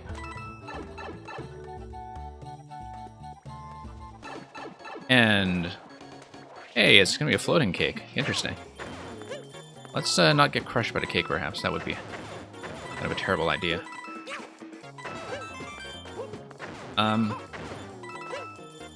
So I guess we should say something. I'm going to look at some of the comments in the cake room first of all. Kay was here. Perfect cake. Hey, there's Mang. Mang has those cat skills. We don't have those cat skills. Alright, let's leave some kind of message. I'm afraid that this level has just so completely fried my ability to deal with cats that I don't think I have anything interesting to say whatsoever. It's not going to be speedrun.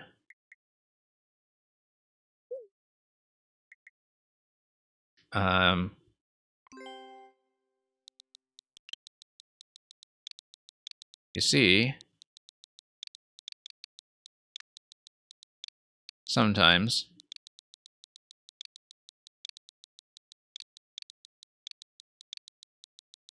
it pays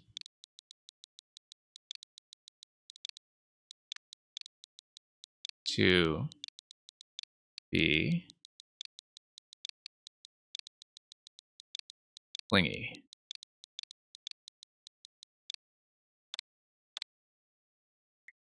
Sad face.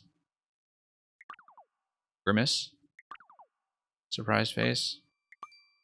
I don't know. I think this requires neutrality. Or sadness. Neutrality. Yeah, really unique cake, actually. It's like the cake is in the oven, right? Because it's rising. Anyway. Let's get out this pipe. Because I think that will likely give me a dash panel and the top of the flagpole. And that will be that ordeal, which I think took me about an hour and a half. Still not one of the hardest cakes. Well, one of the hardest, not number one. It's probably top 3 in terms of cake difficulty, but that's partly because I struggled with this level to begin with in terms of adapting to some of the rules of the cat mechanics and getting them straight again. This level by itself may have kind of hijacked my original plan to do all of Week 8 in this sitting. It is, I think, a lot more probable now that I'll have to break this into 2 segments, but we have time to go on, so we'll go on. Next thing is going to be the Star-Mazing Maze by Jim Zan. Jim Zan is going to have a puzzle solving and a music tag on it. Jim Zan, of course, is best known for a lot of Zelda music levels, some involving bosses, some that are dungeon layouts, and indeed some that are puzzles, which we've played for in the past. And so, yeah, always a pleasure to see what Jim Zan does with music loops in order to give us a bit of a changing background while we solve something. Also, I think it's going to be a relief to do a puzzle again after struggling with the cat for so long. Which cake is the hardest to get? The Celeste level by Death Despise, Your Own Worst Enemy. Because the cake requires you to collect both the key at the very start of the level, like the golden strawberries in Celeste, as well as all of the red strawberries, which are the pink coins. And so not only do you need to do the level perfectly with the coin collection, you need to do it from the very start. That one took me about 2 hours, after I'd already beaten the level with the pink coins only. So yeah, that one I think is by far the most challenging. The cat one is second. I feel like the cat one is second. There was one that tricked me out for a long time, which was the one in, I think, Ra the Sun God by K-Dog, which is the one where you have to kill the angry sun and also survive the music level from the very start, and also dodge the angry sun in very precise locations so that you keep your power-ups the whole way through. That one also took me about an hour, and that's probably third, although that one was a bit of a knowledge check in that for a while I just didn't know what to do with the angry sun, and so it's not that hard to execute if you know what you're doing. I think none of the other cakes have really jumped out at me as being as difficult. Anyway, Jim Zan says, Happy 4YMM, tilt the Goombas, and they will open a path for you. The lengthy description on the website says, the somewhat puzzly Star-Mazing Maze pays tribute to the often neglected Super Mario Land 2 from the old school Game Boy. It's known as 6 golden coins. I admittedly don't know the Super Mario Land games on Game Boy very well. They're the one gap in my Mario history knowledge, so I think, though, that I will recognize the music from it, if that's what its role will be. So, let's take a peek. Where was the cake in my level? My cake is fairly simple. It was just collect all the pink coins. So, like, mine's not particularly hidden. It was just a pink coin hard path. So if you didn't see it, you're certainly welcome to try again. Okay, so this is going to show you that Goomba weight is equivalent to stump weight. That's going to be an important rule. Also the fact that the Goomba will come back, so that this is timing dependent, so. First room is just going to make that extremely clear. It's also going to start loading in some looping music. It's also going to tell you that, once again, the Goomba is going to be time sensitive during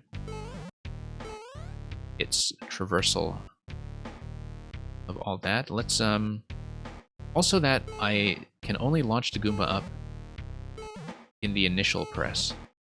I cannot wait for additional cycles. Let's stop it. Hit this. Going to do a scroll break and continue to load some music.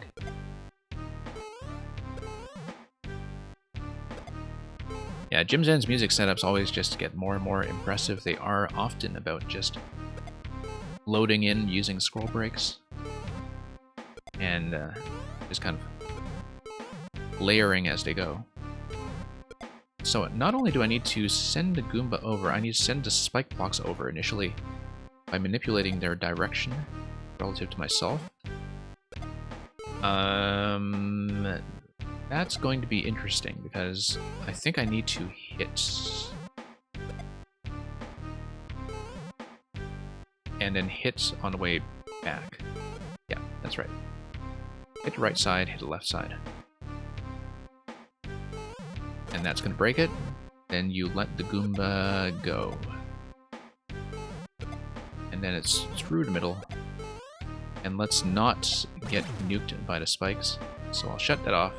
You need to turn the tap back on after I release, because I assume I need to go up that pipe, so... no, I don't actually. I will be doing something else entirely. I will be coming down here because that opened the gate with the change of the on-off state. Blaster is going to give me a cloud. The cloud is going to stomp on this and give me a very narrow margin of time to get on top of the Goomba and through. Yeah, I can imagine that there were a lot of incredible music levels. Having seen some of the earlier music creations by people who were the music makers in this final batch in Week 8. Like Jim Zan, I played a lot of music levels by before. Ichigo Tan is also a very proficient music maker that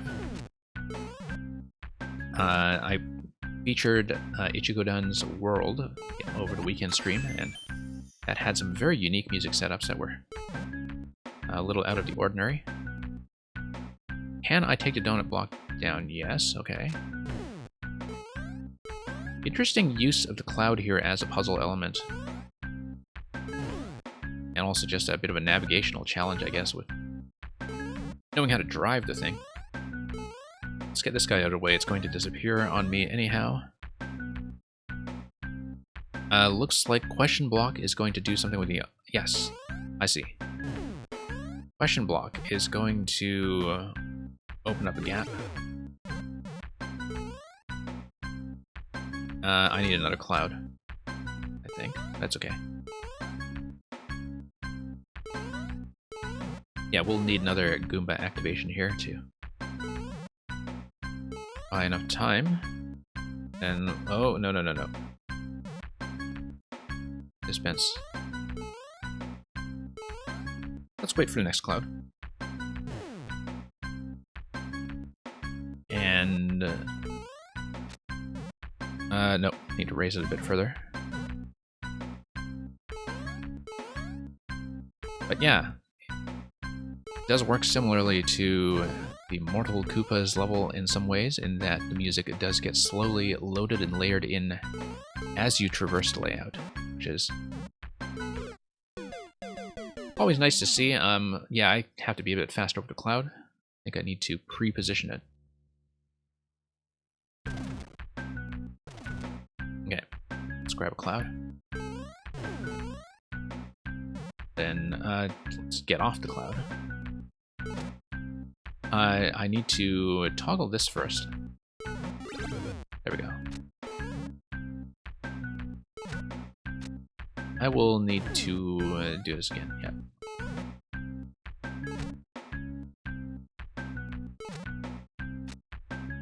Okay.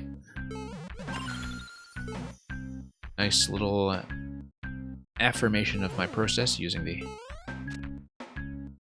30 coin. I feel like I need to prepare this cloud in advance positionally. Oh, that's a disaster.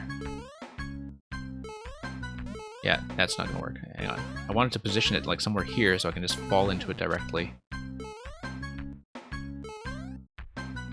Going to be a bit slow, I think. Okay, just in time.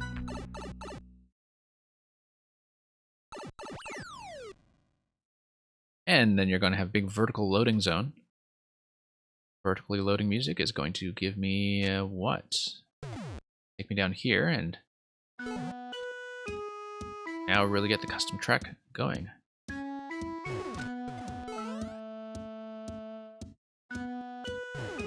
Okay.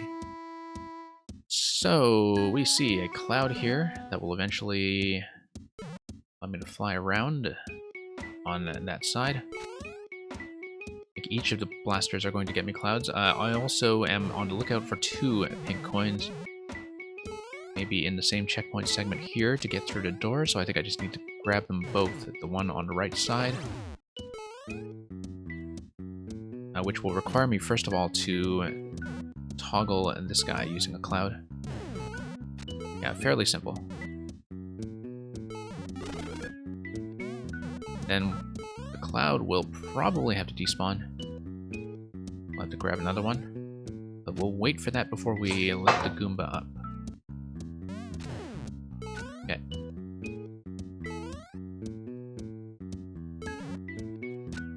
Let's fly with some accuracy. That's not much accuracy.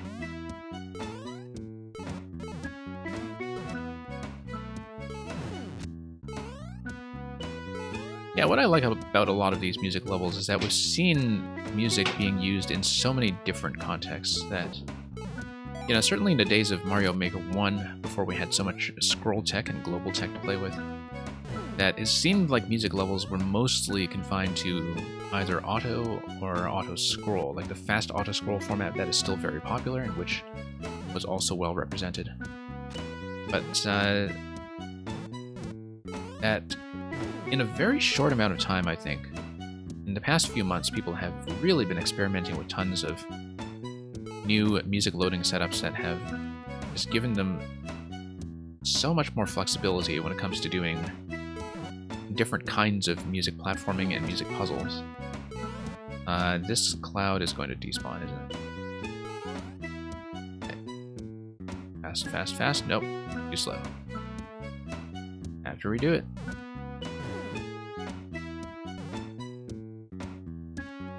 Okay. Now we'll just move over here.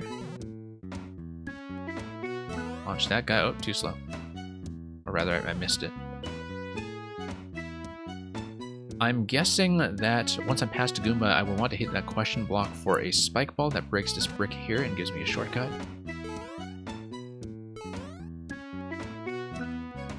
Seems like a reasonable prediction. Ooh, okay. Hey, Redox, welcome. Yeah, Gorkowski, hopefully I will in fact get to yours. I was hoping to do everything in one segment, but I certainly didn't anticipate that the cat level would take me quite that long. Thank you for waiting around so patiently, regardless, and hanging out this whole time. And yeah, hopefully you will catch the VOD if I get to yours later on. It was much slower going than I expected. So, certainly appreciate you sticking around all this time.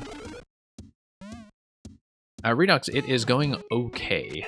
I'm only on the 4th level of this set, despite having streamed it for a while, because the cat climb level that I did in 3D World just now was a problem, shall we say.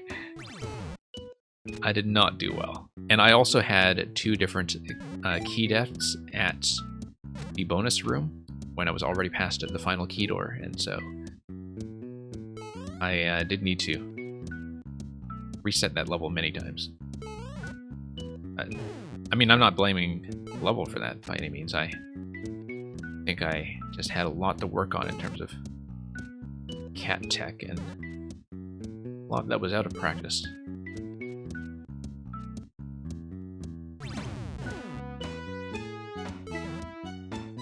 Yeah, Gorkowski's level was the Mad Lad Lab, I think. I haven't gotten to it yet, obviously. Switch ADHD, I do know you said you had played these already. We were discussing the cat level earlier. Too tight. Not gonna make it.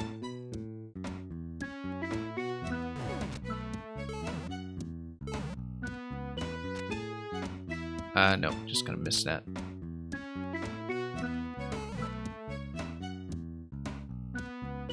And yeah, let's just wait out this cloud first of all and launch that. To fly quite a bit more accurately.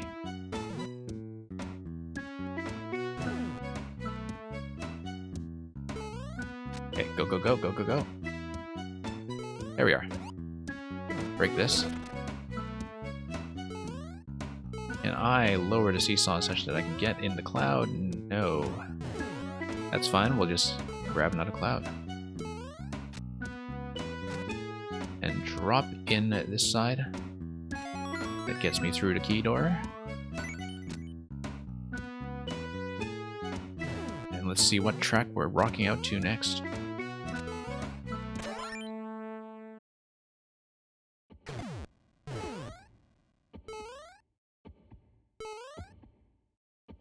Okay, this is going to be tight by design, I think. Oh, we didn't check the blue pipe. I feel like I should have checked the blue pipe. Yeah, I should have checked the blue pipe. Particularly if we're at the... Oh! Here's cake. Okay. I guess maybe the blue pipe is just standard exit and this is just a bonus then. But, okay. Do we have anything to say about this cake? I don't know if I really do. But yeah, Brent, I'm glad you have really appreciated the degree of craftsmanship that has gone into this. Oh, hey, that's totally Safety Man. I recognize his art style by now. Because he has a very particular common art style. And I don't know that I have much to say about this cake, except that,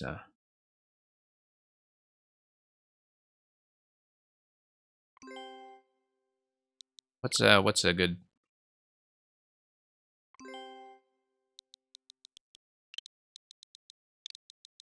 I'm gonna say many Goombas.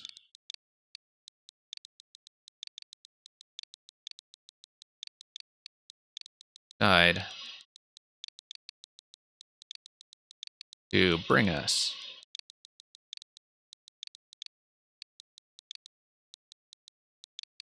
this confection.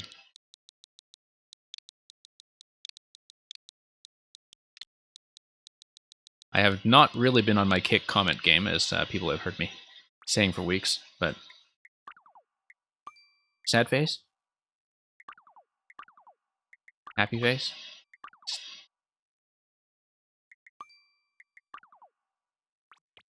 Sad face. We'll mourn the Goombas. They were our friends. Bren, where did I draw inspiration for my 4YMM level? A lot of trial and error of vines, actually. Like, I originally had a very different vine concept. And I was thinking mainly horizontally, and it's one of those things where, like, occasionally when you're building a level, you just find a variation of the mechanic that is much better than the thing you originally started with. I have to remember to turn comments back off. And, yeah, and I just kind of let the design lead me from there. In terms of thinking about what the ultimate theme was going to be when it came together. Everybody has a different process for this. Some people really start with, you know, in some cases thinking about like what kind of level would match a music track, for instance, or vice versa. Or they really just start with like one particular gimmick that is very promising. It has a lot of potential, has a lot of room for variation. Level 5 in this week's set, we're coming near the end, is going to be Orthogonal Lifts by Zerfink.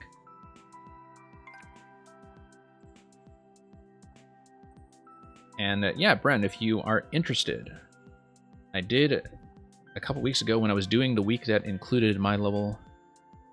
I don't know if you were here for that, but I did spend some time just doing a bit of a director's commentary of my level and talking about the different parts of it in the editor, and that might be interesting if you want to find out more about what I was thinking when I put it together. It's a little bit long-winded, it's about an hour long, but maybe that'll be entertaining if you're interested in that. In the meantime, let's take a look at Zerfink's return. Zerfink, of course, was from Week 1 and created the puzzle level in Week 1, which was Permuting Perspectives, which was also in Super Mario World Ghost House and involved all kinds of scroll-breaking tech along both axes. terms of manipulating your spawn position every time you went through a door or a pipe.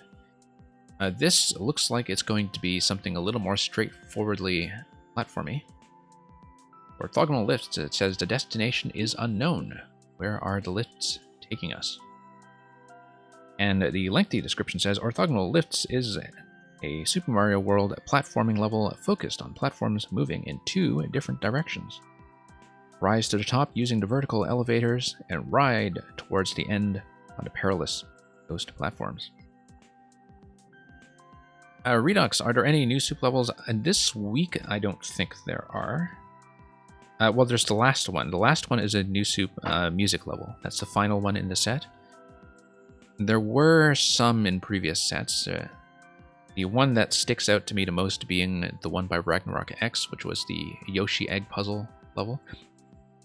The one where you have to save the Yoshi eggs and escort them off the various claws. I thought that was kind of a very interesting use of the style, but that's because, Ragnarok X is somebody who really kind of believes in the potential of the NSMBU theme.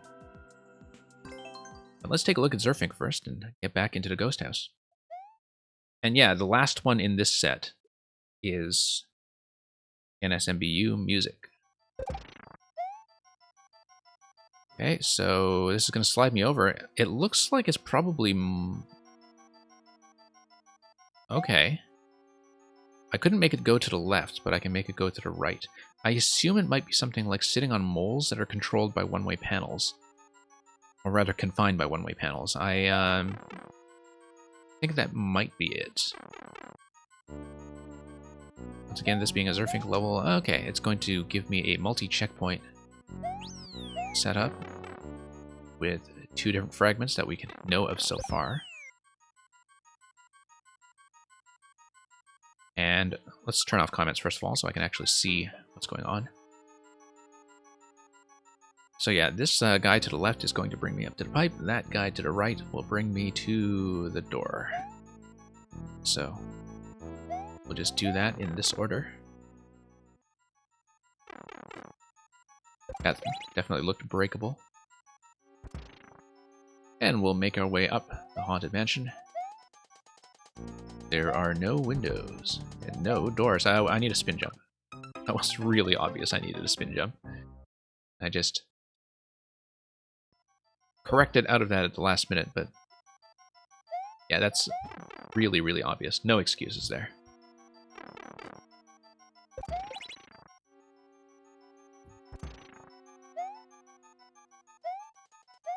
Okay, cannonball.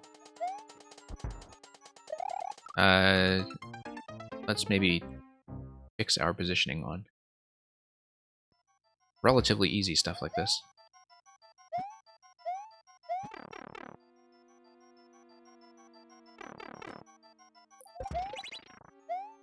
And gradually work our way up.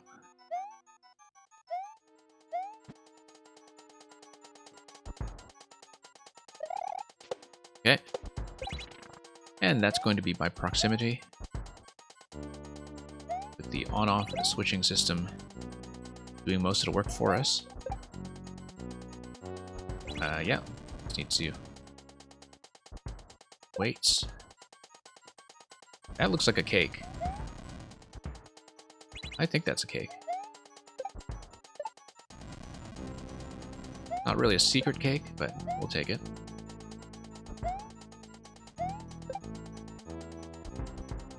Hey. That's more or less straightforward. Yeah, it looks like there's going to be a big vertical section and a big horizontal section is what I'm guessing. That the horizontal stump platform that we saw in the main room is going to take me to a series of horizontal challenges that spit me out back through here.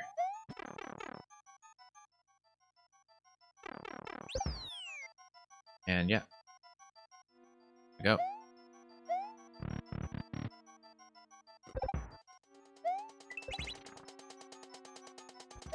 And as predicted, that's exactly what it's going to be. These guys race each other over. It must be on conveyors, actually, that it's timed around some kind of conveyor-based element on the bottom. Let's go invincible. Guess we come up this way.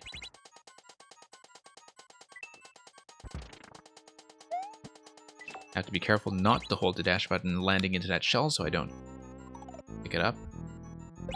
So yeah, one side gave me cake, the other side gave me 4YMM. Oh, whoops. Didn't expect the scroll to push me that aggressively. I mean, that's very obviously just a spot to jump out of the shell.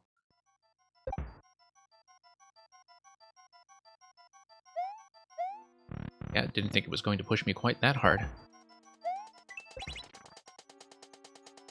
Okay, still generally quite relaxed after we had to deal with earlier with the cat level.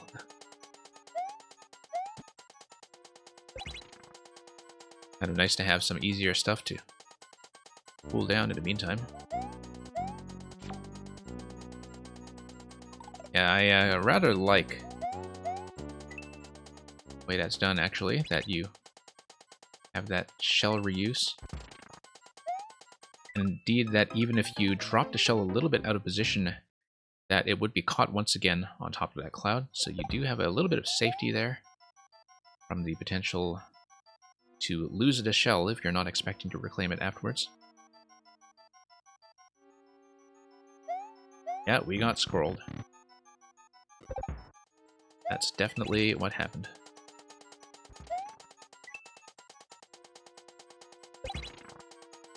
Okay.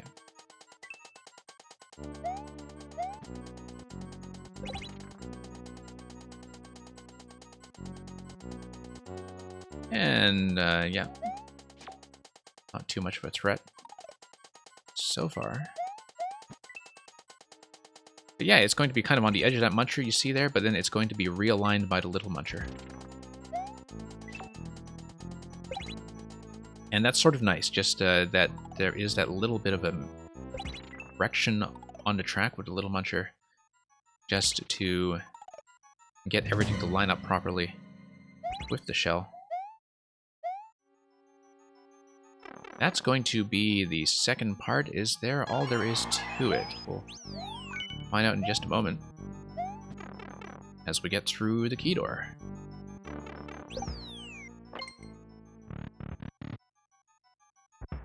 And yeah, that's going to be pretty much it, except...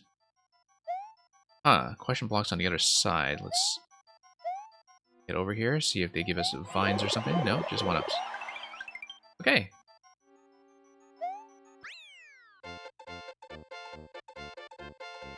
Yeah, definitely a level that has a bit of simple elegance to it. But one that I think was a nice relaxing ride in both directions. Yeah, I didn't really have a secret cake as such. It was just, you know, cake on one hand, 4YMM on the other. At least unless I missed something. But if I did miss something, those of you who have played this can let me know.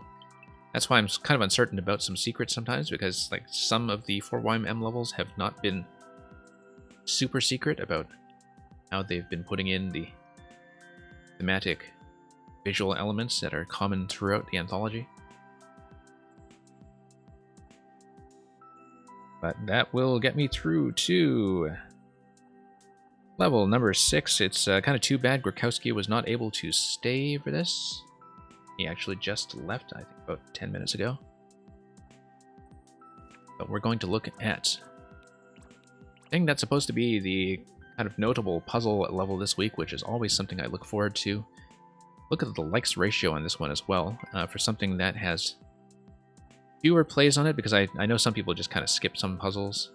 It seems to be very, very well liked so far. And given my experience with some of Grokowski's levels, we can expect great things. So, the description here says, use Dr. B. Boom's patented make a Koopa machine and escape his lab. The lengthy description says, rumors of twisted experiments and questionable research grow in the Mushroom Kingdom.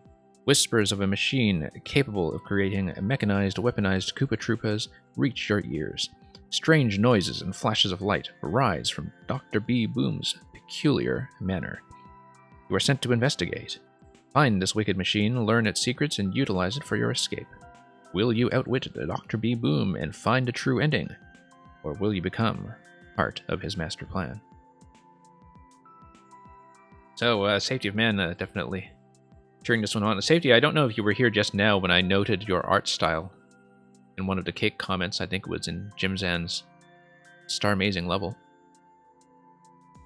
Yeah, no, I turned on comments around to Cake and I recognized your illustration right away. But anyway, let's get on to Grakowski's room, and a belated hello to Grakowski when he has a chance to come back and see the VOD, because he did once again have to leave about 10 to 15 minutes ago. And we'll see how this goes. And the really ambitious mega puzzles have been a big highlight of the project for me.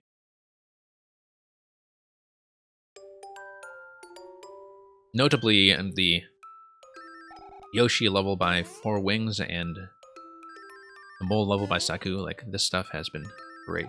Now, Grakowski actually puts a lot of thought into exterior architecture. I've noticed that about every level of his that I've played. And so we're going to have some flowers. They should refresh from the blasters, so we'll just grab that as a safety buffer. Looks like eventually we'll have an on-off toggle. Did we come in through the door or through the pipe? We came in through the door, yes. Let's check the pipe. That's going to get me into the lab right away, at least this wing. And... okay. Trampoline. Trampoline towards the mecha. We'll check some of these doors in a bit. I want to do a bit of breadth first exploration and check this door first. Just to see what happens. Or YMM, okay, there it is.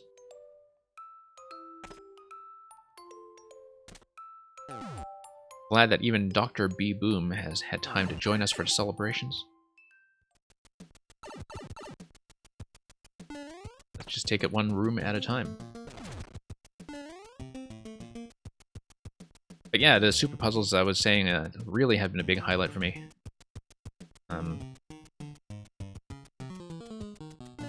3 available items here. I don't know what any of these things are going to do, but we'll just have to drop in and see. Guess if you apply enough weight on the end of this, like, it'll just drop through. And that eventually there will probably be some clue as to the actual order we need in order to, well, do anything interesting with that. Oh, you know what? It was probably possible to just activate the P switch, perhaps, and that's probably what this is going to be about, unless it dispenses everything way off screen.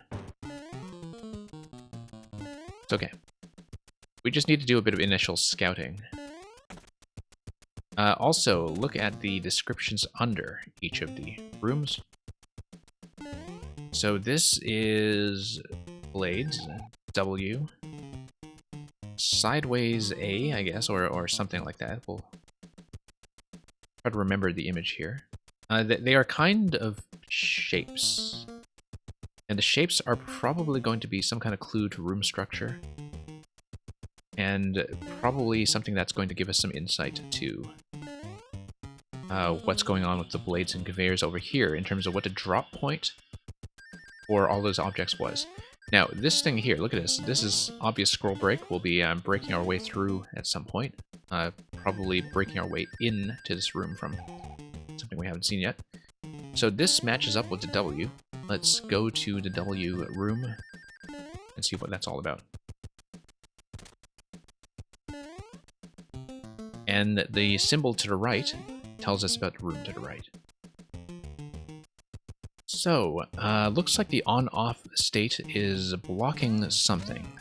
If we just drop the trampoline, it's not going to do anything right now. So I'll just keep exploring. I think ultimately, just thinking of ways that I could potentially be pushed through by falling objects, but I don't think that's going to be it. That's obviously a dead end. There's some kind of object to be projected onto the jump block over there.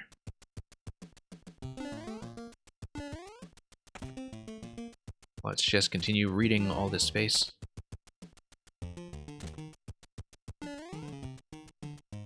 And yeah, this is also going to give me the symbol for its neighbor.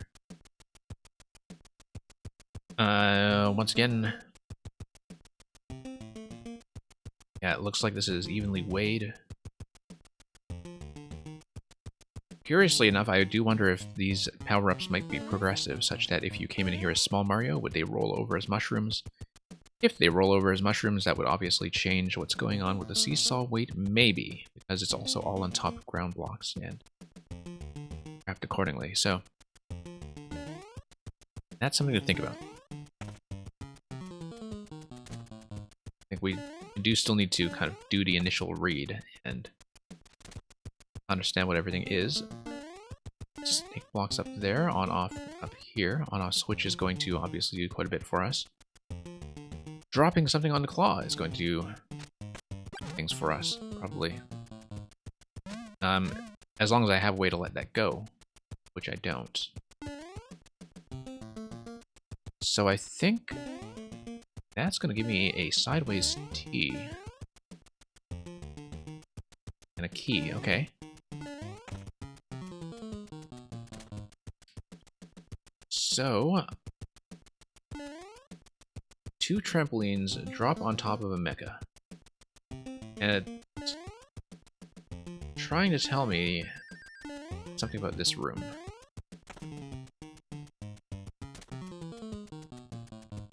Two trampolines. Well, I mean, that's not going to do anything for us right now, obviously. I think the thing we have to decode, and the only thing that is a point of interaction for us right now, is to think about this room and the sequence that we need in order to do anything here. Now, the thing we were told earlier in the level was drop 2 trampolines. I think it's actually going to give us a mecha. So if we bring a trampoline here and we drop 2 trampolines directly, some off-screen interaction will happen. Obviously, the thing that's being blown up probably has a vine in it, so that it's something that remains there. So we'll just follow that clue. Follow instructions. It should give me a mecha out the other side. No. Yes.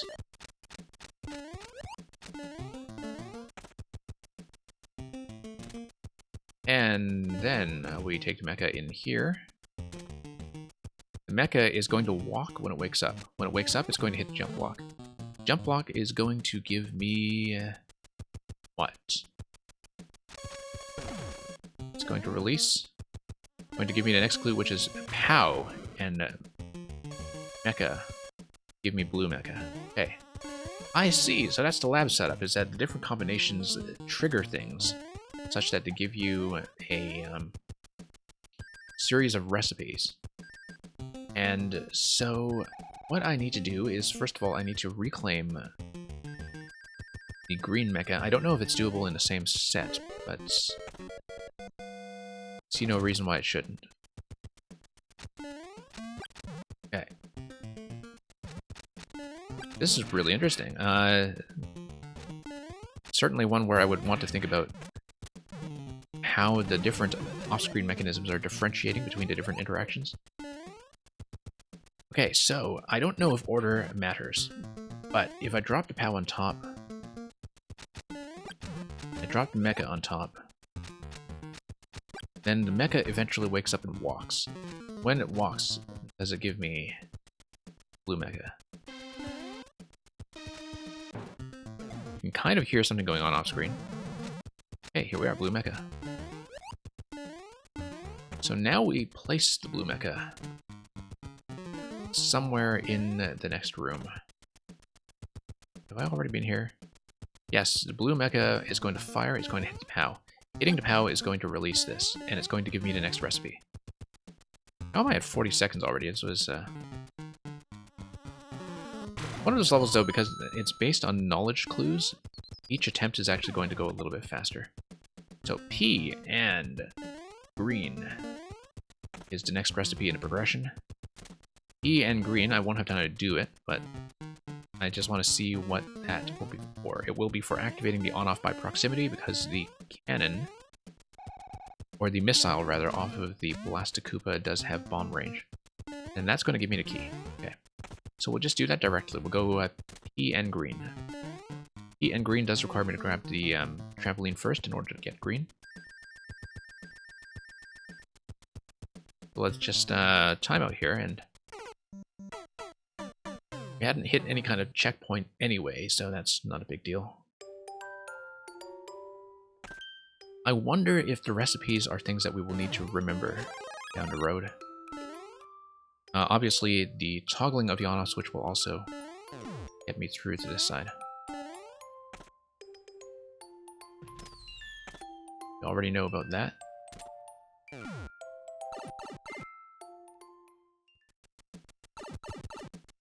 But yeah, I feel like this is teaching you a set of initial recipes that I will need in order to get through more of the level. I need to grab the trampoline first.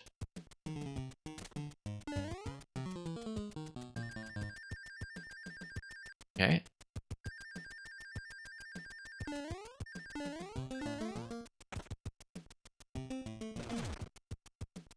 Let's drop this. And this.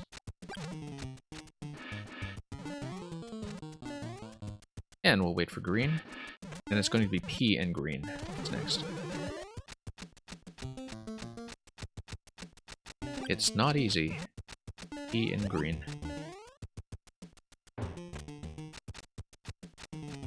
That's going to give me red. We take red to the on-off room.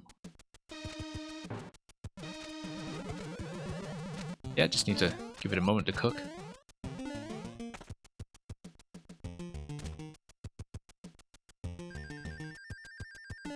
Yeah, this one is really quite unique so far.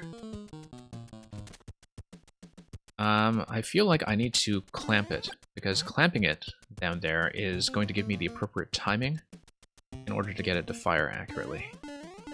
Because otherwise the missile timing would be extremely fussy. It would make for some interesting speed strats, perhaps. Yeah, just kind of loop it around like that. Loop it all the way around. There we go. And there's Dr. B. Boom. Funny thing is, I'm already thinking ahead to different things you could do to carry objects around. So for example, you see this over here. See that scroll break to the left?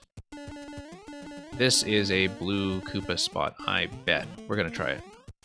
We're going to try it. I need the trampoline first of all.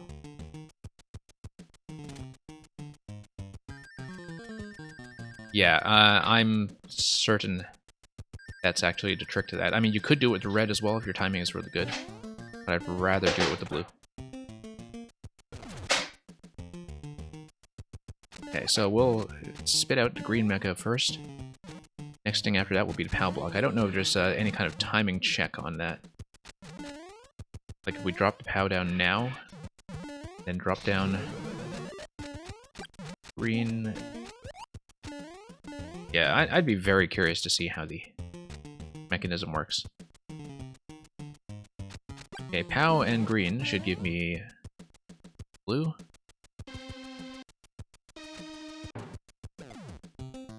And then that's going to bounce this guy up.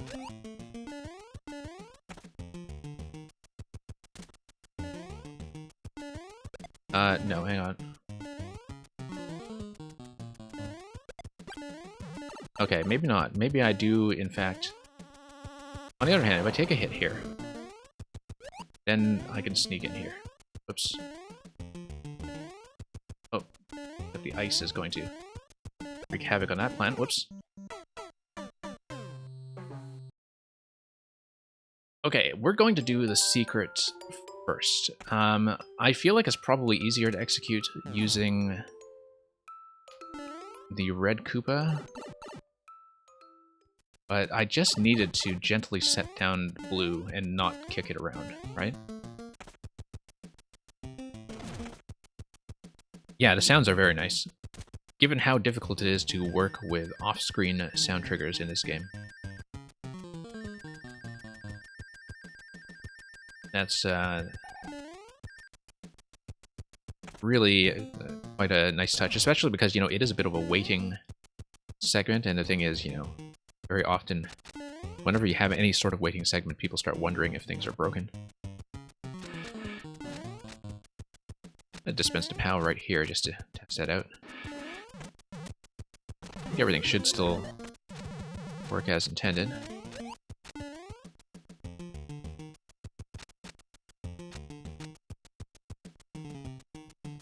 Yeah, I mean, obviously you have different kinds of interactions. That, for example, the mecha is based on a wake up and walking time.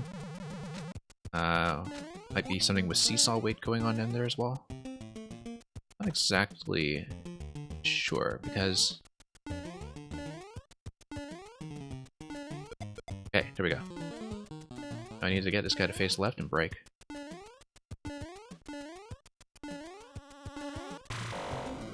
Oh, no. It's only with the big, it's only with the big guy that breaks hard blocks. Okay, never mind.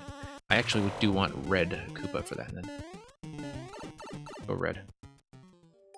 I just completely forgotten that you need the big ones for hard blocks, but red Koopas, I think, should consistently work like bombs. And have the same damage logic as bombs.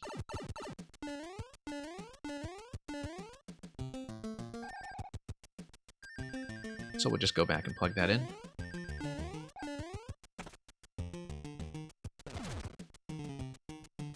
And drop it. Drop it. Drop it.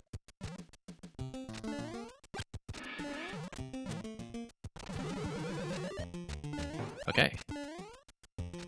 And drop that. I'll just try to position red such that we get a nice, gentle missile range from it. That would allow me to break left side. Maybe there's an easier way to do it, but we'll just kind of activate that and see. Come on, fire at me. Fire at me.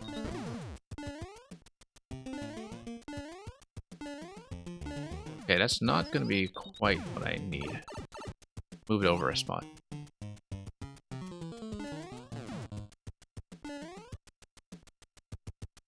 Wake up, wake up. Come on.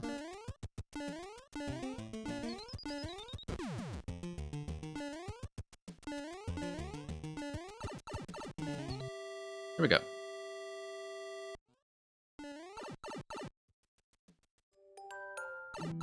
And here's a slice of the pie. And let's not die to the icicles, that would be bad. That's going to be a 4. Oh, it's only a quarter pie. I see, I see. Okay. Yeah, but we only see a quarter of the pie. We actually have to collect all 4 pies. Unfortunately, I don't have 4 comments to go around. So we'll just have to prove it afterwards. Let's take a look at some of the comments. That's, hey man, thanks for all the cake. Yeah. I see your comment there, safety man. This is definitely not all... maybe the 4 is just supposed to be a candle and that this actually is the whole cake, but... It's, we'll just take a jump up here. And... do I have access to the pie character? I don't think I do. We don't have Greek letters, unfortunately, for mathematical purposes.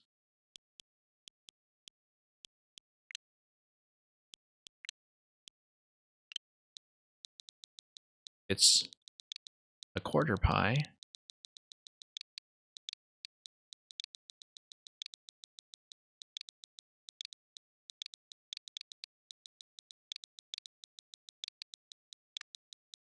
Or by Okay, pi radians is 180 degrees, right? Or by circumference in radians.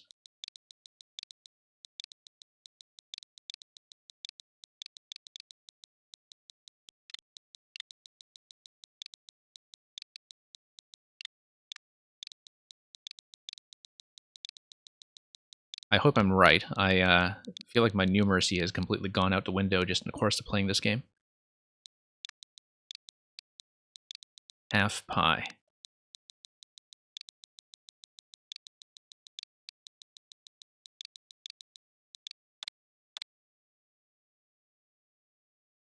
Try to do a Pascal Mario. Okay. And I feel like we need to give this a nice big smile. I sure hope I'm right about this, otherwise I'll have to delete this comment and redo it for accuracy. Because I remember just a few streams ago, like, completely embarrassing myself by forgetting how, well,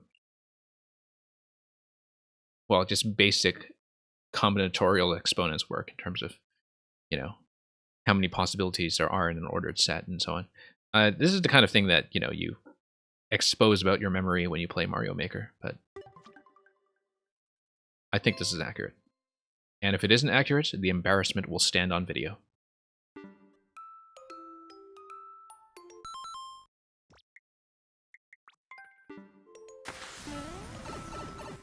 That's a 4.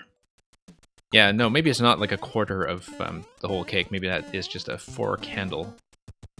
Or something that's 4 years old. That's probably the only cake, to be honest. I certainly initially read that as, oh, we actually have to find 4 cakes, but what we need to do instead is grab another red mecha in order to grab the key and the on-off switch. And hey, 1K Man, welcome back.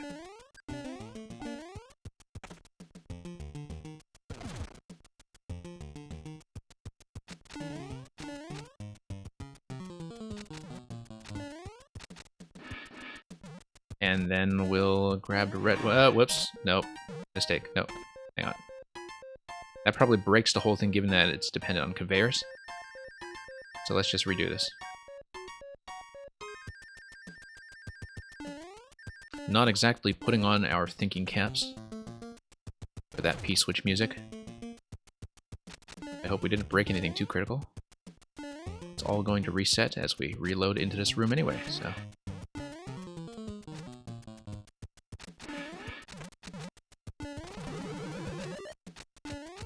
Okay. Yeah, there's got to be something going on with seesaw weight to differentiate the POWs and the P-switches, but also with the...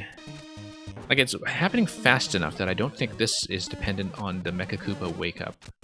The way that one of the other segments that gives you a clue is dependent on the wake-up. But... I do wonder what's going on there. Let's take this into the... Whoa, whoa, whoa, whoa, whoa. I was going to let go of that guy. And I was too slow. Okay. Just means we'll post a better clear time. Also, I guess the pipe up top isn't really anything. Okay. At least not yet. It's definitely kind of curious. If we see an untapped yellow exit pipe later in the level, we'll need to take note of that. Let's grab a fire flower for safety.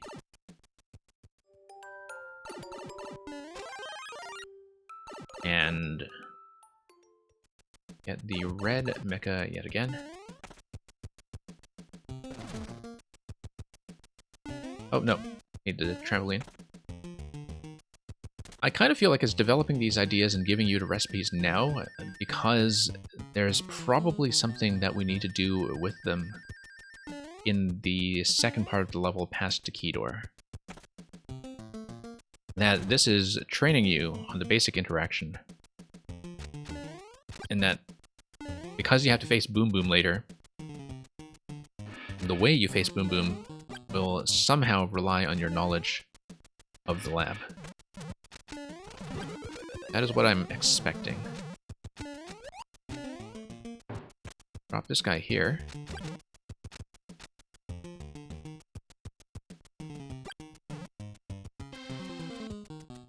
and this guy's gonna pop up.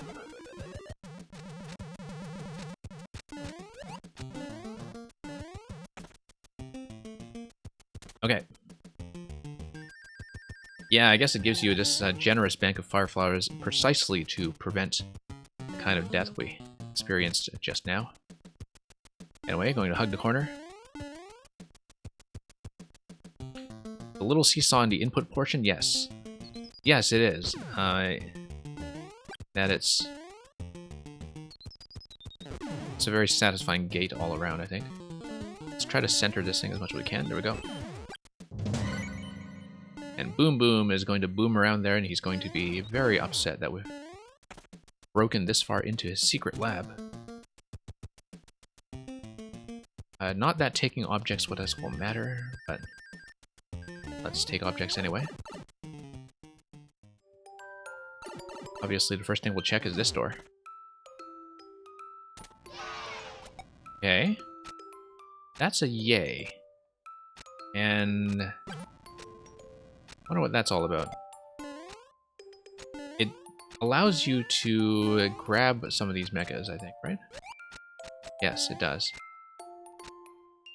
And so you have your choice of mecha that you can take with you into this room. I think that's what's going on here. Checkpoints. Now you have Snake Block. And the bumper attached to the Snake Block, that's a clue about what we had seen previously. In one of the other rooms, there was a Snake Block on top of one of those clues. I just don't remember which room it was, but I think we will need to drop a Koopa in there. Wait, let me just go back and see the visual again. Or... yeah, let me just try to recognize what was going on. I think it was actually in... oh, interesting, that you actually have a state switch here with the on-off. That I knew about. No, we passed that clue. All it does is give you the clues that you were dealing with earlier. Oh, interesting, that you get a second chance at all of the clues after the on-off state toggle because of the way that the mecha was spawn blocked there. So it saves your knowledge progress through each of the clues in the level, and that's a nice little touch. Okay, so the Snake Block here, I don't know if it was telling us anything important. Yeah, Boom Boom over here. Okay. One thing that I don't know is whether anything has changed with the front entrance with the change in on-off state. I doubt it. You never know if there's some kind of off-screen blockage that has been altered. So yeah, we have access to either mecha. We have access to this visual clue here. That you have a Snake Block, you have a track, and it's like it's telling me that I want to go down through the bumper in the Snake Block room. I do not know if that is actually going to be the case. But that coming through here gives me access to this pipe. Oh yes, we haven't progressed through this pipe, have we? That's new. Oh no, that's just bringing us back here. Okay. So, now I want to think about how to get through the bumper then. And the way I would get through the bumper is by putting in a trampoline on claw. No, it's not. It would be...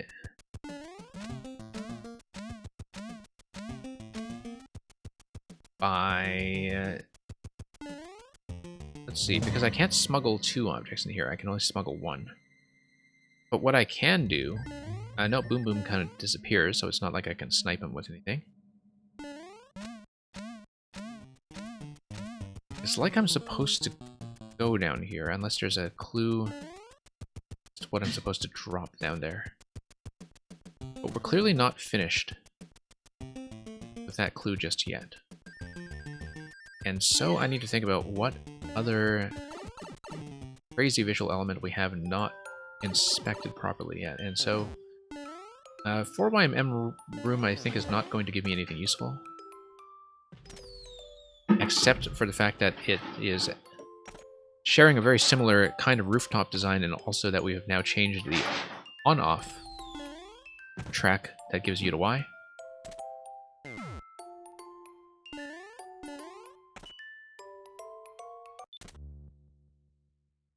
Okay, so yeah, see a track, see a snake block. This is the clue that we need to progress, and poor little bumper's blinking at me.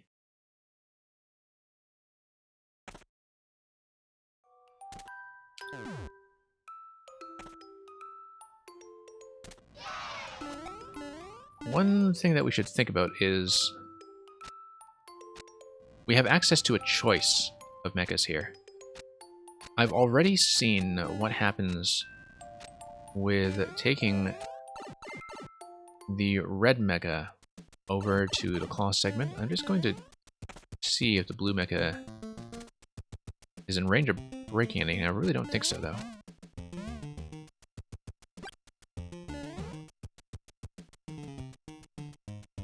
Because nothing is going to be in range, and you're not in activation range of it anyway, so I don't see why I thought that was going to do anything. However, if you break these ice blocks over here using the blue mecha... no, it's standard blue mecha, so it's not going to break that. However, if I take the... No, I got it. You bring the red mecha here. You bring the red mecha here, you break the ice blocks, you stand on a snake block, the snake block pushes you through the bumper. So let's go back and grab red, and let's do that.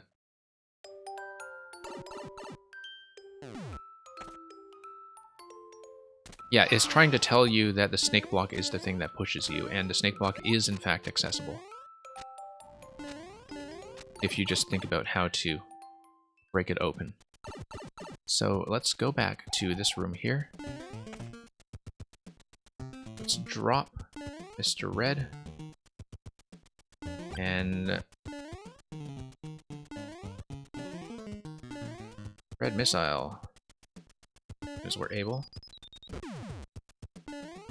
Need a little bit more distance, I think.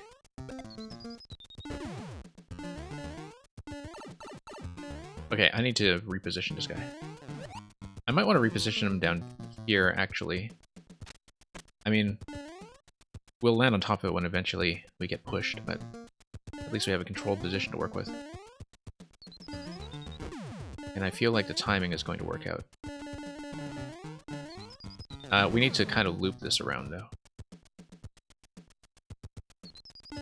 There we go. There we go. Now I stand on top of this, and it's going to push me. Okay.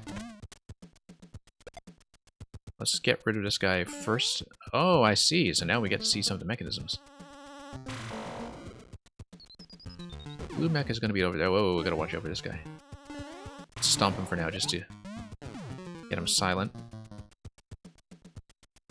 Snake block is going to push me towards the POW, but that would squish me. Okay, time's up anyway. That's fine. We were just short of the checkpoint, but it's fairly simple to get back to that. And, okay, we have anti-key death.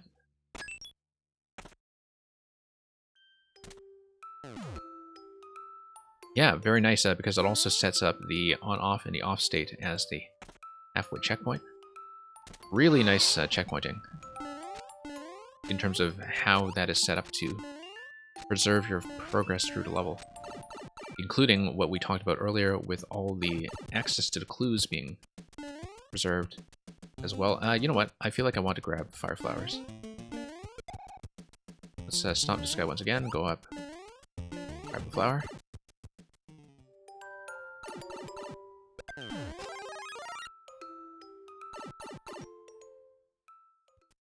Take him through.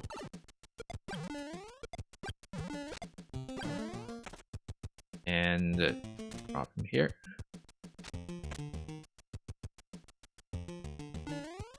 But what if you don't take red mecha through with you? Because it seems like this is doable without, right? Like if you position the red mecha, you know, over here, for instance, and decided to lead the missile up here regardless, it would not come down below the bumper with you. And so whichever solution is required below the bumper, it's not going to be dependent on having access to red down there. Let me just sway this back and forth a bit. And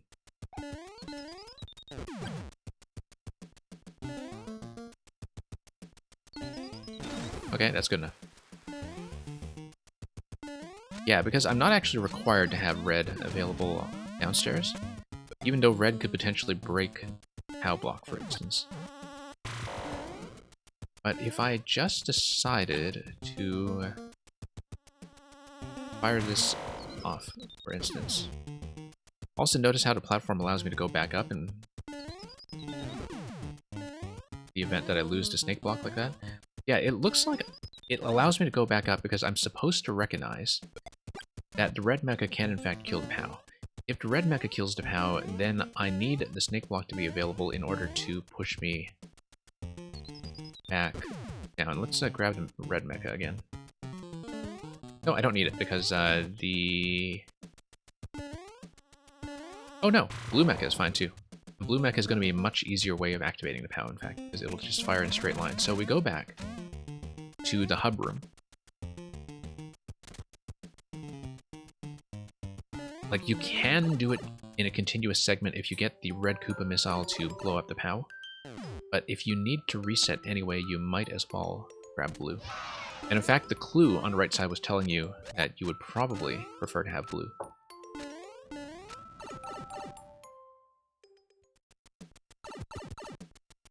And so we will take this guy back down. We'll drop him so he goes down with us. Grab the snake block. It's gonna push. And then next thing is it's going to blow up the POW. Then we use the snake block to send me to the other side of the POW. Love how the blue platforms do make this a two-way thing, technically speaking.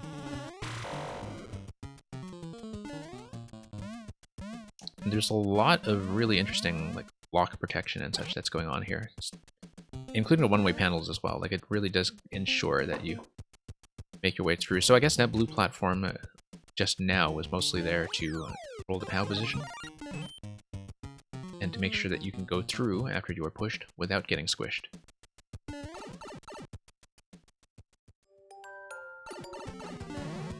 Okay, so now we deal with the boom. Okay, that guy's gonna fly. We don't have a method to activate the on-off switch yet until the missile comes out. Now we do. Nope, not if I do that, we don't. Okay, now what's gonna come out the left side? Left side is going to be blue mecha. I feel like I need to lead these guys such that I can take a mecha with me. So for example, I want to grab the blue and then get on top of green, which is still in flight.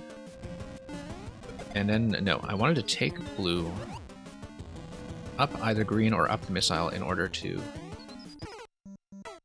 get onto the left side. And then I toss blue to the left because when it makes its way up to the conveyor belt, it's going to have a chance to shoot the POW. If it shoots the POW, I mean, I would need to do a reactivation, though, of the on-off switch down here to get the POW to the bottom of the conveyor. On-off switch, therefore, needs to be activated twice.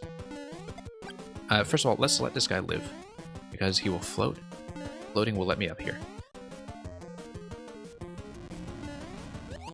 That will give me red. Red will give me on-off. And, oops, get him out of the way. Let's kick him. It's going to require a little bit of manipulation, spacing. Oops. Nope. Get off screen and fail to activate. And I'll have to do this multiple times. I'll have to do this with the blue active as well, but if I get the blue on top of the top left location, I at least don't need to worry about it respawning from pipe. It's just a matter right now of finding a good spacing. There we go. So I want to stop the blue. Then I want to jump on something that will allow me to get up onto the left side without breaking it. Okay. Just there's some space here. Probably easier if I do this by missile. Oh, and it's going to give me the POW position virtually by accident. So yeah, at this point, as long as I activate the blue mecha, it's going to release the Muncher. However, I do... Oh no, that's a semi-solid, never mind. Okay, Boom Boom is still going, unless he's been held captive. So we've got more coming, I think. N to the left. And Boom Boom doing all this. There's a fire bar, there's a goal. N. Of course we're checking it. Of course we are. I think that just... W to E to blue pipe. W to E to blue pipe. Right, because you actually need to kill him in order to get true ending. W to E to blue pipe. What is E, though? I don't think I've actually seen E. But I didn't go through the blue pipe in the mecha room, did I?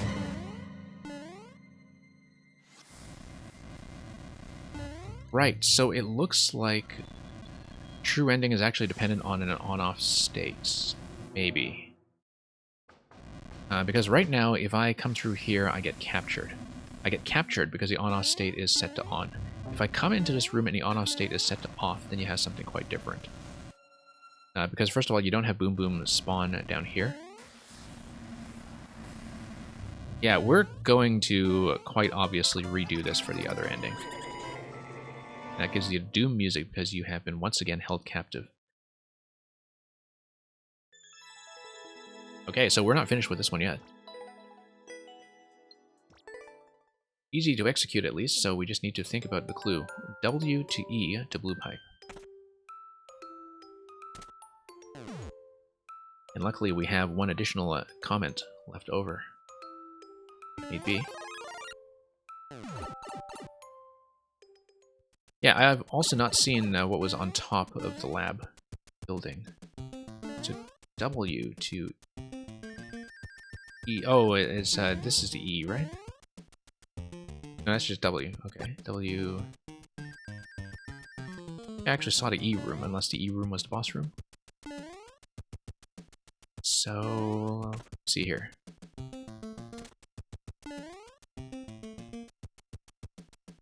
Okay, there's going to be something going on. W-E blue pipe. Very curious. Let's just redo this and get back to the halfway point, because the halfway point does save progress. Let's grab the trampoline. Do that.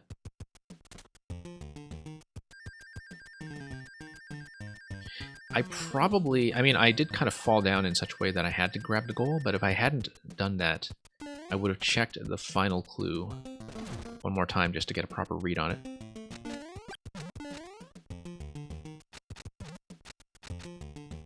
And, okay, so what do we got now? We, sent both of those down. We're going to get red. And getting red will get me through everything we've seen already.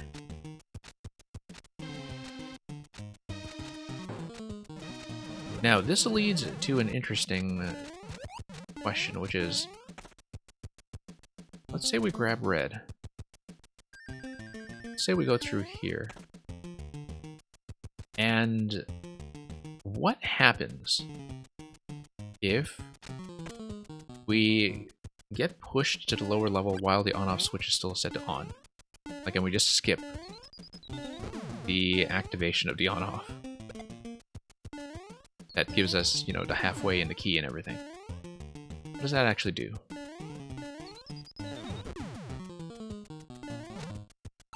Oops.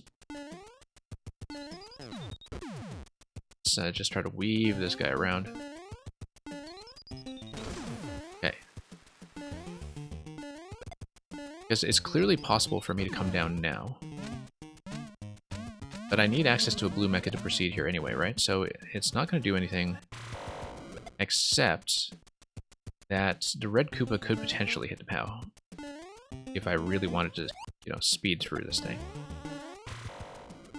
But basically, it's not actually necessary to get the key, except it would give you the checkpoint.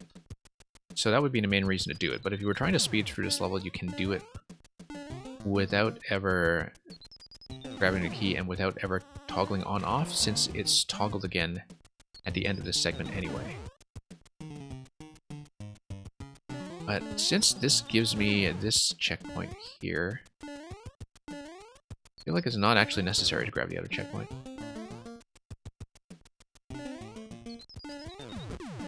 If I can actually miraculously break this POW. I may as well just do it with the blue Koopa method. I kind of want to see what's going to happen here. I mean, it may have some kind of true ending interaction anyway, right? So, at the current moment, I don't know.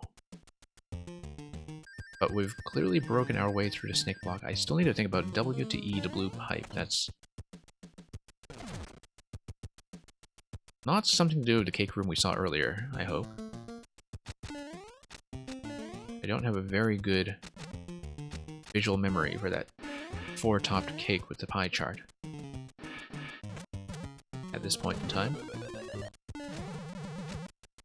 But yeah, we'll just try to skip the midpoint entirely and see what that does. Because we have a checkpoint right ahead of us anyway, so as long as I grab a blue here... In fact, you don't really, I think, even need to grab red in the first place. Yes, you do, because little blue will not break ice blocks, so far as I know. Yeah, drop this guy. Drop this. Does not matter that we are still in the on state and we just don't see Boom Boom. Drop this. And we'll activate.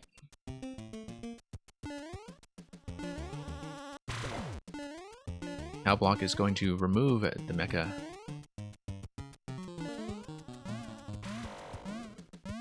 So I guess we could potentially have gone through the blue pipe that spawned the blue mecha in the boss room. That's the only blue pipe that I can think of that we've even seen. It's this guy here. But I don't know what the W and E clues would be.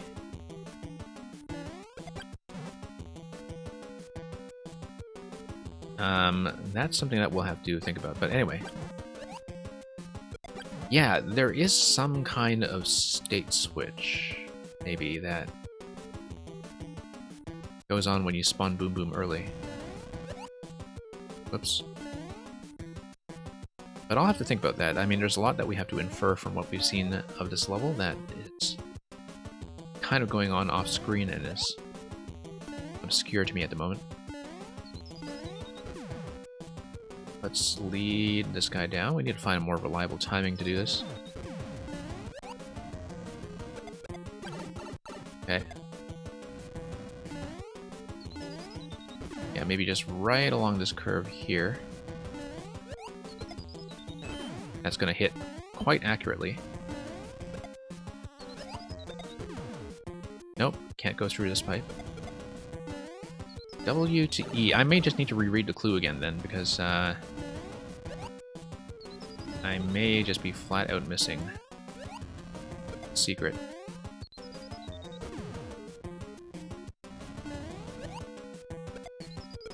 Okay, gonna drop that guy before he becomes a problem. Going to hit the on-off down here once we can.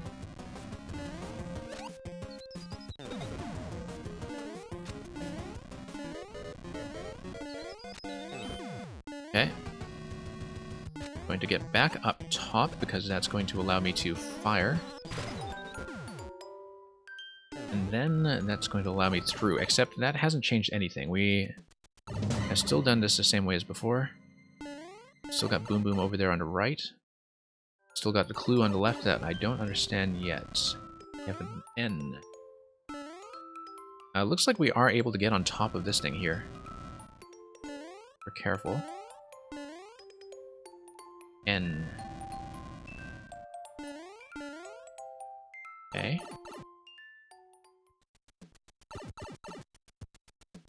So it looks like the W to E is like a rotation almost. That is to the right of the Boom Boom microchip cage. So it's like we need to think about this in rotation. And like a rotation 90 degrees clockwise. Rotation 90 degrees clockwise would signal that I'm looking for something like a descent into a downpipe. Maybe? Very clear to me how this is supposed to go, though, which is that if I come in here with the on-off state switched off. Oh, okay, no, I see. I think I see. I need to somehow manage to get into this room with the on-off switch switched to off. When it's in the off position, it's going to block something here. It's going to send me down the bottom rather than sending me into the cage, and it's also not going to spawn Boom Boom. It's going to do something different. So the question is this something that I can do past checkpoints? Because is it possible for me to remotely activate the on-off switch?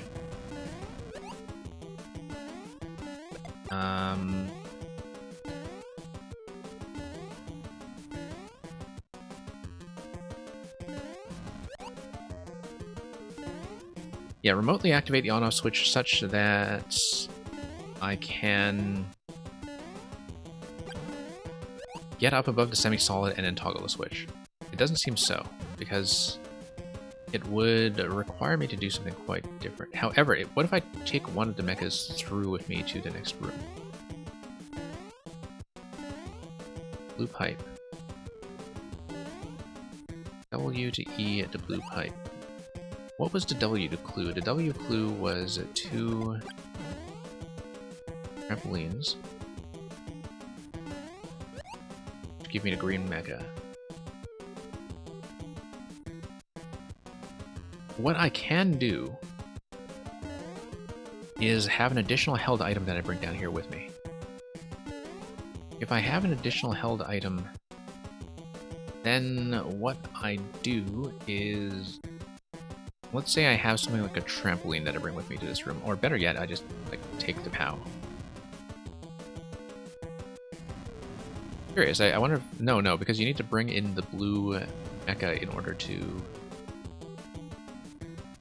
get through, don't you? Yeah, because you need to kill the POW that's in the room before the prior checkpoint. I don't know if the way that I'm flowing through this makes any sense whatsoever, but the way I'm visualizing it is I'm thinking about, like, okay, so is it going to be dependent on bringing in an additional item or something, or is it perhaps going to depend on the initial layout of the lab? So here I am thinking, you know, that we are obviously in a night theme where the Koopas are able to fly. And being in the night theme, one of the things that I had not really exploited is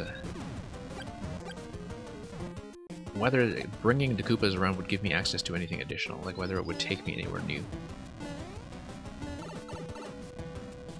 So. Okay. Swing this around.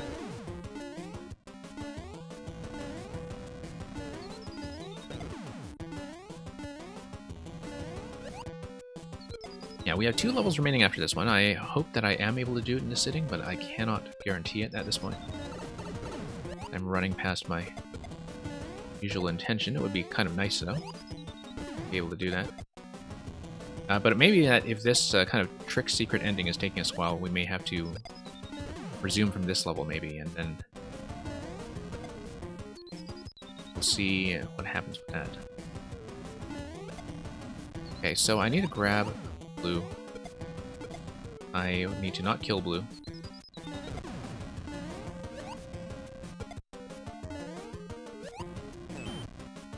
Okay. Is it going to let me throw before it wiggles? Yes. Blue is going to hit the POW.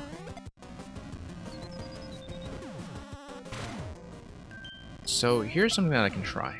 Is that I have access to bringing a mecha up with me. So for example, let's say I spawned another blue. Because let's say I tried to bring something with me by respawning blue over here. Oh no, killed it once again. Not what I wanted to do. Let's just try to... So the objective that I'm trying to do here is I'm trying to smuggle a blue with me to the next segment in case that does anything. The way I would do that... Whoops, it's not like that. Come on, come on. Nope, didn't want to die in that position. This is going to take a little bit of fussing around as I try to get this to hit while dodging everything else that's going on. But the idea is that I want to release the blue Koopa such that I am able to jump out with it and take it out the exit. And I don't know if that's going to actually do anything for me. But... okay, let's just get it to the other side, just to get it out of the way. Make it available. Okay. Just try to dance around here until I get the missile to land. Missile would land if I swing around with this arc. Come on. Swing around, swing around, swing around. Nope. Have to time it accurately. There we go. Oh, no, and I killed... oh, come on. Alright, let's grab another one. It's probably not even a solution, it's just that it's a slightly wilder thing I can try. In case it makes any sort of difference. Seems like it's one of the few things I can do to manipulate the later rooms. That there probably is some kind of clue that I'm just missing. Okay, now we've got it. We've got it. So let's take blue through.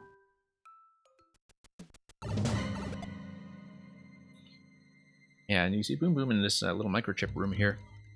That seems to be the left side of the hint room.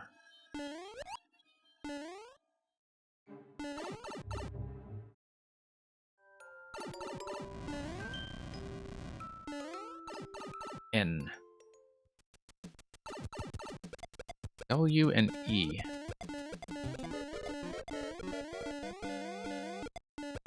Yeah, blue pipe. I don't know what the blue pipe could possibly be signaling other than the Mecha Koopa. But that the W to E looks like it's like a rotation.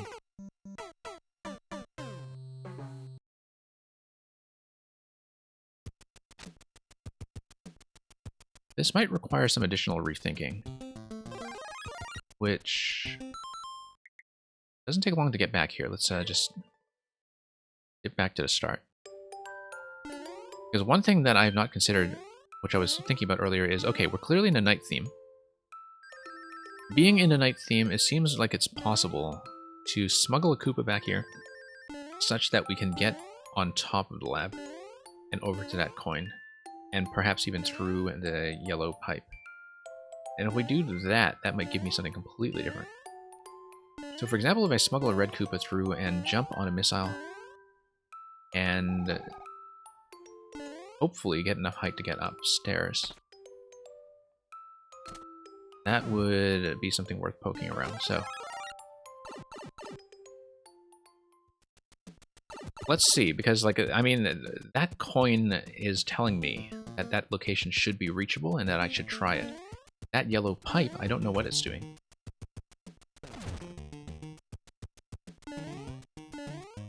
Yeah, okay, let's actually do this sequence.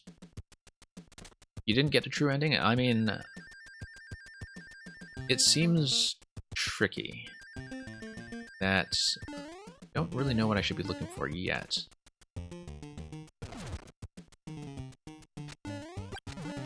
But that's one location that I definitely have not checked, and which nothing else has led towards, and so it seems like it would be one of the more valuable things that I could in fact try.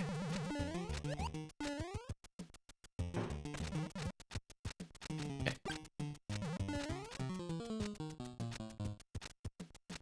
But the sort of W to E to blue pipe clue, like that I don't really understand at all, given that the only blue pipe I've seen is Blue Mecha dispenser in the boss room. And that doesn't really seem to be giving me anything. And I may be completely wrong to begin with in terms of trying to read that as a rotation. Let's move this guy.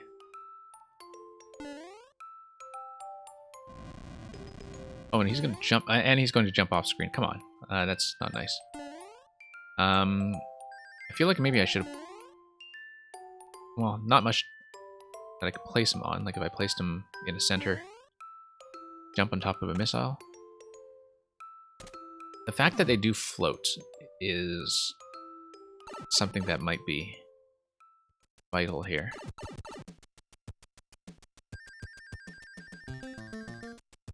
You have E.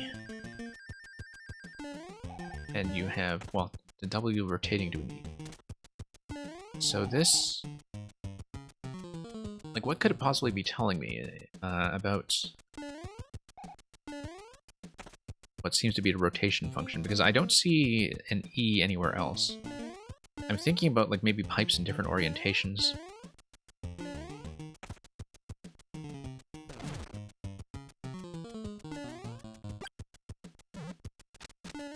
Okay, let's pop this in. Pop this down.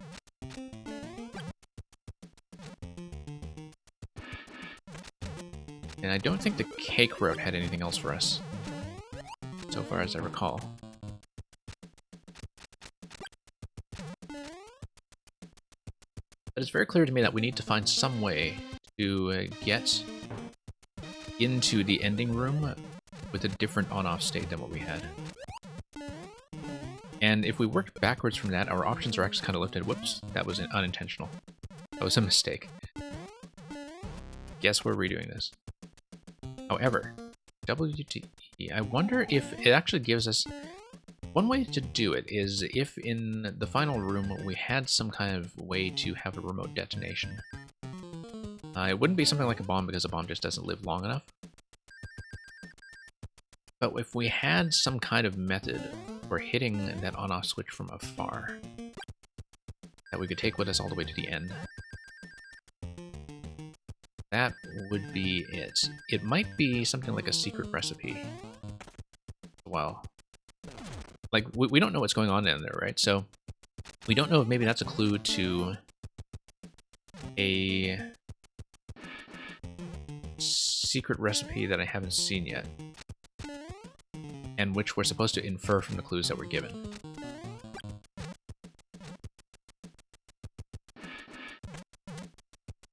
So let's say... no, I don't want blue, I want red.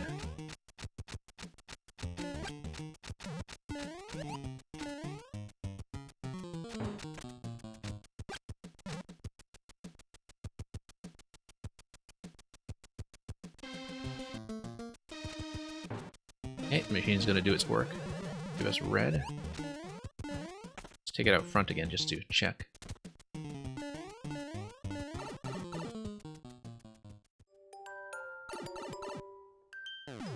And then pop through here. Once more. That's gonna be too close. Let's just fire it over here. Just try to... This guy gonna fire? Oh, it's too low. Way too low. I need to probably dump him over here. Stand on top of this block just to lead the missile as high as possible.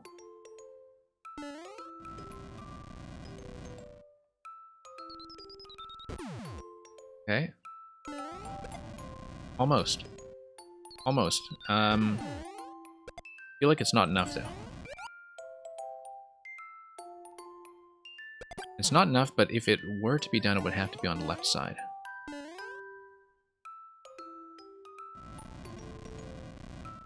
Okay.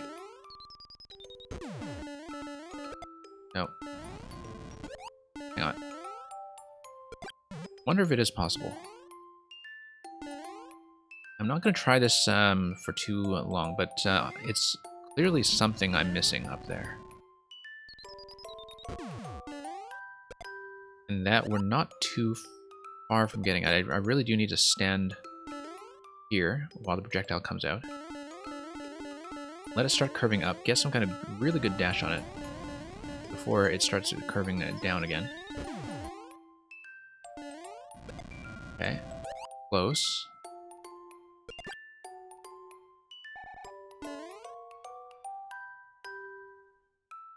Let's just try it.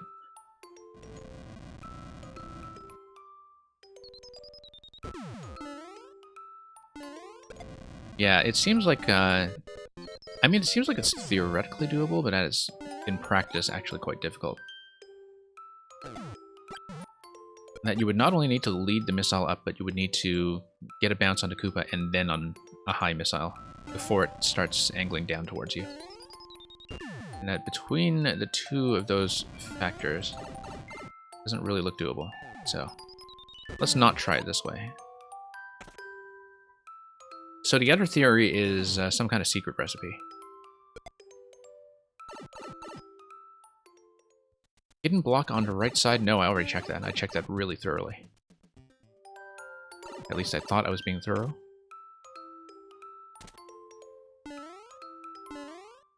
Spring.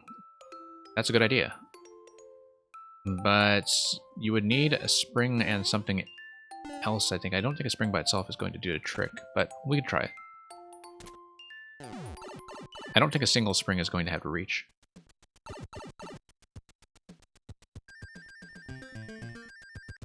But it might be one of those obvious things that we just didn't think about.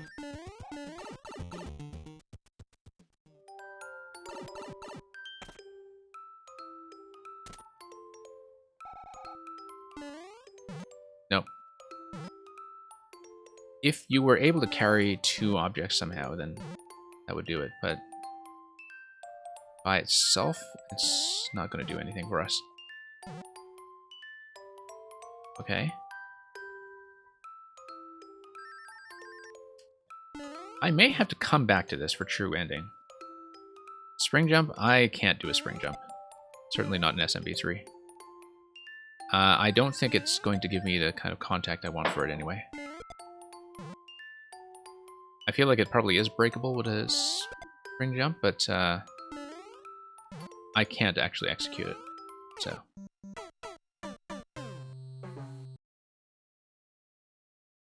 I am considering that if I really don't make any kind of headway with a true ending, what I will do, since I did grab the cake and that's something, is I will close out the rest of 4YMM in the remainder of this stream, and then I will save the true ending on this level as an overflow task.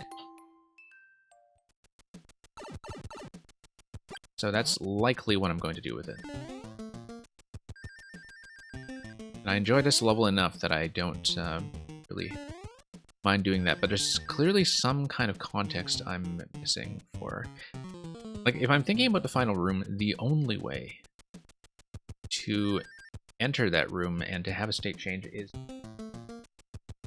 get into it in the first place with a different on-off state. And we saw the W clue, we saw the E clue, and we saw the blue pipe clue. Why don't I take a look at the mecha clue again, well, once we reached midpoint. This will probably be my last attempt on this one before we move on. And it's just going to be an unsolved problem that I'll have to come back to later. So it'll be a bit of a 4YMM epilogue by the time we get to doing it, perhaps.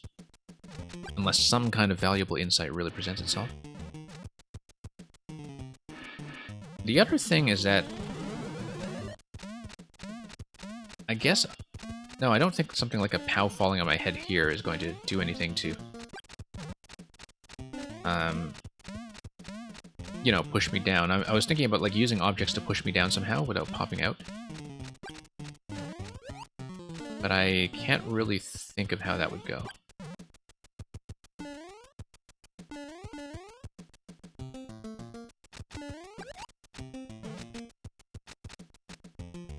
So yeah, let's maybe get back to midpoint. See if the midpoint has any kind of valuable clue.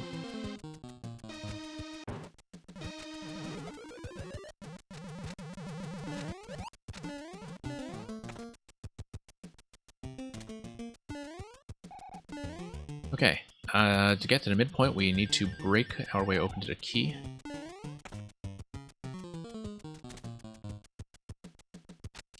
I'm going to break both of these, actually. I'm going to break this as well as the midpoint. Just to save time. Okay.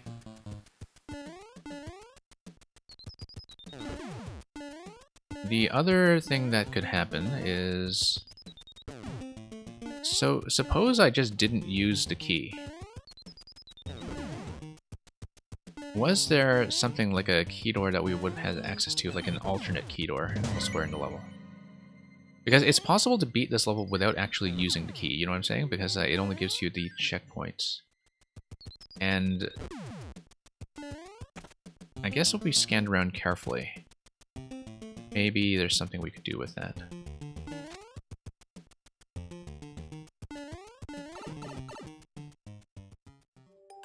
Currently, though, just not seeing... Like, maybe there's a blue pipe here that, yeah, look at this blue pipe here. There's no way to get through the one-way panel. But, given that there's no way to get through the one-way panel... What can we do there? Like, is there some kind of object that we can drop there, for instance?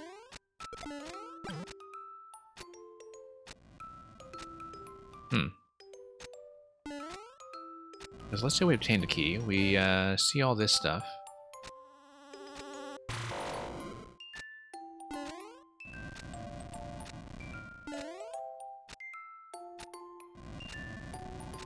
Yeah, their height is not really that much of a significant height gain, otherwise I would have thought about that as the way to access the roof of the lab.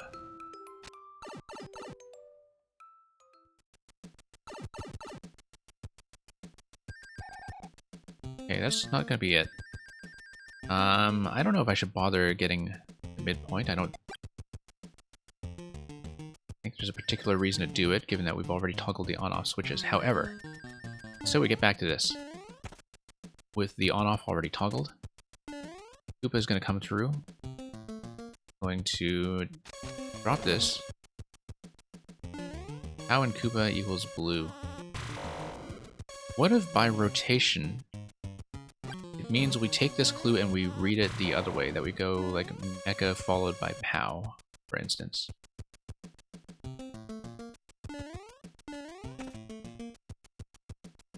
That doesn't seem to make sense, though. That's not reading it sideways, that's reading it backwards. But there's something going on with that sequence.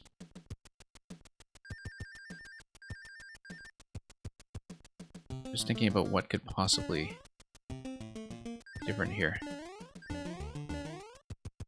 The other thing is that because W marks the spring, possibly we take the spring with us all the way, except I can't because I need a blue mecha in order to get through the POW segment.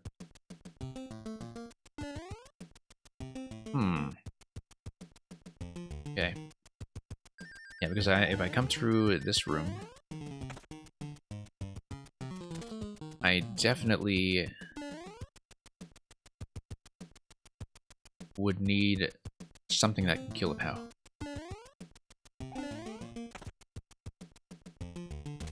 So let's say I come through here.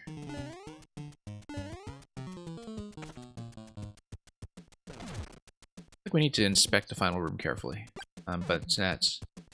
Let's say I do some kind of order reversal. Because I just don't know how to read the W to E transformation. That's a major issue at this point.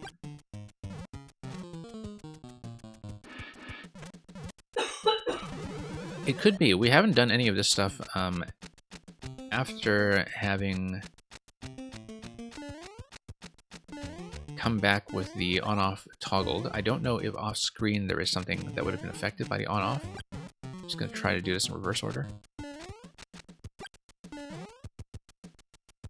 Nothing. Wait. Something's hitting. Okay, no. Actually, yeah, it just accepts the items in any order, I think. So then what happens?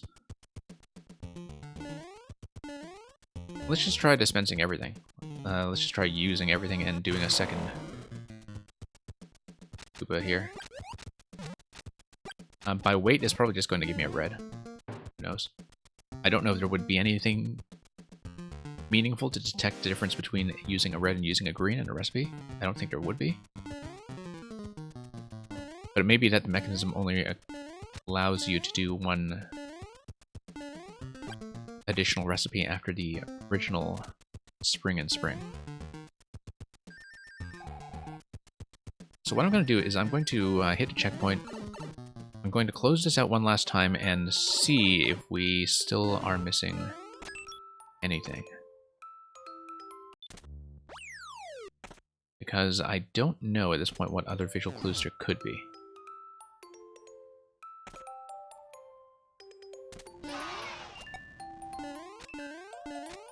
Yeah, got all kinds of greens over there.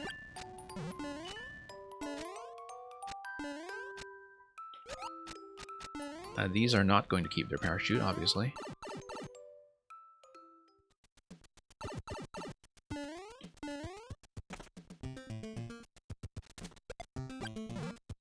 Wonder if there's any other room that we just didn't read.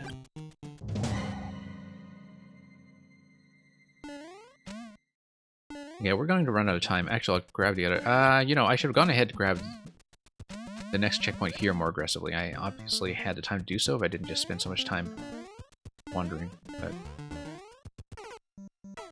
yeah, because that checkpoint is going to be right before you get through.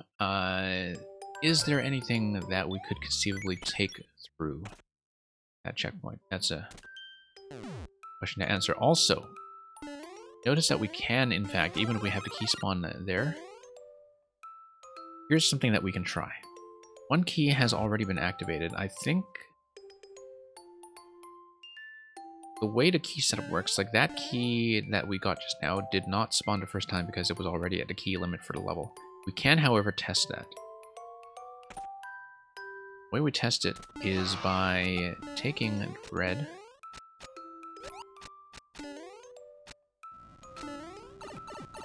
And when I take red, I am able to do what?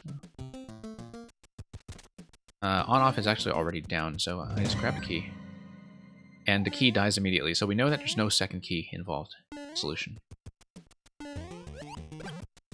But yeah, I need red in order to break this. Okay, fine.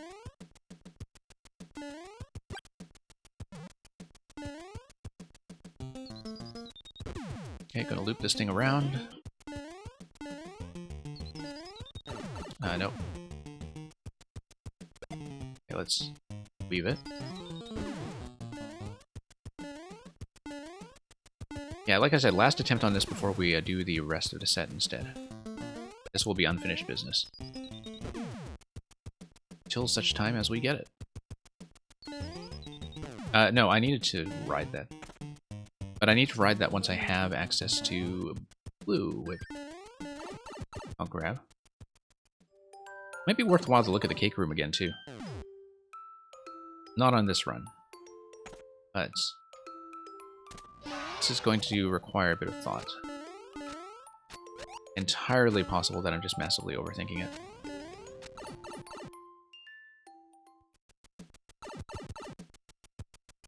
The other thing that can be done, it is also possible to kill Boom Boom in the final segment using Red Koopa, I think. But there's no way to take a red with you because it comes out of the blaster in the boss room. So if Boom Boom spawns at all, given the on-off state, I don't think there's anything else that you can do to manipulate that. Okay.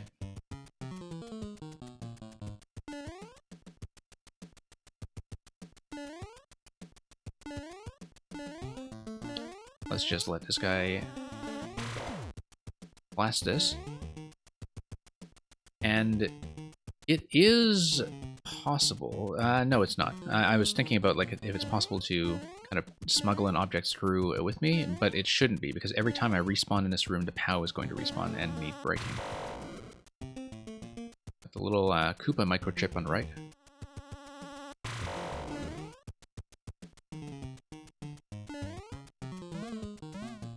Okay, Snake Block is going to give me a push.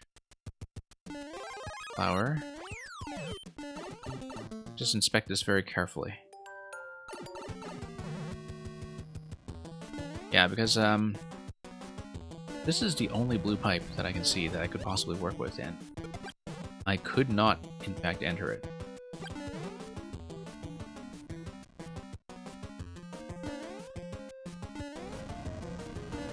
Also, it seems like it's a bit of a vulnerability in this level if I smuggle the green Koopa across instead of the blue. It doesn't really lock you necessarily. There's always a way through. Because you can always jump on the red Koopa missiles from the top right. But it's definitely possible to create a situation where greens do not continue to spawn, which is probably fine. I might actually even want that. Fine, let's go.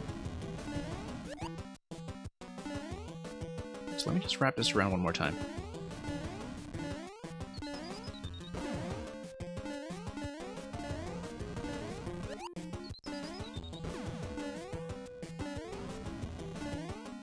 Yeah, true ending is going to take some more effort, I think. Not expecting it.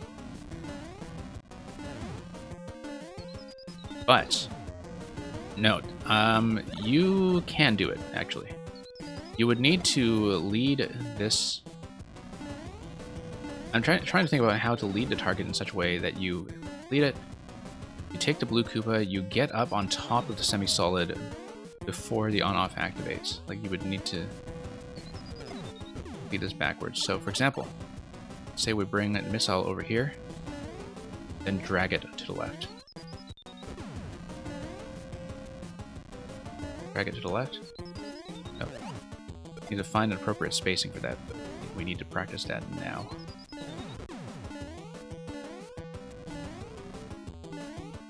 Yeah, because our final position is going to be up high, and so it's going to be rough. Because you need to do this on the corner. Whoops. So I don't know if it's clear what I'm proposing here, but the thing I'm proposing is if we discover a method to get on top of a semi-solid here right before a red Koopa missile hits this thing by curving down the right side and up towards us, then we would be able to get into the position where the Muncher is now with the on-off state trapping us and being set to off. That's the only way I can think of so far to get the true ending where we have the opposite state. And I don't know how that relates to that W and E clue whatsoever. again, regardless, the timing to do this seems really, really tough. So it might not beat away anyhow. Green Koopa really loves to get in the way. Okay.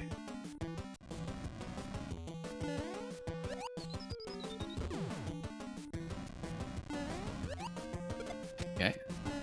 Toss that right over, that works.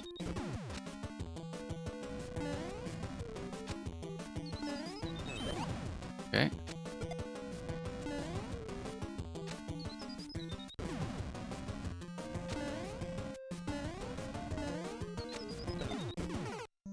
Oh wow, spawned right in my face, okay. Yeah, so the thing I would want to do is to... No, I already tried going to Blue Pipe many times. I was thinking that too, because of all the visual clues we were getting in the next room. In the final WE room, that clue. Tried it a number of times, and it's not giving me anything, so... So yeah, we have a couple of open questions about this level. The first open question is, okay, do we have some kind of way to get on the roof of the initial scene? Second question is, of course, just do we have any way to get into the final room with a toggled on-off switch? Or do we need to toggle the on-off switch in the final room while we are standing there? Does it need to be done here?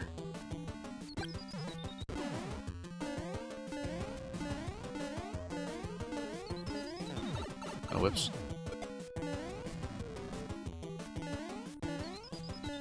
Okay, that's going to punch that. Nope. Get out. Let's activate the POW.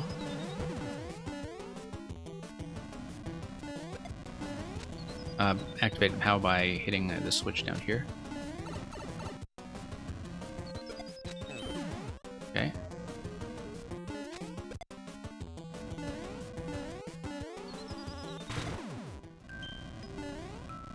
Yeah, so I don't know if there is a way to remotely activate the on-off switch once we're already above the semi-solid. It seems like that's the only thing I can think of that would give me a solution. So I think I am going to have to bail on this objective, at least for now, and I need some time away from it to study it a little closer. Yeah, you see that yellow pipe down here? That's got to be it. Like, you have to get on top of the roof, I'm sure, because some yellow pipe is connecting to this one. If you were spat out of this yellow pipe with the on-off state still set to off, what would happen is that these springs would take you up instead, all the way up the central column, and out through here, because this would be unblocked. That's the only purpose to unblocking this. Furthermore, Boom Boom would not spawn. So I think getting on top of the rooftop at the very start has to be it, because it's the only yellow pipe we've seen that matches this. So if we can figure out some way to get through the rooftop and through this yellow pipe, like ideally it would spit you out, spit you all the way up through this column, Boom Boom never spawns, you hit the goal, you hit the wall, it takes you down here safely. Or rather, it actually, yeah, it takes you down here safely because the belt would also be reversed. So you hit the goal, you slide off the belt, Mario runs safely and leaves. A compass at the firebar pillar, which points north, right? A compass at the firebar pillar.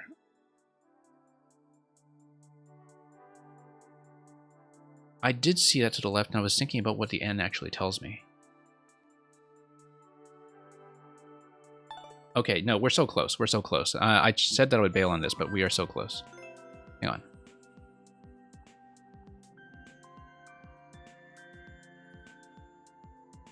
We have 4YMM, we have some off-screen switches, we have the compass.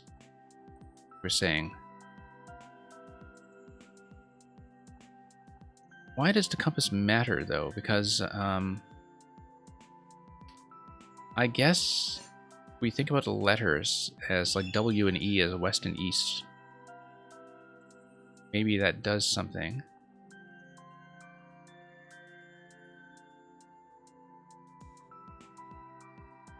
Yeah, just kind of looking at this, and you see how everything is built on the bottom half of the level, so there is an implicit scroll stop in this level. And it's an implicit scroll stop that works by way of, you know, like it blocks the camera by blocking off the entire top of the screen. Is there a way to get up top? That's the question.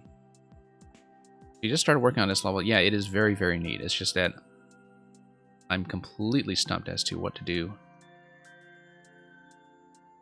with what we see with the optional objective, because it's clear to me that we need something that gives us height, and gives us height to get over to the coin at the very start and get through the pipe. And that there is just some kind of sequence or interaction that I don't have in order to do that. The compass clue is not something that I had really read. It is very true that until you just mentioned it just now, I did not understand the N on top of the fire bars to be representing some kind of cardinal direction. Yeah, I know the blue pipe equals the blue mecha.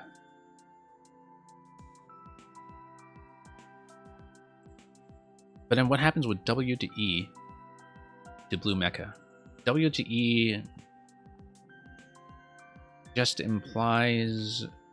Like, I mean, I was thinking of it as a rotation, but if it means west to east, that would be something different, right? That would be flipping this horizontally. If you flip this horizontally, what happens? Fire the laser into the side of the compass. Can I do that? So I took the blue mecha with me. I didn't... I mean, I have taken the blue mecha out of the final segment before. We have to do this. I feel like I keep telling myself, okay, no, we're done with this. We have to put it off. But the thing is, we are so close to actually solving this. I know it's like an optional objective among optional objectives, but... Yeah, so here's the problem. I need to get up top. We need to get into the pipe. There is an implicit scroll stop the whole way through, and no apparent way of breaking it.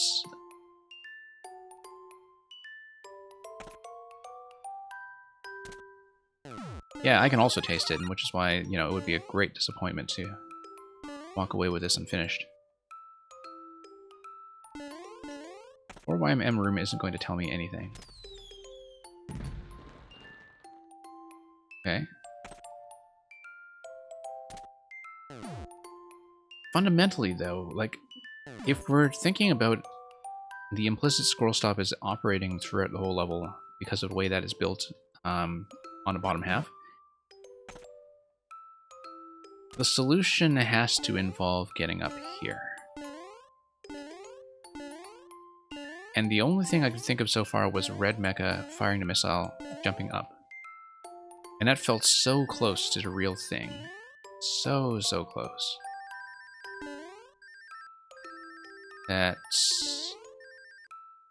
The other thing, though, is let's say we... The other thing that could happen is let's say we had some kind of secret interaction that gave us the super leaf. So, for example, if we had a secret recipe that gave us the leaf, leaf lets us fly up and get there. I don't know, that's a bit of a wild guess, but it's one of the few things I can think of that this style would actually provide. Unless it's something like, you know, you get a frog and then frog plus trampoline also gets you through.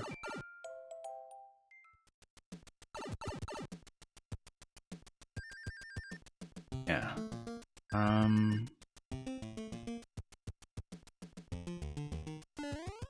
Oh no, I need a trampoline.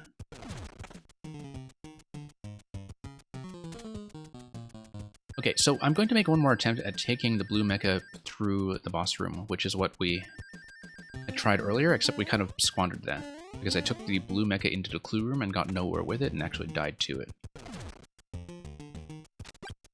Oops, that's not what I want to do, that's the output. The other thing I'm going to do, I think, is read the level description, because I think it said something about a true ending. And it might have been a vital clue after all. Actually, it just says, will you outwit Dr. B-Boom and find the true ending? So, it doesn't give me anything useful. However, Mecha first.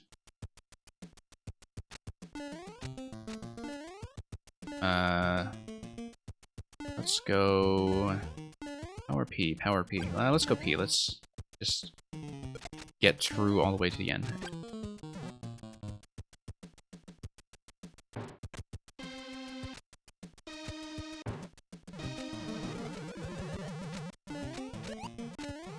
Okay, so let's do the ice break. It's going to be next. And we might as well get the midpoint while we're at it.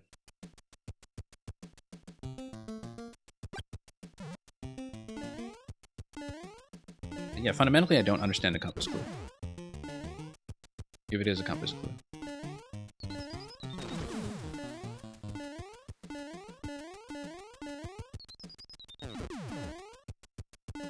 Yeah, very devilish optional objective so far, but we do these things.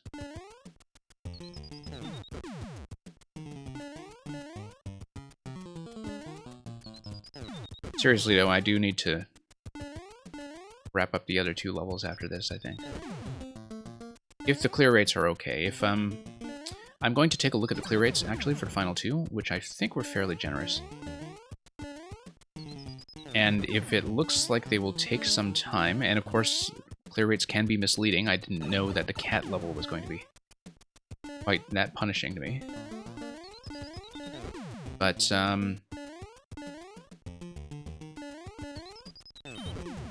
if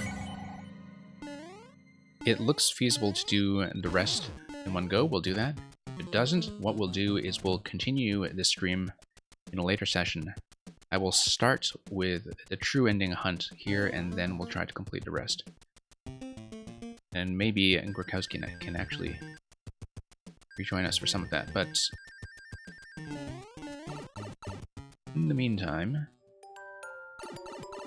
it's going to come through here.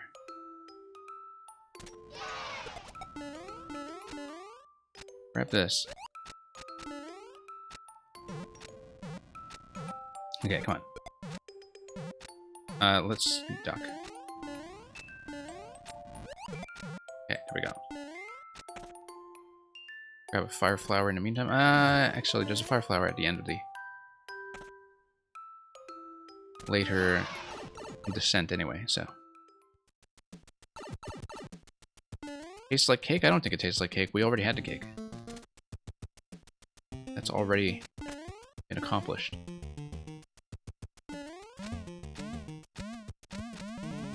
Although one thing I hadn't thought about is whether the cake room would be involved in this route. Like, that's certainly... Whoops. That's actually one thing that I had not considered is... Was there something like an E in the cake route?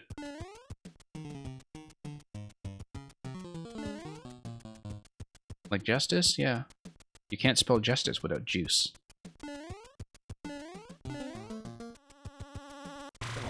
Okay.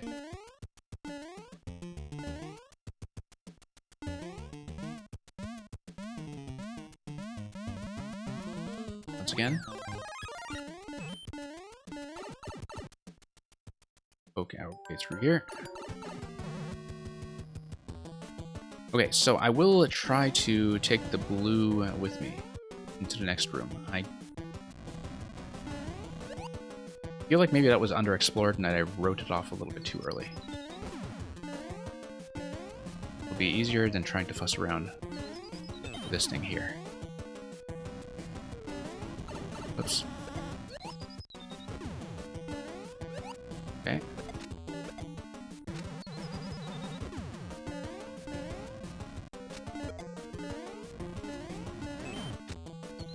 Going to do that.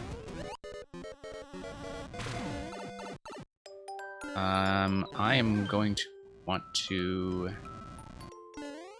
do one thing first of all. I'm going to get this guy safely out of the way.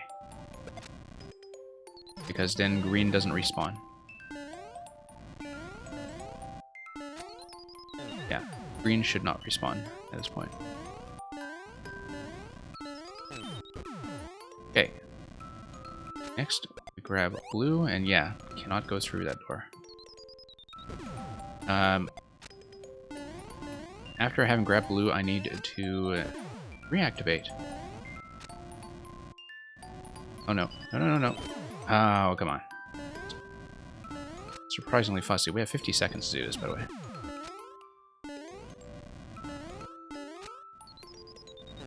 Might not give me enough time to actually read the compass clue.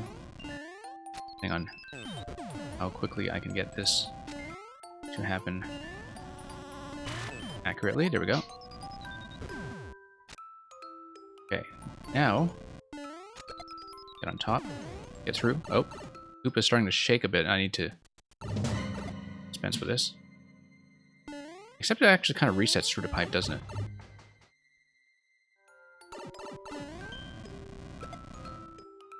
Does it matter that that's pointing north? I don't see what that does.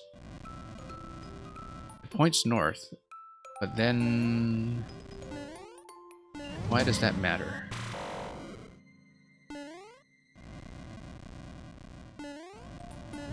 Like, there's nothing that is actually going to break. Okay. There is that firebar clue that is on top of the end, but I think we have to call it at this point. I have to kind of take a clean look at this and probably look over some of the footage to see what we missed. Probably look at the way the cake room looked. See if there's anything else missing. I mean, you know, the trivial solution would be, okay, maybe it is supposed to work the way I thought at the entrance, where you have to jump your way up the missile and get up top. Because, I mean, it's very clear to me how the ending is supposed to look when you get a true ending, where you come up through the pipe, the boom boom just doesn't spawn at all, everything is kind of blocked off. Like, you can visualize it very clearly when you think about how to get to that room with the on-off state already set to off. And so you would not only need, yeah, you would need the off state, so you would have to at least get to the midpoint. And once you get to the midpoint, which is the only time that the switch is going to be set to off, then you need to find something that changes when you go back to the clue rooms with the on-off state having been altered. From that, you need to find some way to get back to the point of origin at the start, to get up top, grab that coin, go down the pipe, and then you see true ending. And you just circumvent the fight with Boom Boom entirely. If I understand this accurately. We probably did not carefully enough inspect what happens to each of the rooms, including the lab room, when you do manipulate all that stuff after the on-off has been toggled. And so that's probably the likeliest avenue of exploration. And just to think about it makes me want to dive back in and try this some more. But what I'm going to do is I'm going to look at the difficulty of the remaining two levels. Blaster Barrage, 2%, and Galactic Finale, 3%. Okay, at this point I am going to make the decision then to continue this in a separate stream. We'll probably break it down into the night stream as we did last week when we had a bit of overflow. But I will post about it on the Discord, and I'll update you with what's going on. But I think now is actually a good time to stop. So in the meantime, those of you like a menu who are in the middle of working on this level for the first time, do enjoy it. I do think it's absolutely great. And I'd be very curious about the off-screen mechanism, although, first of all, I need to actually find a true ending, so it looks like it is going to be something challenging. And yeah, this is going to take some thought, for sure. So I think what we'll do is we will close off this session here. We won't be totally finished with 4YMM just yet. We'll have a bit of overflow. And we'll continue this in the next Mario Maker stream. In the meantime, thank you for everybody who has joined me for so long today, including those who kind of dipped in and out over today. This was a particularly long session, mostly thanks to that cat. I will do one last thing, which is let's take a look at some of the artwork. Yeah, this cat here. This guy right here. Let's take a look at the artwork of the levels that I did in fact see today, so I don't forget. We saw some of them when we went to the cake rooms, but it's just on my way through. And missed. Yeah, that's how that felt. This is impossible. And Ragnarok climbing on top of the cat head. Catskill Mountain. Gilmore kind of sliding with his claws like nails on chalkboard. Mang's very stylish Catskills we've seen already. And Kay was just here. Let's take a look at Static Cling. Static Cling, extremely popular when it comes to comments.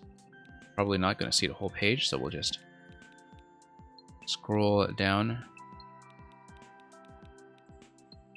This guy complaining about length. Looks like somebody has to develop the art of patience. I actually thought this was an excellent length in terms of the way that this level developed its ideas. But it was very, very well put together. Yeah, we'll just scroll through all this. And see, we're not seeing very many drawings here. Even this guy is sticking out a bit. This guy is just telling you to cling onto the wall.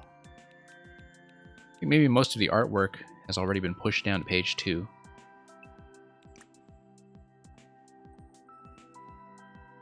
Very impressive, of course, that this level is already on page 2 when it comes to comments. I feel like it's going to really overflow because it's just an instantly attractive concept. What's going on over here? Ah, yeah. We fly, we can fly. We fly can.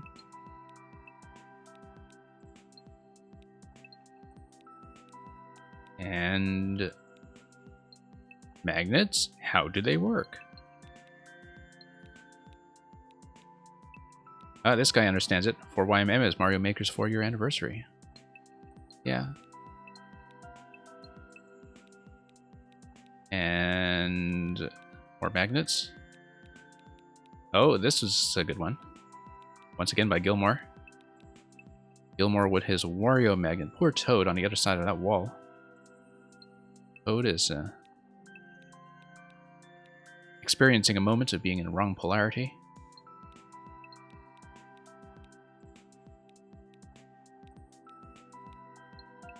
People talking about wall jumps.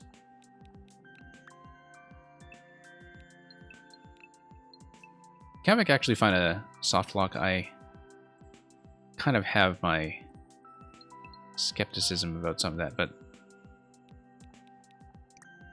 wait. Yeah, it's too bad I can't just find some way to just scroll directly to artwork. I think this already is the last page, though. So. Okay, that's fine. Orthogonal lifts. Let's see what went on here.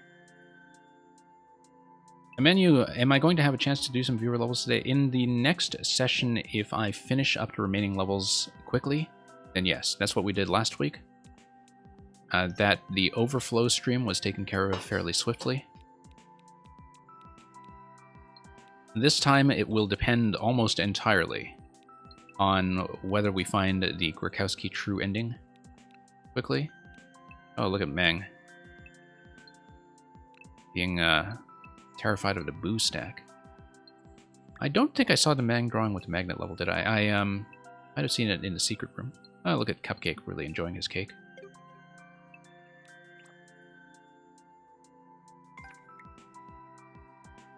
Star Amazing Maze, we did of course comment on Safety's drawing on this earlier. Have a couple of comments here with your Game Boy, of course.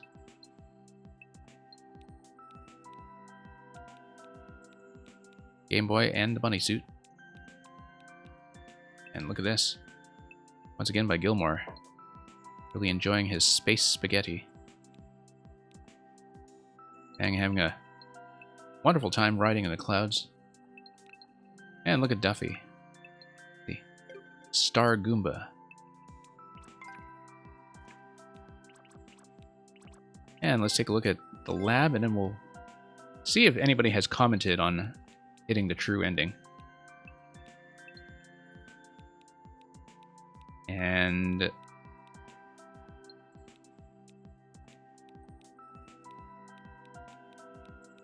nobody has commented on a true ending just yet. We have had Safety comment on the cake, which we did see.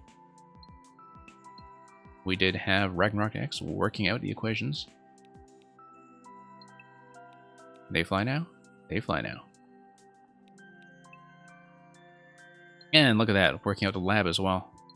I don't think we saw this one. Maybe he did tag it in the true ending location. Although I didn't really scan around for comments apart from the cake room itself. Spent like 5 minutes getting secret on top of house. So that's an interesting statement. Because if you spent 5 minutes getting the secret on top of the house, maybe the pipe on the top of the house does not lead to the exit pipe that takes us to the true ending.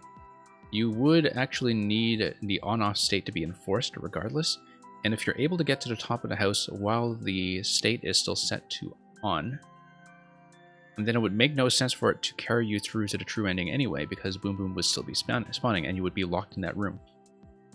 The only way in which getting through the pipe into the true ending actually makes sense, the only way it can work is if the level is absolutely sure that the on-off state will be set to off. So maybe the top of the house is not the path. Gilmore seems to have hit the roof. Super secret. Okay, Kavik found the super secret.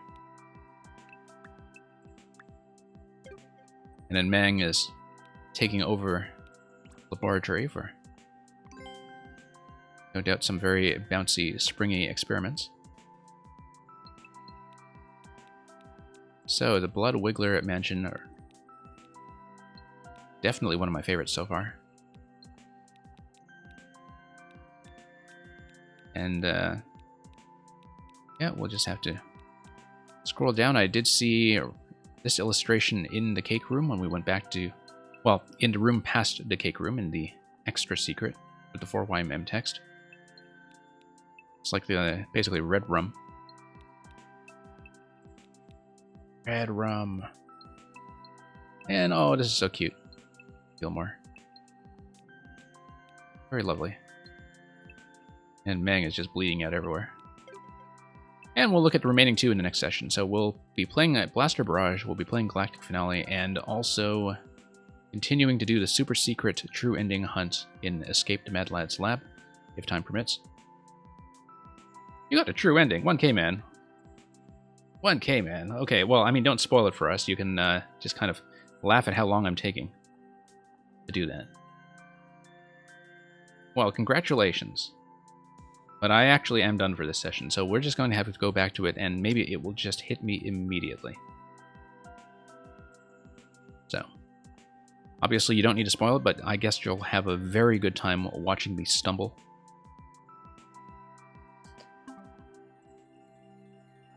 But in the meantime, that's all for this stream. We really do need to take a break from this, so once again, thank you everybody for dropping by for so long, and for joining me for this, and for getting ahead of me in some respects. Special congratulations to 1K Man for having done that.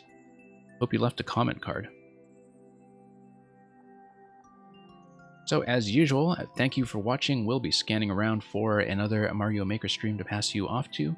It will typically be viewer levels, but I'll keep an eye out for whether anybody else is playing 4YMM as well, or if one of the makers involved might also be online. And we're finishing at a sort of different time than usual, a later time, and so I can probably find some different people from the usual set, but I'll scan around and take a quick peek. So, thank you very much for joining me. 1K Man, I look forward to seeing that after I have seen the secret myself. And I'll send you off in just a moment, so stick around for a raid. That is all from me for now. Good evening, good night, etc. Fare thee well.